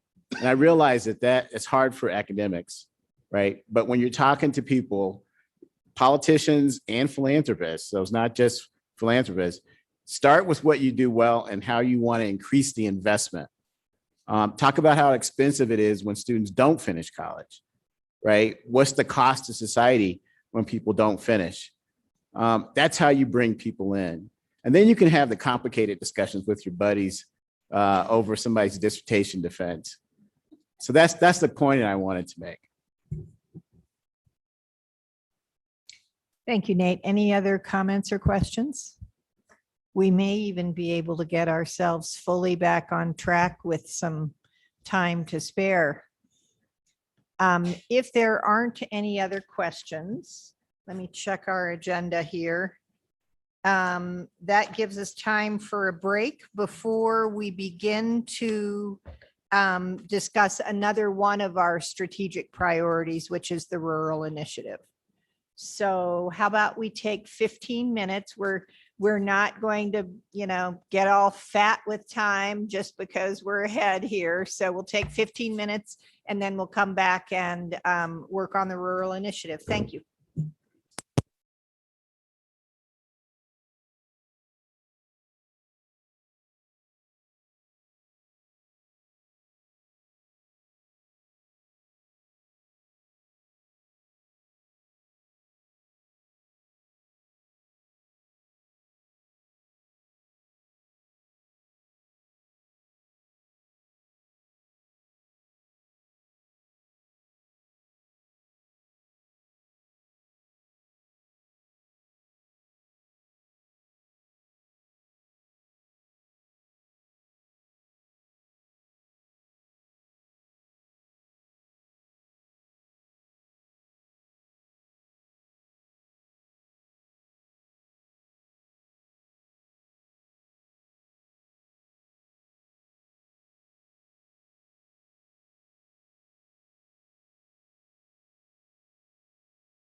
So Steve says you need more coaching on the gavel. Yeah.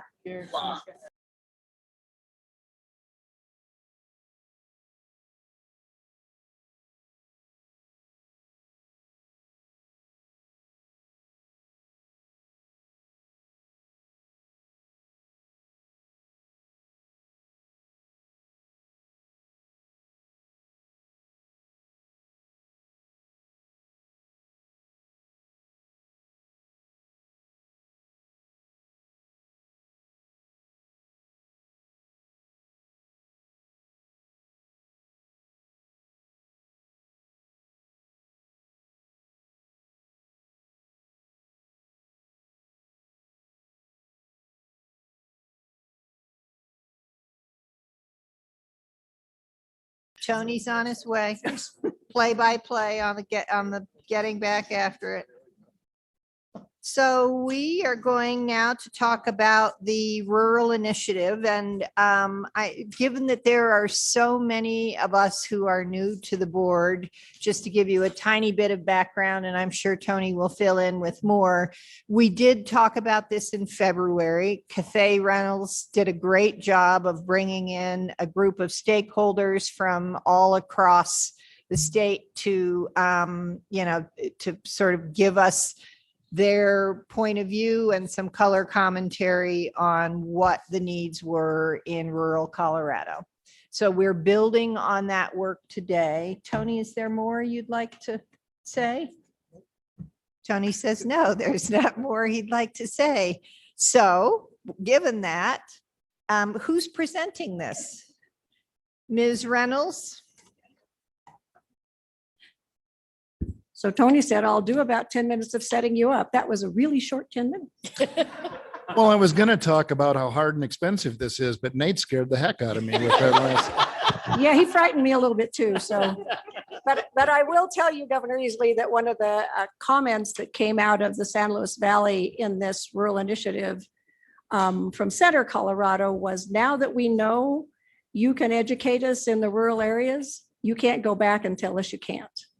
So those are poignant comments that come from folks when you're out in the initiatives. So first of all, good afternoon. I think I told Yolanda, I think I'd like her to come up and do about 5 minutes of energizing. She kind of had you all vibrating. We are the last presentation between you putting your feet up and a cocktail. So we'll do the best we can. But before I begin, the rural presentation that happened in February, whenever it was, I want to thank you. And I was talking to Governor Tour about this. I want to thank you from the rural counties, because that was an opportunity, thanks to the pandemic, that they were not invited to come to Denver. We were not on a road show. They were personally with you on a Zoom call.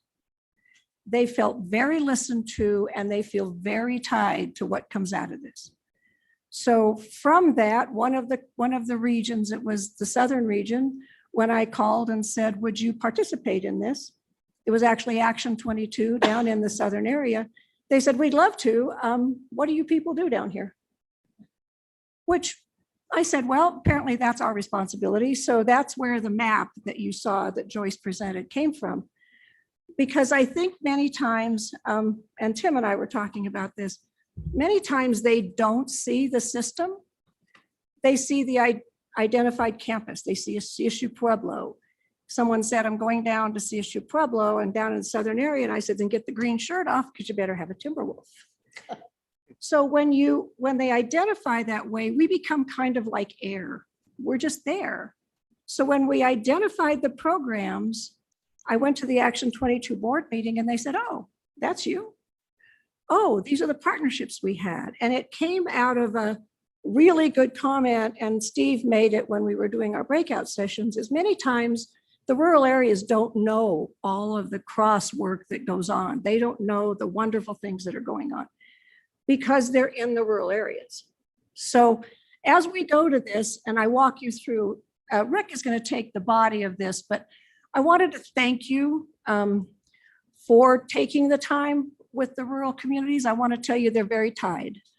We have the opportunity to reimagine and re-engage in our rural areas. I think one thing you heard from that presentation, and this is your word cloud, but it came out from the comments, is that rural stands out and that there was a moment in there, I would call it distrust or a consideration that possibly they've been forgotten. And I think as you look at that, there are places here where to reinvest or to enhance the support in the rural areas, we have an opportunity right now. We've come through a time when we're all kind of equalized. The pandemic was a great equalizer. The rural areas, I just came from Colorado counties. That was my 22nd year at Colorado counties. I came from there and came away from some pretty big conversations around opioids, mental health, the ARPA funds. One of the things that came out of that was in some of this fragile state, the universities, not just CSU, but the universities were stable. They felt there were some stable things in their life, and they knew that online might happen. They knew they could get an education and they could reach out to our extension folks. Now, whether they built or not, they knew we were stable. And at some points in these rural areas where businesses were folding and economies were tanking, that was important. So as you looked at the retreat, you saw, and for those of you that weren't here, Pro 15, which is the eastern counties, Action 22 are the southern counties, Club 20 are the western counties, and there's actually more than 20 in Club 20, but that's okay. The Betcher Foundation, the El Pomar Foundation, all folks that reach out. Colorado Counties Incorporated came, and the CU School of Medicine. These folks, I think, were pretty honest about what they felt, some of their challenges. Some of the things they were particularly nervous about at that time was the fact that there was a rural migration going on. Eagle County, people that had second homes made their Chicago home their second homes and stayed. And in doing that, they expected services, they expected good education, and that's not what that county's budgets were set up for. So we've turned into kind of three phases of amenity counties. The Eagles, the Vales, they have amenities. The growing amenity counties are the Pueblos, the Grand Junctions, and people are finding those as attractive places to live. The smaller rural communities will not grow as fast, but they will be enriched by that regional partnership that goes on. So your rural counties have not only come through, and your rural students through the pandemic, they've come through a pretty tough political divide as well. So when someone here that I was listening to said that that population is a little unsteady, it is. And I think one thing that came out of that is recognizing, and Rick is going to follow up on this, is that the rural population is a distinctively unique population. So as we move through this, these are the folks that were here. One of the things that came out from that is that we need a stronger agricultural connection. We need to bolster that. We need to reinforce that. I think an opportunity we have, not only did they get a sense of what systemness is, the fact that we are a system, we cover a lot of things with our extended campuses, Fort Collins, Pueblo, Global, but they also recognize that the Spur is a campus. That's going to be a support for agriculture. And so that outreach and inreach from the rural areas is going to be important. There is this uncertainty about their financial future. Some of them are doing well. The ARPA funds, the CARE funds have bolstered that. But the opioid issue, the mental health issue, the access issue for education, as I said, some of those students are very comfortable out there. And then how do you attract those students? How do you attract them to get them in? So from that, these are my opportunities and challenges as I begin to turn this over to Rick. The opportunities are there is an understanding of the system. One of them said I needed to pass on a compliment to Tony for putting in an outreach rural department. And I said, that would be me. So it's a very small department. The other thing that happened is we had an immediate outreach from that meeting that day, I think, on the phone, from Northeastern Junior College, Commissioner Pelton, and his wife, who is the dean of the Human Science Department out there. We are working with Lisa Youngblade and Jan Nerger on doing an addictions counseling program out there, which is hugely needed in the rural areas. They need addictions counselors all over the state. The other thing that we have come to work on, and this is thanks to Tim, we had an outreach from Mayor Rico in Trinidad. And Mayor Rico and then Trinidad State, and I know that Becky is a good friend of the president down there. Tim did an excellent job, and they've got ongoing construction management and then wildlife courses they're working on. Because Trinidad per capita has a lot of money because people have moved there. Dana Crawford has gone down and worked down there in the Architectural Historical Park. And they have a new state park, a national park, Fisher's Peak, and they have Purgatory. So we're talking to them about tourism programs. As you look at this, workforce and job training, the workforce and job training in rural areas is very different than along the Front Range. They can't get workers out there. There's a lot of reasons, but they can't get workers. So job training certificates, bundled certificates are important, and how you get that there.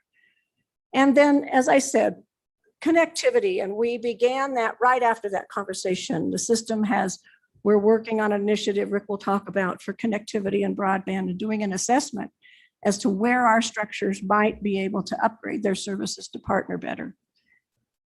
The challenges that you'll see is that the collision of broadband and COVID really created a distinguishing moment for our rural communities.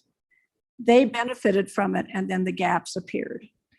As you go down, what you see is broadband is important, but at that time, those on the ground extension people, those on the ground research people were vital. Having the opportunity to come here and talk to you personally was vital. So my last comment on that is that there is a unique rural community. Rural learners are different, and that's all ages. That's not just 18-year-olds. And I think, as Mohammed said, there's the 26-year-olds, there's the partnerships with community colleges. So as we look at that, there's a unique opportunity for a really valuable investment in being there. And there's nothing like being there. You can't make a Zoom call do the same. Going to the online component, and I'll close here. The communities are now asking, if you upgrade your services, what do we need to do to be ready for you to partner with us? And that's a unique question, whereas before they didn't even think about that. So as you look at Adam over here, if somebody's running a Zoom call, somebody's also running the slides. Those are two different people. And in Sedgwick, Colorado, they don't have that. So as we look forward, we need to be able to tell them that. So I will turn this over to Rick to take this off, because he has 84 slides and I'm good with my 3. So how was that for a setup? Maybe 83. He may have. Should make the same disclaimers that Lynn did earlier. It's difficult to follow. I'm not going to be fresh. Yeah, so I have a few opening remarks too from me. This is something we've been thinking about all year long. As you know, we had this event in February where we heard a lot from stakeholders around the state, but we had been working for some months before that at the system on how to think about how to contribute to some of the challenges in rural Colorado. One of the things that we did, well, you see these key takeaways from that retreat again, sort of listed, and we've sort of bucketed some of the everything we heard into these 4 different areas. How to get better at educational access, whatever that means for students to take advantage of the assets of the system around the state, especially in rural parts of the state. health issues, mental health, aging issues, etc. Community development and economic development are the two other areas that sort of come to the fore from what we heard. And you see some sub-bullet points among those. And so the February retreat was great, but as I said, we had been thinking about this for some time earlier. And I mentioned the National Association of System Heads in my previous presentation on student success and their Taking Student Success to Scale initiative. They had invited us, because of our relationship with that organization over many years, they invited us to join what they call a leadership academy this year, where they invited 8 teams from around the country to participate in a leadership academy. Texas A&M, Montana, Tennessee, us. I think Texas actually had 2 teams. And to try and come together, leadership group of the systems, and work on a project together during the year. And we chose rural initiatives back in December, when we joined this effort. We agreed to participate. Our team was Pam, and then Paul. Oops, I misspelled your name. Mohammed, Mary, Kelly Long, the vice provost for undergraduate affairs in Fort Collins, Cafe, and I were our team. And each team had about 7, 8 people on it. We started out with just 6. Both Montana and us had rural initiatives as our topic. It was interesting. So we got a lot from this, just talking to Montana system folks. Now, the challenges in Montana are different than the challenges in Colorado, because Montana does not have anything other than rural in the entire state. They don't have a front range. So their perspective on how to benefit the rural parts of Montana was basically their entire mission. So it was interesting to compare notes with them. We had quite a lot out of that. Monthly meetings with all the teams coming together. We had presentations by experts that Nash gave, and then a lot of team time. And we got together monthly outside of the Nash meetings as well. And you see the team was mainly focused on academic issues. So over the last, since February, since this Nash activity ended in last month in May. But since the retreat then in February and the invitation by the chancellor to put a proposal together, we started talking more substantively with Blake Naughton, the vice president for engagement and extension here, and brought him into most of the conversations as well. And our recommendations today emerge from the academic parts. A lot of those came out of our Nash team conversations, and the extension investments are the result of conversations primarily with Vice President Naughton. So let me just remind you, these are what we think the key outcomes will be. Accessible education, improved health, community and economic development. And some of again, the 4 areas and some of the sub-bullets there. And accessible education, we want to focus on first getting better at understanding what the issues are with recruiting and retaining rural students to our institutions. Then there's curriculum development, both internally on each campus. How do we think about our curriculum and design programs that are attractive to rural Colorado? And how do we also collaborate better with statewide partners, whether those are inside our system or outside our system? How do we collaborate with the community college folks that are placed all over the state, largely in rural locations? Transfer issues came up in the academic realm, as well as targeted financial aid issues. And then we're going to propose to put some investments in some rural college access specialists that'll be tied to the extension offices in rural Colorado, in the regional offices, and that will help guide the local population, local students, prospective students towards higher ed. Not necessarily only to CSU, but we want to make sure CSU is prominent, of course. I already mentioned mental health and aging issues in health.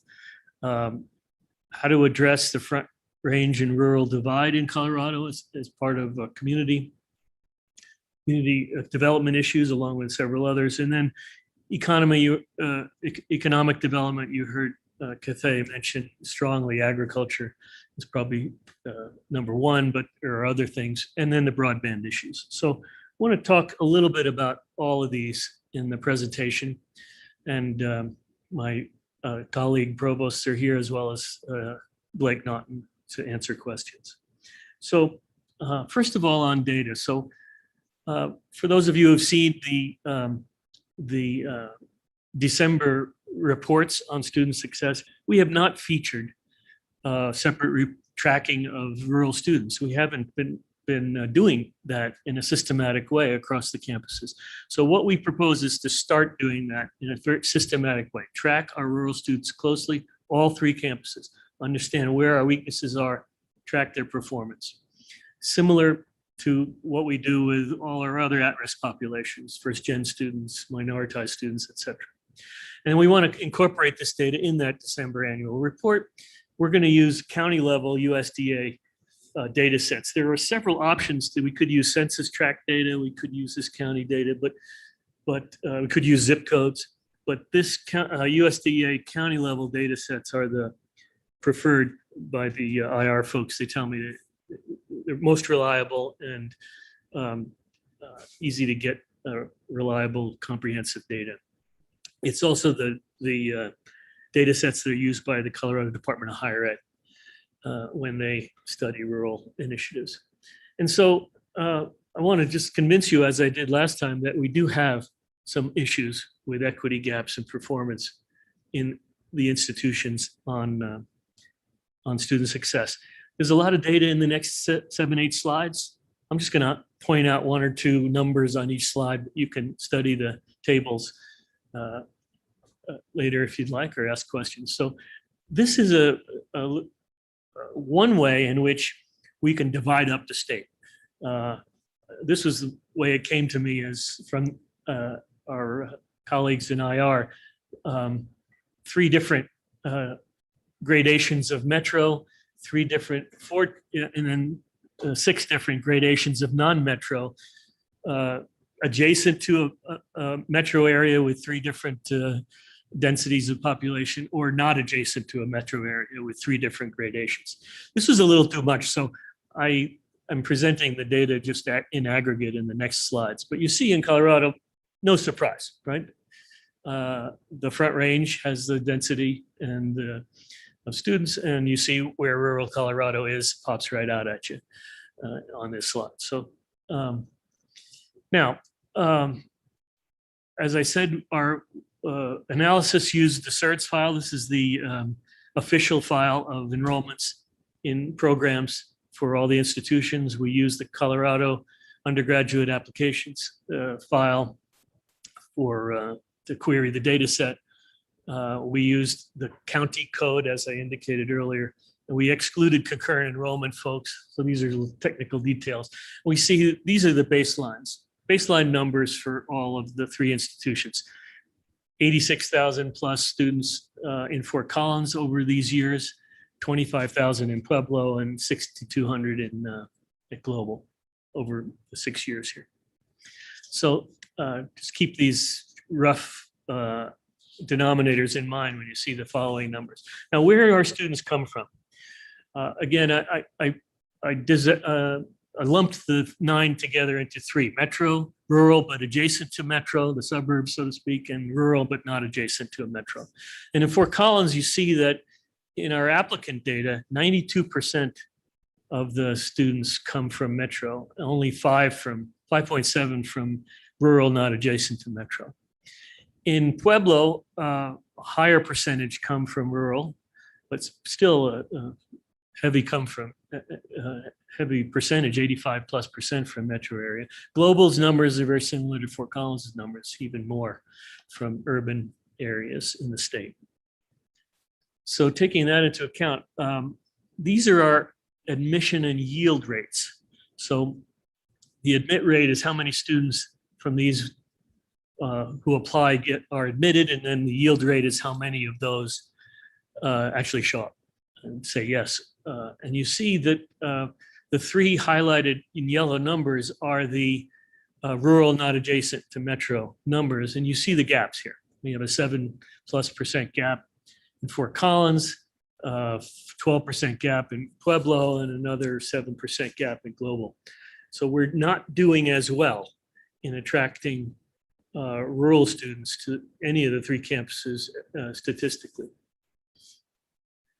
Head count. Now this is just to give you an idea. Those percentages are one way of looking at it.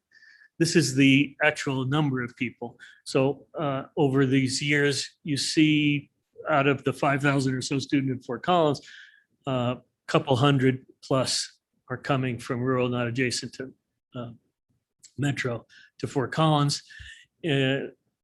Between 60 and 30 in Pueblo, and in the 20s, at a high of in the 30s there a couple of years ago in Global. So the numbers are not big. Right? So, you know, take 5% of the entering class, you only get a few hundred students at Fort Collins, and even less in Pueblo and Global. So I see these numbers, okay, there's a lot of opportunity here, right? A lot of opportunity here. Either looking at the percentage in the previous slide or the actual numbers in this slide. There are also gaps in the demographics. If you look at the students, either from the metro or the rural compared, rural students are coming from generally lower resourced families. They require higher math remediation. They're a little more female, and they're a little less racially minoritized across the state. So there are differences, and no surprise in the populations that we're talking about. These are just 4 examples. Our retention rates by campus and rurality here, you see in Fort Collins, it's not bad. It's about the same as the metro students, 78+%. For those metrics. This is the headcount metric, not the FT metric. In Pueblo, there's a gap, and in Global, there's a gap. So there's some work to do in retention rates and some additional work to do in graduation rates. You see in Fort Collins, the 4-year, I picked out the 4-year rates is where I saw some gaps here. That the Fort Collins suburbs seem to be a low number, and the Global rural students, there's the largest gap on the board, I think, in the 4-year graduation rates. We see in the 6-year rates, we kind of recover though. So it's pretty good. Well, so in the following slides, I want to do a deeper dive on the specific initiatives that are described in the appendix document. And they're organized in these 4 sectors that I introduced before: accessible education, health, community development, and economic development. And I'll start with the initiatives in accessible education. So first of all, local access. We want to expand the notion of collaboration campuses. We have the collaboration campus down in Castle Rock, the Sturm campus. That's a wonderful opportunity. To be honest, the Pueblo has really been very successful in their computers. The cyber program is down there. Right? So I think it's a winning model. We've seen success there. We want to expand that. Probably our next expansion could be at NJC. We also want to understand how to do more 2+2 programs with community colleges that are sited in rural areas. How do you be more intentional about the programs that their students are interested in, that their population's interested in? More experiential and internship programs, which we know would increase student success. Then there's a set of initiatives related to youth development and college access programs. 4-H work, school relationships. This is where we will target some investments in dedicated college access specialists and putting some scholarship dollars targeted to rural students in that domain. And then paying attention to the minoritized populations in the rural areas, which is sort of a doubly intersectionality there, double intersectionality. We'd love to scale the Juntos 4-H program, which we're piloting now, working with Latinx youth and students, tribal youth outreach, and also additional targeted scholarships there.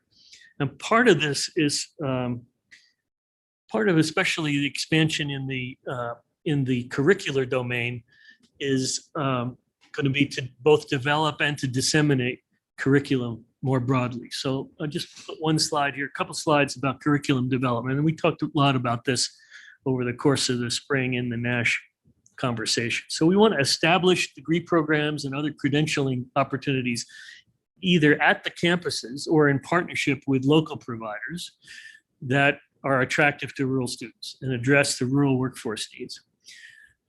So I think Blake constructed this great phrase, place-based access to workforce relevant higher ed. I mean, that's sort of, those 6 or 7 words says it all.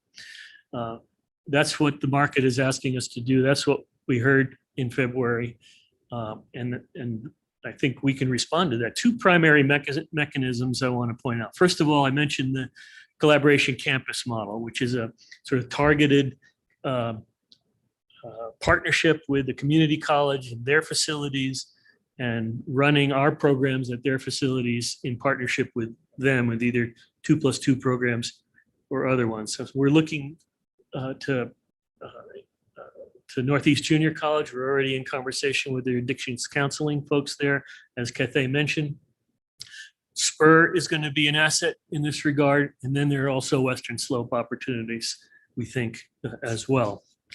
And the second mechanism, in addition to expanding that STIR model, is specific 2-way, possibly multi-way partnership opportunities in developing and delivering curriculum. And there's lots of examples actually already underway that we worked on over the last year, over the last year or 2.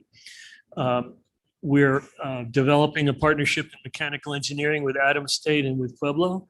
Adams State's half a year or so ahead of the conversations in Pueblo, but that's going well. Partnerships in our undergrad ag curriculum. We have 2+2 programs in place at the statewide level, but I think we have also developing them with Pueblo and possible extension. So Pueblo's a little bit in the lead here. Ag business, horticulture, probably the most promising programs there. We've been meeting with Northeast Junior College, as Cathay mentioned, in addictions counseling, and we think we can provide some training programs out in Northeast Colorado for students and emerging professionals there. Pueblo has met with Trinidad State and Otero Junior College to explore construction management programs, the wildlife programs. Cathay mentioned both of those. We're also working at the system level to understand what's our play in nursing around the state. Both Global and Pueblo have nursing programs. Fort Collins does not. How do we use the assets of all 3 institutions to get to the next level in providing nursing curriculum? And so in addition to those specific credentialing degree and certificate programs, we want to understand how we can better place students in rural internship possibilities around the state. We think there's a lot of upside there. As part of the academic thing, there's always transfer issues come up where it's a general problem. We have about 30 majors already with focused 2+2 programs that are statewide. We want to expand these in areas of interest to rural students, and we have great models for that. So we want to facilitate and even make more easy transfer inside our system.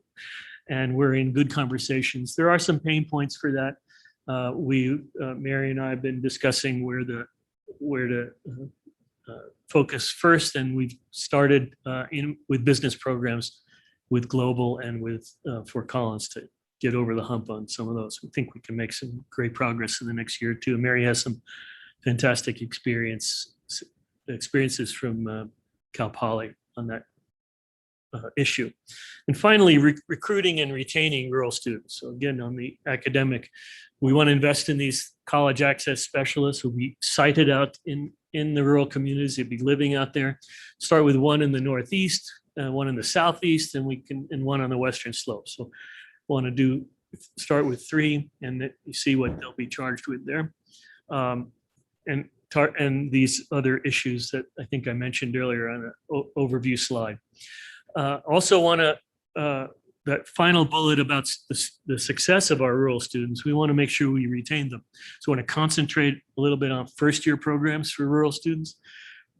Our experiences have been, once rural students get to the sophomore year, they tend to be graduated about like our majority students, but we may need to concentrate more on first-year programs and bridge programs as needed. So, and introduce some, address the rural urban divide that is not unknown on the campuses either. So, the next sector of activity is in the health domain. And I mentioned mental health, aging health, and prevention health. So mental health, we have some great opportunity because of the expansion of the Agribility program. We're going to get some new resources with some from the state to do that. And then we have that will establish. We want to establish in the extension domain rural mental health specialists and links to our agents across the state. In aging health, the extension folks and Blake have been designing a sort of a senior 4-H concept. And I think we can move forward with that with some additional resources. And then prevention health, that our addictions counseling conversations speak right to that. It's also the case that we can't do that by ourselves. We need to cooperate with local partners in the communities and upgrading those and providing, if we can provide the broadband capabilities in our extension offices, then we may be able to assist those communities in telehealth assets. So we'll proceed with in these 3 broad areas, and maybe come up with a concept of, as this grows up, of a CSU health extension system, where extension has a specific sector of their mission that is really focused on providing health assets to the communities that they serve, in the same way that they have other specialists in gardening and other things. Well, I don't need to say more about that. So that's in community development. Concentrate on 3 different aspects of community development: civic capacity and community leadership. We have a great community leadership program already. It can be expanded, the FLTI program. And then the second sector of activity is extend the humanities outreach to rural communities. We have fantastic arts and humanities programs at Pueblo and at Fort Collins.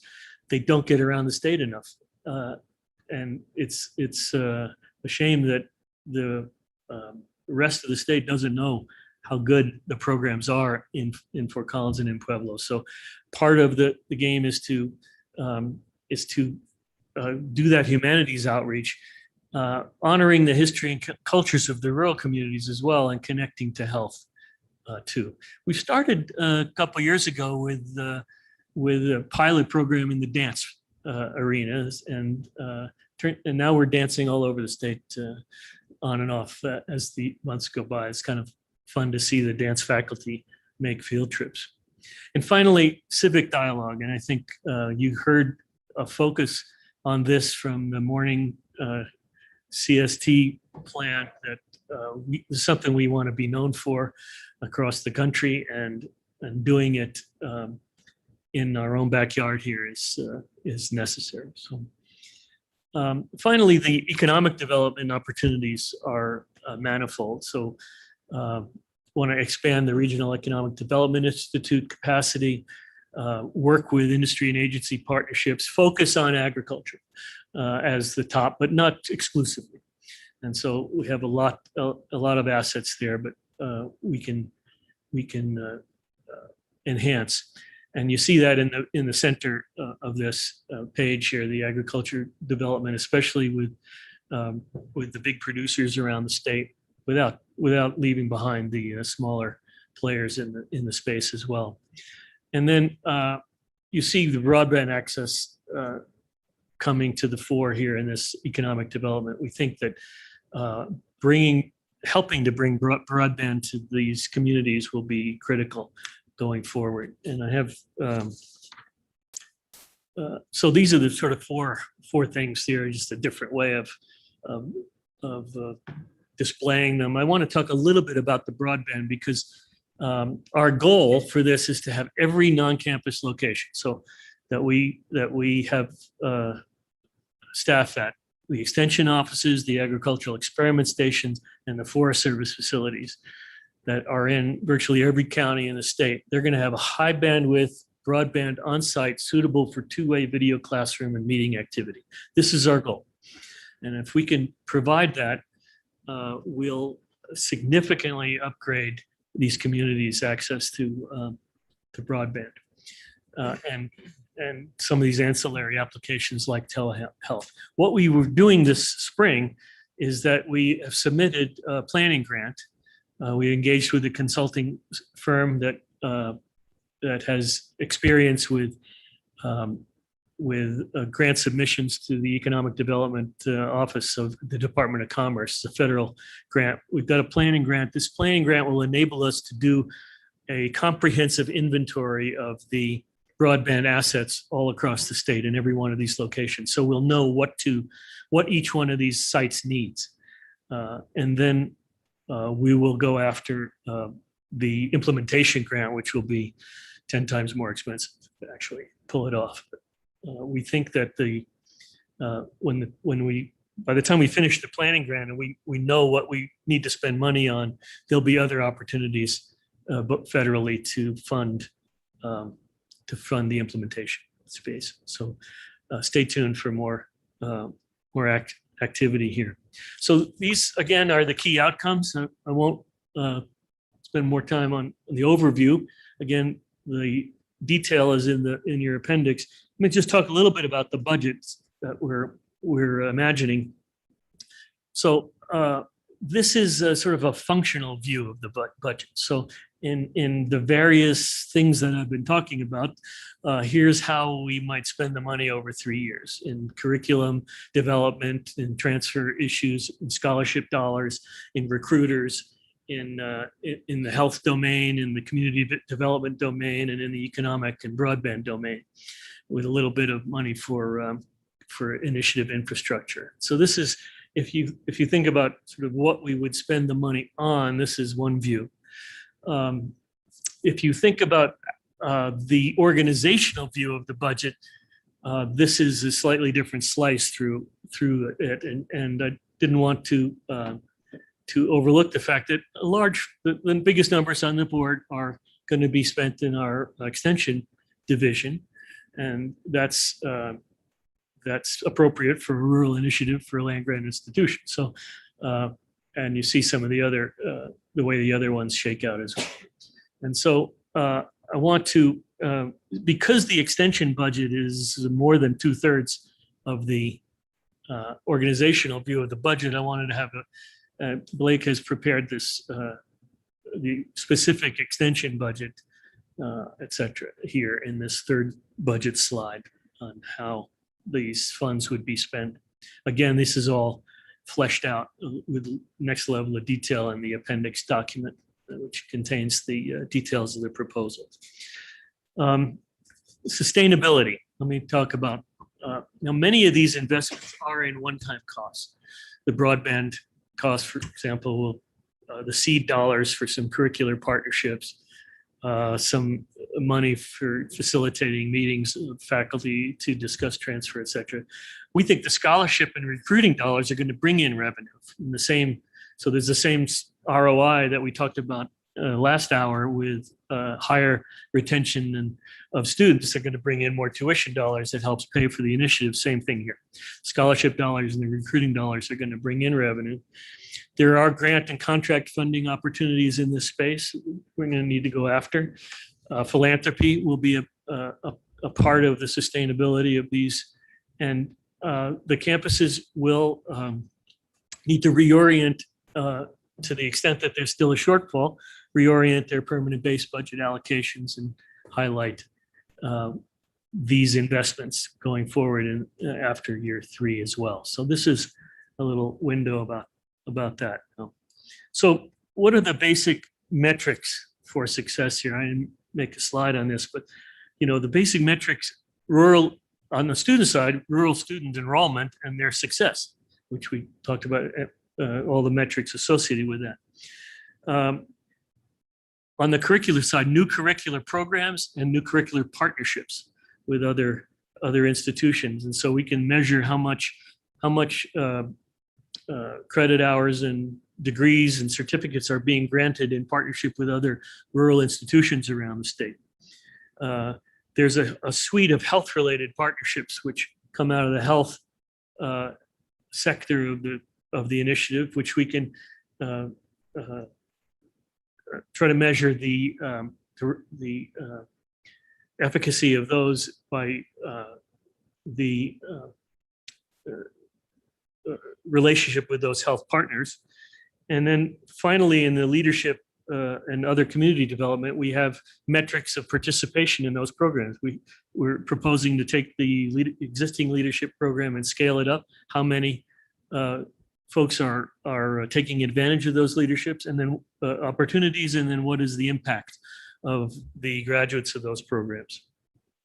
And then the broadband is also relatively easy to measure. We want to, are we executing on the delivery of the broadband? That's the easy one. The harder one to measure is what's the impact of that investment. So how do we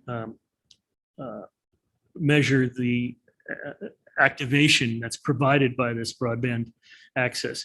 I think a feature of the success of the rural initiative will be continuing conversations of the sort we had in February with our stakeholders.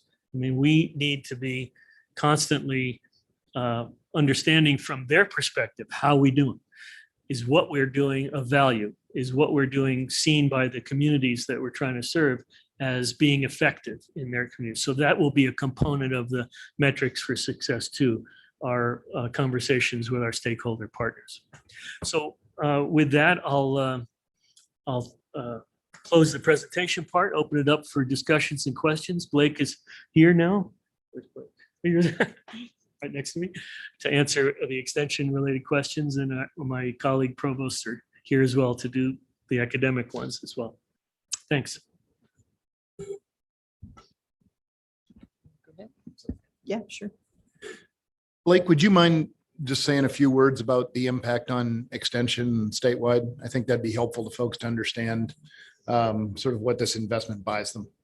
Yeah, absolutely. Thank you, Chancellor Frank, for the opportunity. And Chair Jordan and governors, I really appreciate you digging in on this important issue. When the land grant was founded, it was our commitment to the entire state to bring the university out to them. And this is a great chance for us to step back and say, are we doing that as well as we could? So what this is really doing for us is, I would say, reinventing extension and reinventing the areas of focus that we're having so that we know our impact in a much stronger way. We are underperforming against some of our peer states and the kinds of competitive funds with grants and contracts and fees and gifts that we could be bringing in. And so part of what Dr. Miranda was talking about, sustainability, is that this is an investment that we hope will have an impact to change rural Colorado, and will also change the way CSU Extension runs so that we are much better at delivering value. And when the value is delivered, people pay for that value and bring resources to the table, whether from our partners in health systems, our partners in school districts, all of our partners with our counties, of course. What could that look like that we do better? So in general, what we're looking at is trying to pivot off of President McConnell's Courageous Strategic Transformation Plan, so that for our divisions, we identify what those impacts will be in those 4 key areas that Dr. Miranda just presented to you, so that we understand that we are actually, with our educational programs and services, changing the health of rural Colorado. And we're getting more kids to go to college. And we're changing the economy of those former extraction communities that now need to figure out what their workforce can do and thrive in an outdoor rec economy or whatever that transition is. And we believe very much that CSU, through extension and through all of our campuses, has a place at that table to enable that access and have that impact. And so our process from the Courageous Strategic Transformation planning framework over the next few months into delivery to the board as part of our plan by November 30th is my deadline, according to our auditors, is what are those metrics? What will we hit? How will we know if we're doing well? And how will this investment really transform the way that we could go about it in really profound ways from what we were thinking before? So that's the direction that we're going in. I appreciate the opportunity to reach big. I like the comment earlier about we aren't doing something incremental here. I'm not kind of an incremental guy.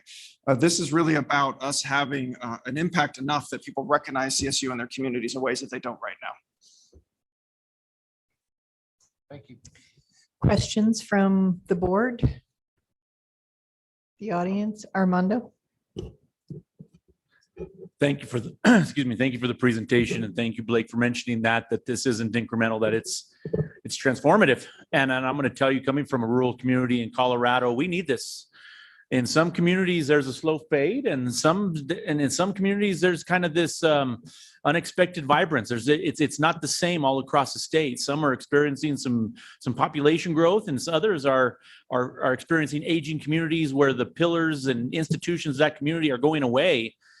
And I really think that CSU system needs to have that presence, and CSU Fort Collins with extension needs to have that infusion into these communities for the salvaging some of that slow fade. But for the vibrant communities, we want to be part of that transformation in those communities as well, and find ways to help transform the other communities. So I'm really encourage you to look at this investment, because I think it's it's what we need, especially how bridge, as Rick talked about, some of that rural urban divide. CSU can be that facilitator in helping bridge that divide, and these resources can definitely assist in that. I do have a question, Rick, on 2+2. You mentioned a lot of programs, especially with a lot of rural communities or rural educational institutions. Why don't we consider a 3+1 to where we can finish them off in that year? I know there's sometimes, and not to be offensive, but CSU Fort Collins, I think sometimes have a sense of elitism, and we can only teach upper division courses, but sometimes the curriculum on some of those community college courses at a 200 level are direct equivalents to definitely 300 level courses that could be accepted, and finding innovative ways or new embracing ways to see a 3+1 program. Because sometimes people will not move out of community because of other factors other than just academic, and a 3+1 might be a little easier to facilitate that. So just want to open that up. Yeah, that's a possibility, although most of our community college partners don't tend to teach the curriculum in that third year. So we'd have to develop that specifically. And that's what we've done with the mechanical engineering, for example, programs with Adams, where that's not a 2+2, it's not a 3+1, it's sort of a 4+0. And so what we're going to do is teach the second two there, okay? And we're in discussions with Pueblo as to whether that makes sense in certain degrees to do it in Pueblo, to keep the students in those communities, because they will get more uptake of the curriculum if we are able to do that in certain areas.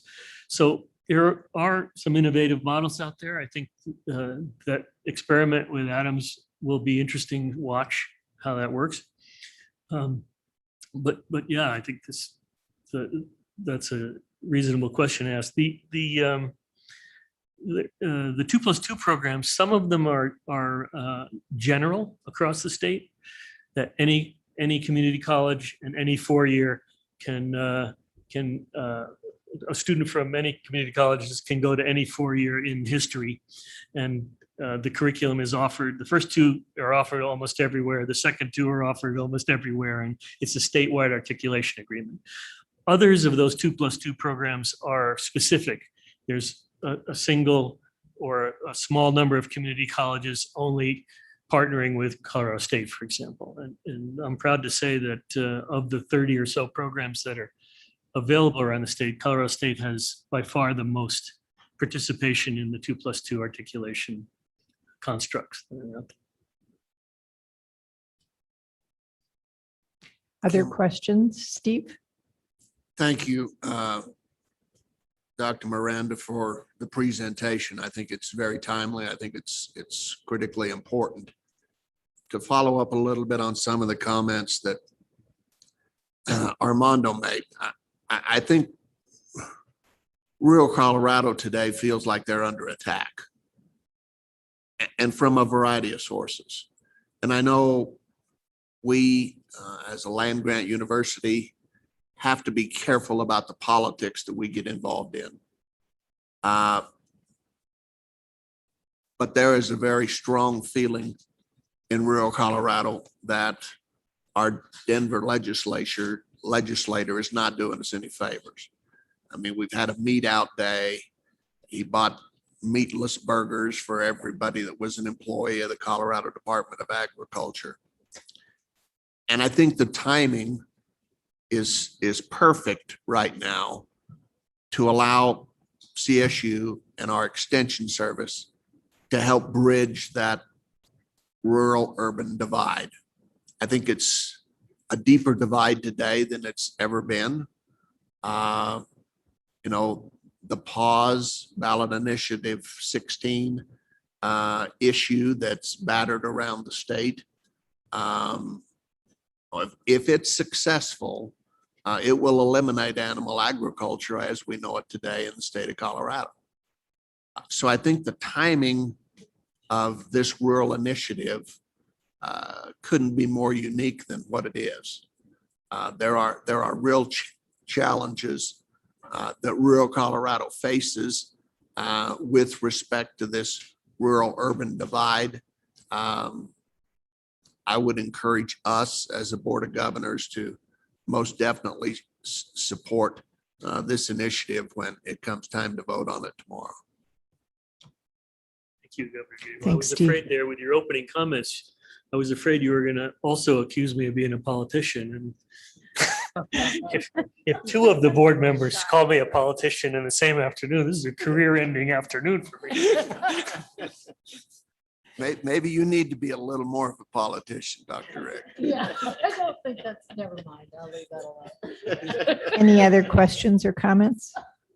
One other comment that I'd like to make, Kim, I think it's important when we think about spending these kinds of dollars, that at the end of the day, we get more rural students from Colorado in our campuses, on our campuses. I know Armando talked about, you know, why just 2+2? Why not 3+1? At the end of the day, I think it's important that we, at every turn, try to identify how, in spending these dollars in rural Colorado, we get more of them on our campus. Because at the end of the day, I think that's critically important. Not only do we need to get them educated, but I think they need to have the opportunity to do that in one of our system campuses.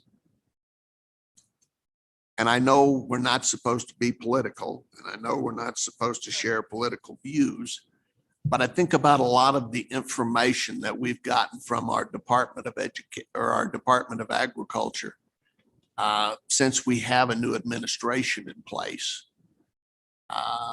And maybe we have a responsibility to ask the question, why are we going down some of these roads? I mean, initially there was a hell of a lot of discussion that took place about hemp production. And hemp production has done more to break more farmers in rural Colorado in the last 24 months than any other single item. And granted, we're not supposed to have a political agenda, but today I don't think our Commissioner of Agriculture, and as a result of that, our governor, are doing us very damn many favors.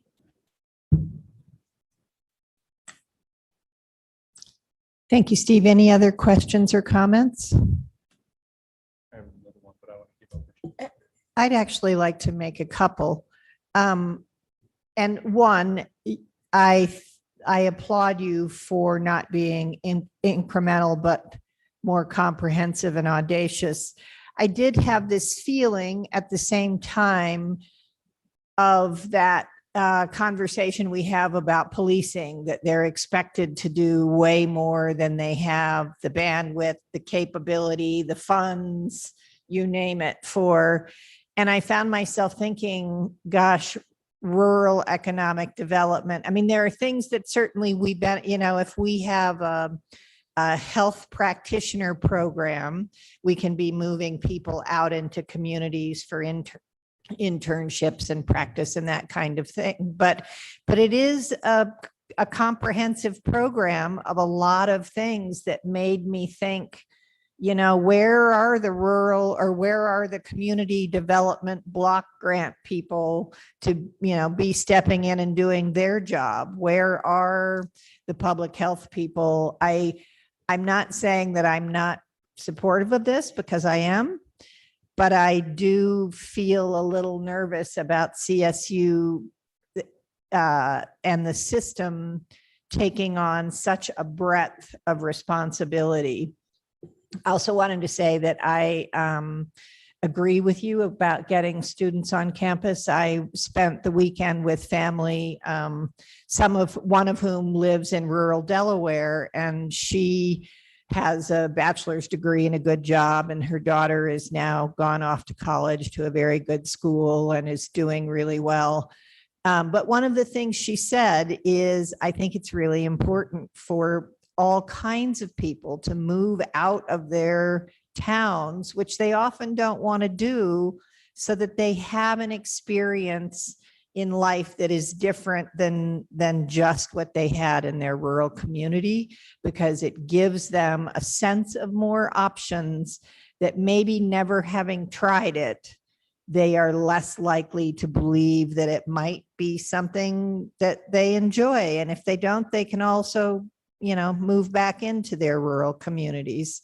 And then my third comment there, none of them are related. Sorry about that. My third comment is that I worry a little bit about us talking about the rural urban divide, because I feel like there are actually, broadband is an issue in urban areas as well. And I think that we set ourselves up for a dichotomy that is not all that helpful when we're saying,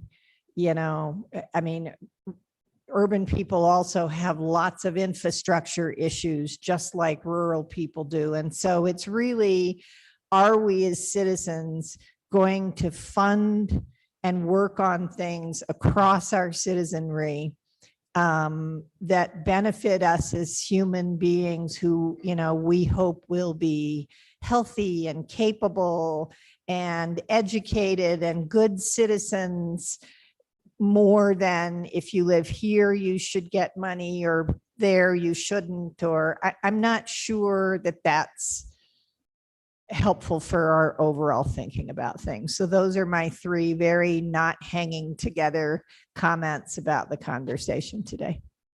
Kim. Nancy. Blake, I'd be interested, we're expecting a lot of our extension agents. Sure. And this will increase the demands on their time and their capabilities. I'm assuming that some of the money that we've shown up here that goes to extension is going to be providing them greater either training, greater access to other resources, something. I mean, those folks are our eyes, ears, voice, and image out in many of those communities. And I guess my concern is just making sure that they have all they need to be as successful as we want them to be. That's a great point, Governor Tour, and thank you, Governor Jordan, because that's the right framing for thinking about our workforce. And I'm so glad you care about our workforce, because they feel forgotten sometimes not being on the main campus, and they are out there working for you every day. because they're working for Colorado every day, Metro and rural Colorado. And as they are in the middle of, or toward the end of a county by county needs assessment, some of you on the board may recall at my update last August, I shared with you that we were launching that first comprehensive county by county needs assessment across the state. And we're learning a lot about Colorado, and we're a lot about where the university can play or not play. And so we need to be careful about that, or I'll quickly overwhelm that workforce, because they can't be all things to all people. Shortly after the board's retreat in February, Commissioner Pelton called me. He was hearing rumors that our work in mental health, that we were going to provide counseling and do clinical. I want everyone on the board to know we are not going to provide counseling. We aren't doing clinical services. We provide educational programs and services. And so what's that look like? How do we define that? And one example we could talk about to give you some specifics is health, because the Affordable Care Act actually established a health extension system, and then it was never funded. So that doesn't really exist, but the framework for it was put into place in the Affordable Care Act, and a couple states went in on it. One of which being Michigan State, for example, where my counterpart there is an MD, and they really developed what is extension's role in health. And they did things like provide education and services during the Flint water crisis to community members who couldn't get through that. They have reimbursable programming that comes through health partnerships with health systems when you get a diagnosis of diabetes or something else that requires learning different nutrition techniques and how to cook for yourself or whoever you're giving care to, because you have different sort of dietary needs. Those kinds of things that are in our lane. So if you think about what we used to call home ec, we now call family consumer sciences, now going to become healthy living agents and specialists. All along it's how people can survive on what they need and how to be healthy in their community. And right now what we're talking about is a sum of funds that will help catalyze where we need to be next, so that this isn't the extension system of the 1960s, but it's the extension system of the 2060s. And how are we going to get there? What's that going to look like? And so what is the educational part we can do? But Chair Jordan, you're exactly right. We don't have everyone on the bench that we would need to do that. And so one thing that we're thinking about with this investment is thinking more about our rural specialists. Some of you may understand we have county-based agents, and a lot of those are driven, and this is what Cathay and her colleagues really set the narrative for what do we need at a county level? What is the commissions or partners doing to hire? We also have a pretty thin layer of great regional specialists that provide a lot more expertise, many of them in agriculture, but some in other areas as well that we provide service in. This really beefs that up. This allows the university to drive a needs-based approach to what communities can do, and to have people kind of working at a higher level, somewhere between the campus and between the county, that we can provide different kinds of educational services tied to different scholarship, work with different kinds of partners along the way, and then help the agents who are juggling everything in that county office to have a curriculum ready for them to go out and teach, to have a community system ready to tap into, because those regional specialists will help. Our peer states do this really well. One example is in youth, where places like Nebraska, that 4-H and admissions bridge is together. They work really well together, and they hand off youth that they've been working with in schools so that they're ready to go to the University of Nebraska. I work really well with Vice President Taylor. We don't do that so well though here in that break. So this is probably to Governor Gable's comment from earlier. I'll end with this anecdote. Routt County 4-H has a foundation there that gives scholarships. And this year alone, they gave $62,000 in scholarships to the kids of Routt County that participated in 4-H. That's just tremendous, right? Do you know how many of those dollars are going to any of the campuses of Colorado State University? 0. I'm not proud of that. I'm proud of those kids for going to good colleges and getting that money in the community, raising that, but that's not okay. At least some of those kids should be a Ram or a Timberwolf or even a Global. But that didn't happen. And we need to think as a university, what are we doing to help that or not? Right. And so I think what we need is to resource that differently and think about that bridge where we're getting kids ready for the admissions criteria at the Fort Collins campus through STEM and other things that they need, and then bridging them for college readiness through the TRIO programs, as Governor Valdez and others have talked about. How do we do that right? So this overlaps with Provost Pedersen's vision of that equity gap as well. And how do we do that? So I've taken too long, but I'm talking about that layer and trying to really set about being planful so we don't overwhelm our specialists and that we get good outcomes as the board might want with this investment. Yeah. Thank you. Thank you. Nate? Thank you, Madam Chair. First of all, again, thanks for the presentation. I just would like to reiterate something that Kim said earlier, which is higher ed is an opportunity to bring people together. One of my most poignant experiences in undergrad at Colorado State in Fort Collins was having a discussion with a young woman from a rural area of Colorado from the Western Slope, what her experience was like her first day at CSU. And I tell you, we had so much in common. We didn't dress like everybody else. People made fun of the way we talked. People asked us stupid questions. And, you know, I still remember that experience. And if we are ever to bridge the gap between urban and rural, I think it's going to happen in education, and especially in higher ed. So I would look for opportunities to bring the groups together, and to have initiatives where you bring rural and urban students together. Because I think you'll find that could help us as, you know, as a state and as a country, because low-income kids have a lot in common, whether they grow up in rural United States or urban. And one of the things they have in common is our public school systems are failing us. So the other thing that I would suggest to you is there are, I think my last count, about 178 school districts in the state. Over half of them have a 4-day school week because they can't afford the 5th day, not because it's good for students.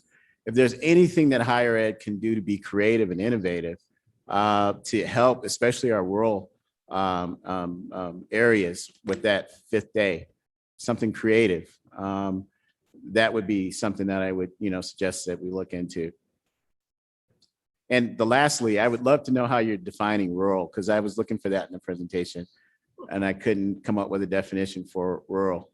Is it like not metro area or not Denver? Not Got Front it. Range, yeah. Not Front Range. Got it. I think it's a density metric. Density is Fort Collins rural, for example? No. No. Okay. So it's the population. So I think at some point you should have a definition of what rural is, because I would love to know what that definition is. And then I would also like to know how many of those rural areas are on a 4-day school week in K-12. Thank you, Nate. Cafe. Yeah, Madam Chair, I just have a comment, and I want to thank you for your comment on the rural-urban divide, because we've tried very hard not to use that term because it's old. It's no longer, it's an old word. It's becoming like shovel ready. I think we've worn it out. But I think from the Colorado Counties Conference, some of the comments that came back this time, we're all in this together, that the pandemic was a great leveler of equality, that we all have to face mental health issues, education issues. We all have to face them at the same time. Within that, this opportunity of recognizing the rural populations, I think will set us in a forward progress. But that comment, when it's brought into several meetings, you'll see people begin to recoil from it. They're like, we really don't want to continue to create the rural urban legend. We really are all in this together. So I appreciate your comment. Thank you. And you mentioned mental health, and with that, unfortunately, hand in hand goes drug addiction. Exactly. And that's, you know, an epidemic across the United States, whether it's urban or rural. I just think we are all in this together, and I appreciate you underscoring that. And I also want to make sure that everyone heard. I think this is a great program, and Blake, you did a great job of explaining what our role is. But it did just make me think, wow, this is really a breadth of services that it's a lot. So. And just to finish that, the rural areas are looking for partners in this. Extension is a great partner. Many times Extension, the university can't do anything more than just be a great partner, but they don't have those partners. So this really expands that opportunity. Thank you. And if we're a convener, you And a know, that's convener. different than being a service provider, and all communities need conveners. So. Absolutely. Thank you. Thank you. Cathay, can I ask one question before you leave the podium? And I understand what you're saying. The rural urban divide cliche has been way overused. How do you suggest we verbalize the differences that exist in those two cultures to bring ourselves together, because whether we want to say that rural urban divide is old and it's a cliche, it damn sure still exists. And we have to recognize the fact that it exists. How do we go about doing that if we can't use that terminology? And I appreciate that, because the answer is I have no idea, which is one of my brilliant answers. What I will say is that actions speak louder than words. And I think that as we move forward with these initiatives, all initiatives, if we create an environment where it becomes an old word and we really are putting actions towards what we're doing, it will ultimately get renamed. It has been rural urban opportunities. It has been rural initiatives. I mean, it's had many iterations, but I think actions really will speak louder than words. Particularly, one of the things that was brought up are those rural scholarships. The rural areas have asked for a long time. We would like to have Tony come out and give a scholarship when he goes out to these county fairs and shows cows and different things. But I think that initiative and that leadership will ultimately, I think, Steve, it will rename itself. I hope. Thank you. Okay, Armando. Thank you, Madam Chair. And actually, my comment goes directly to that. I want to bring it back to what Chair Jordan mentioned, that our rhetoric should be productive. It shouldn't be counterproductive. It should be productive in terms of enhancing our path going forward. And sometimes the rhetoric we use turns a divide into a chasm, and it gets much more negative after that. And we kind of self-fulfill with our rhetoric some of the outcomes. And so how do we frame it different? How do we change that paradigm? And in some of those words that I was thinking, if we frame it, we're building a rural urban blend. And how do we get the best of both places? Because both have positives, and then we've got to focus on the positive instead of focus on our differences a lot of times. And so I thought your comments, Kim, were excellent and very appreciative in terms of how do we frame it in a much more positive manner instead of focusing on the gap. How do we focus what brings us together more? For an education focus, if there could be more entrepreneurial support. We don't have an employment base in rural Colorado like there is in these urban suburban areas. And we'd love to have a blend of more and more employers go out to these rural areas, but sometimes we just don't have it. And so how do we find ways to help individuals develop their own job, develop their own opportunity, create it, which create jobs maybe for others as well. And I think sometimes we miss that point, because the people have these great ideas, but they don't know how to actually implement them and execute them. And I think extension could have a function in that as well. And then one final comment, it's maybe been mentioned a few times today of how we transfer to CSU FC. Well, let's also look at the conversation of how we transfer from CSU FC to CSUP or to CSU Global, and find it, maybe CSU FC isn't the right environment all the times, and CSU Pueblo might be a better environment, or CSU Global might be another environment. So how do we look at those transfers the other ways, all the different ways? Thanks, Armando. Polly?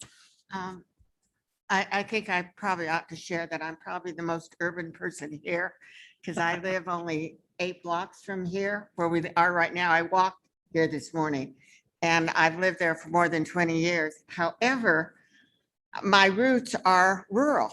My ancestors were ranchers and farmers in southern Colorado.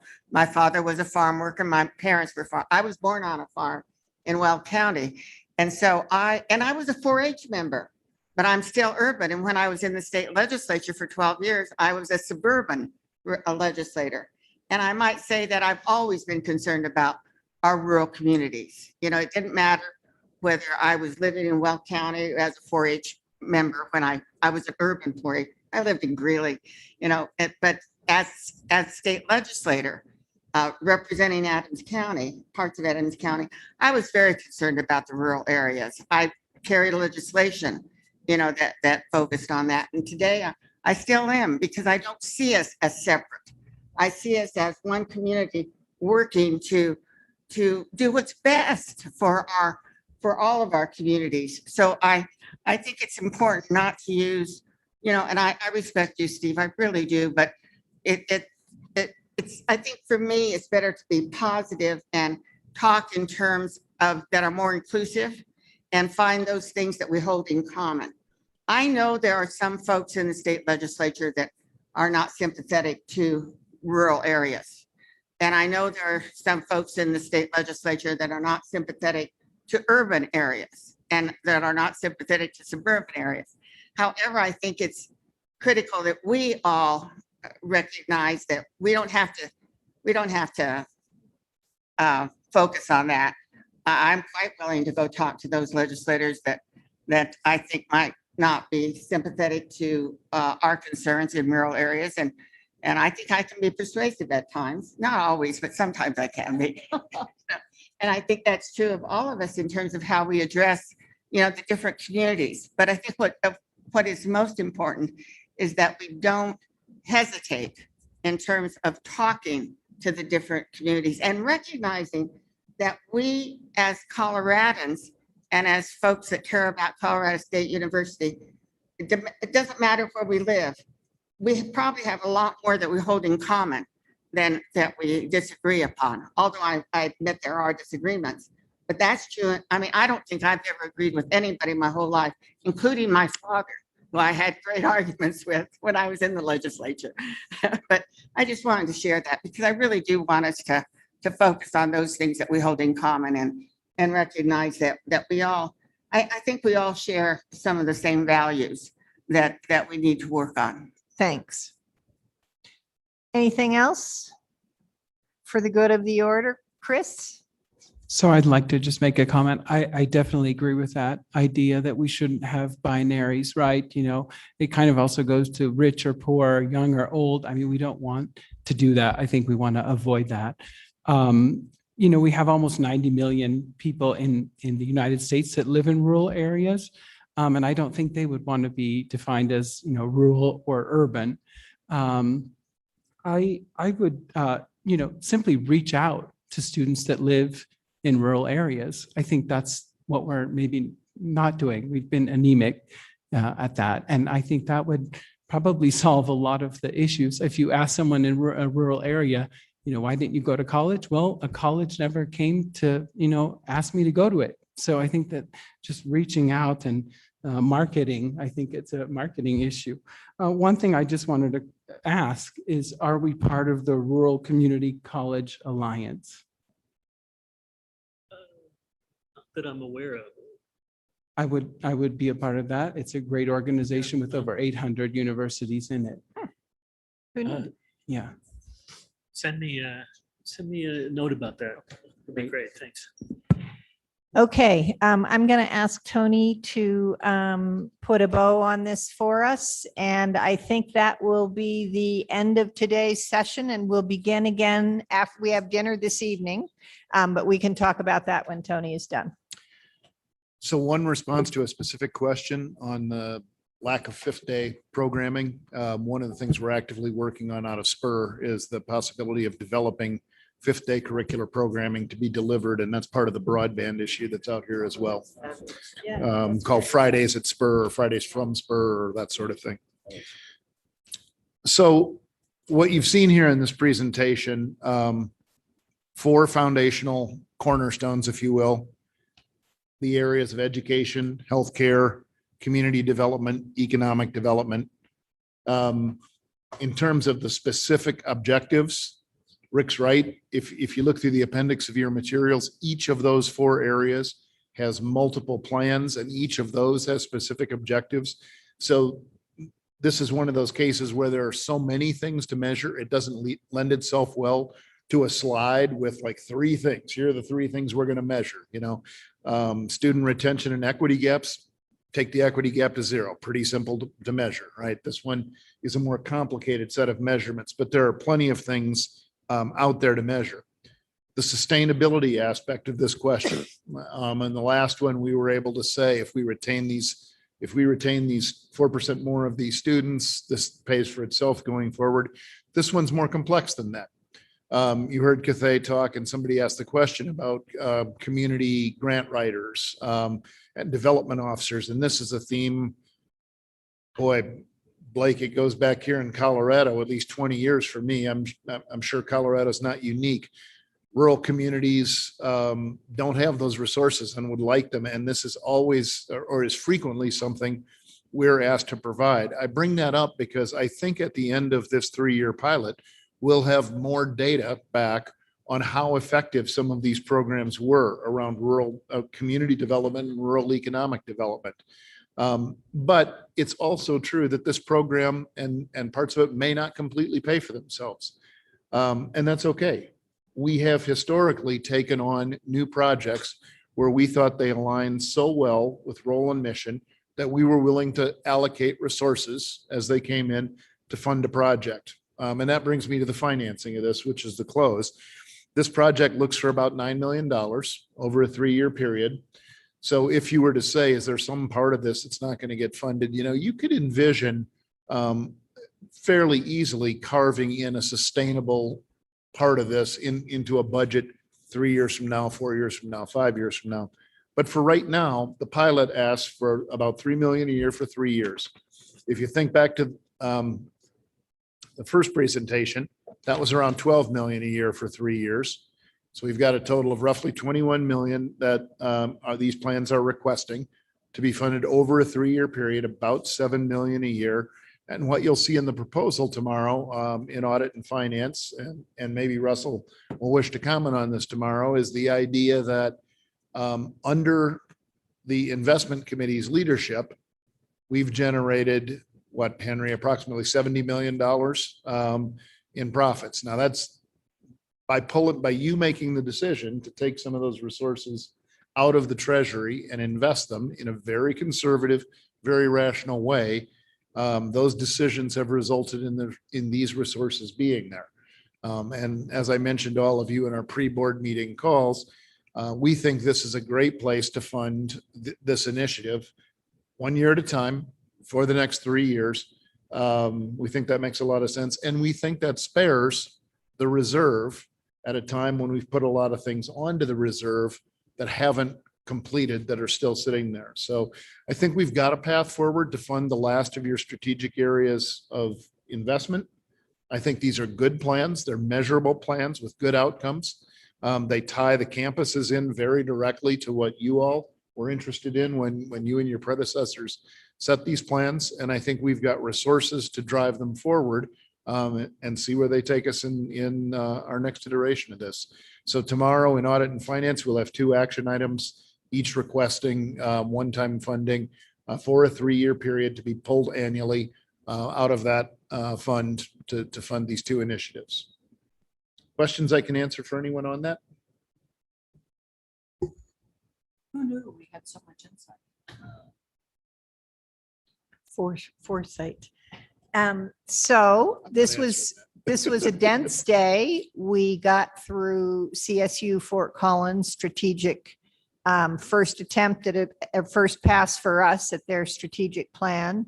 And we got through 2 of our CSU system strategic initiatives. So that's a pretty big deal. And you guys hung with the whole thing, even while we ate lunch and did our decision making. We have dinner tonight at Cholon, which is on the corner of 15th and Blake. If you've never been there, it's worth it just from the food is fabulous. I highly recommend the French onion soup dumplings if they're serving those this evening. Let them cool off slightly or you'll burn your mouth.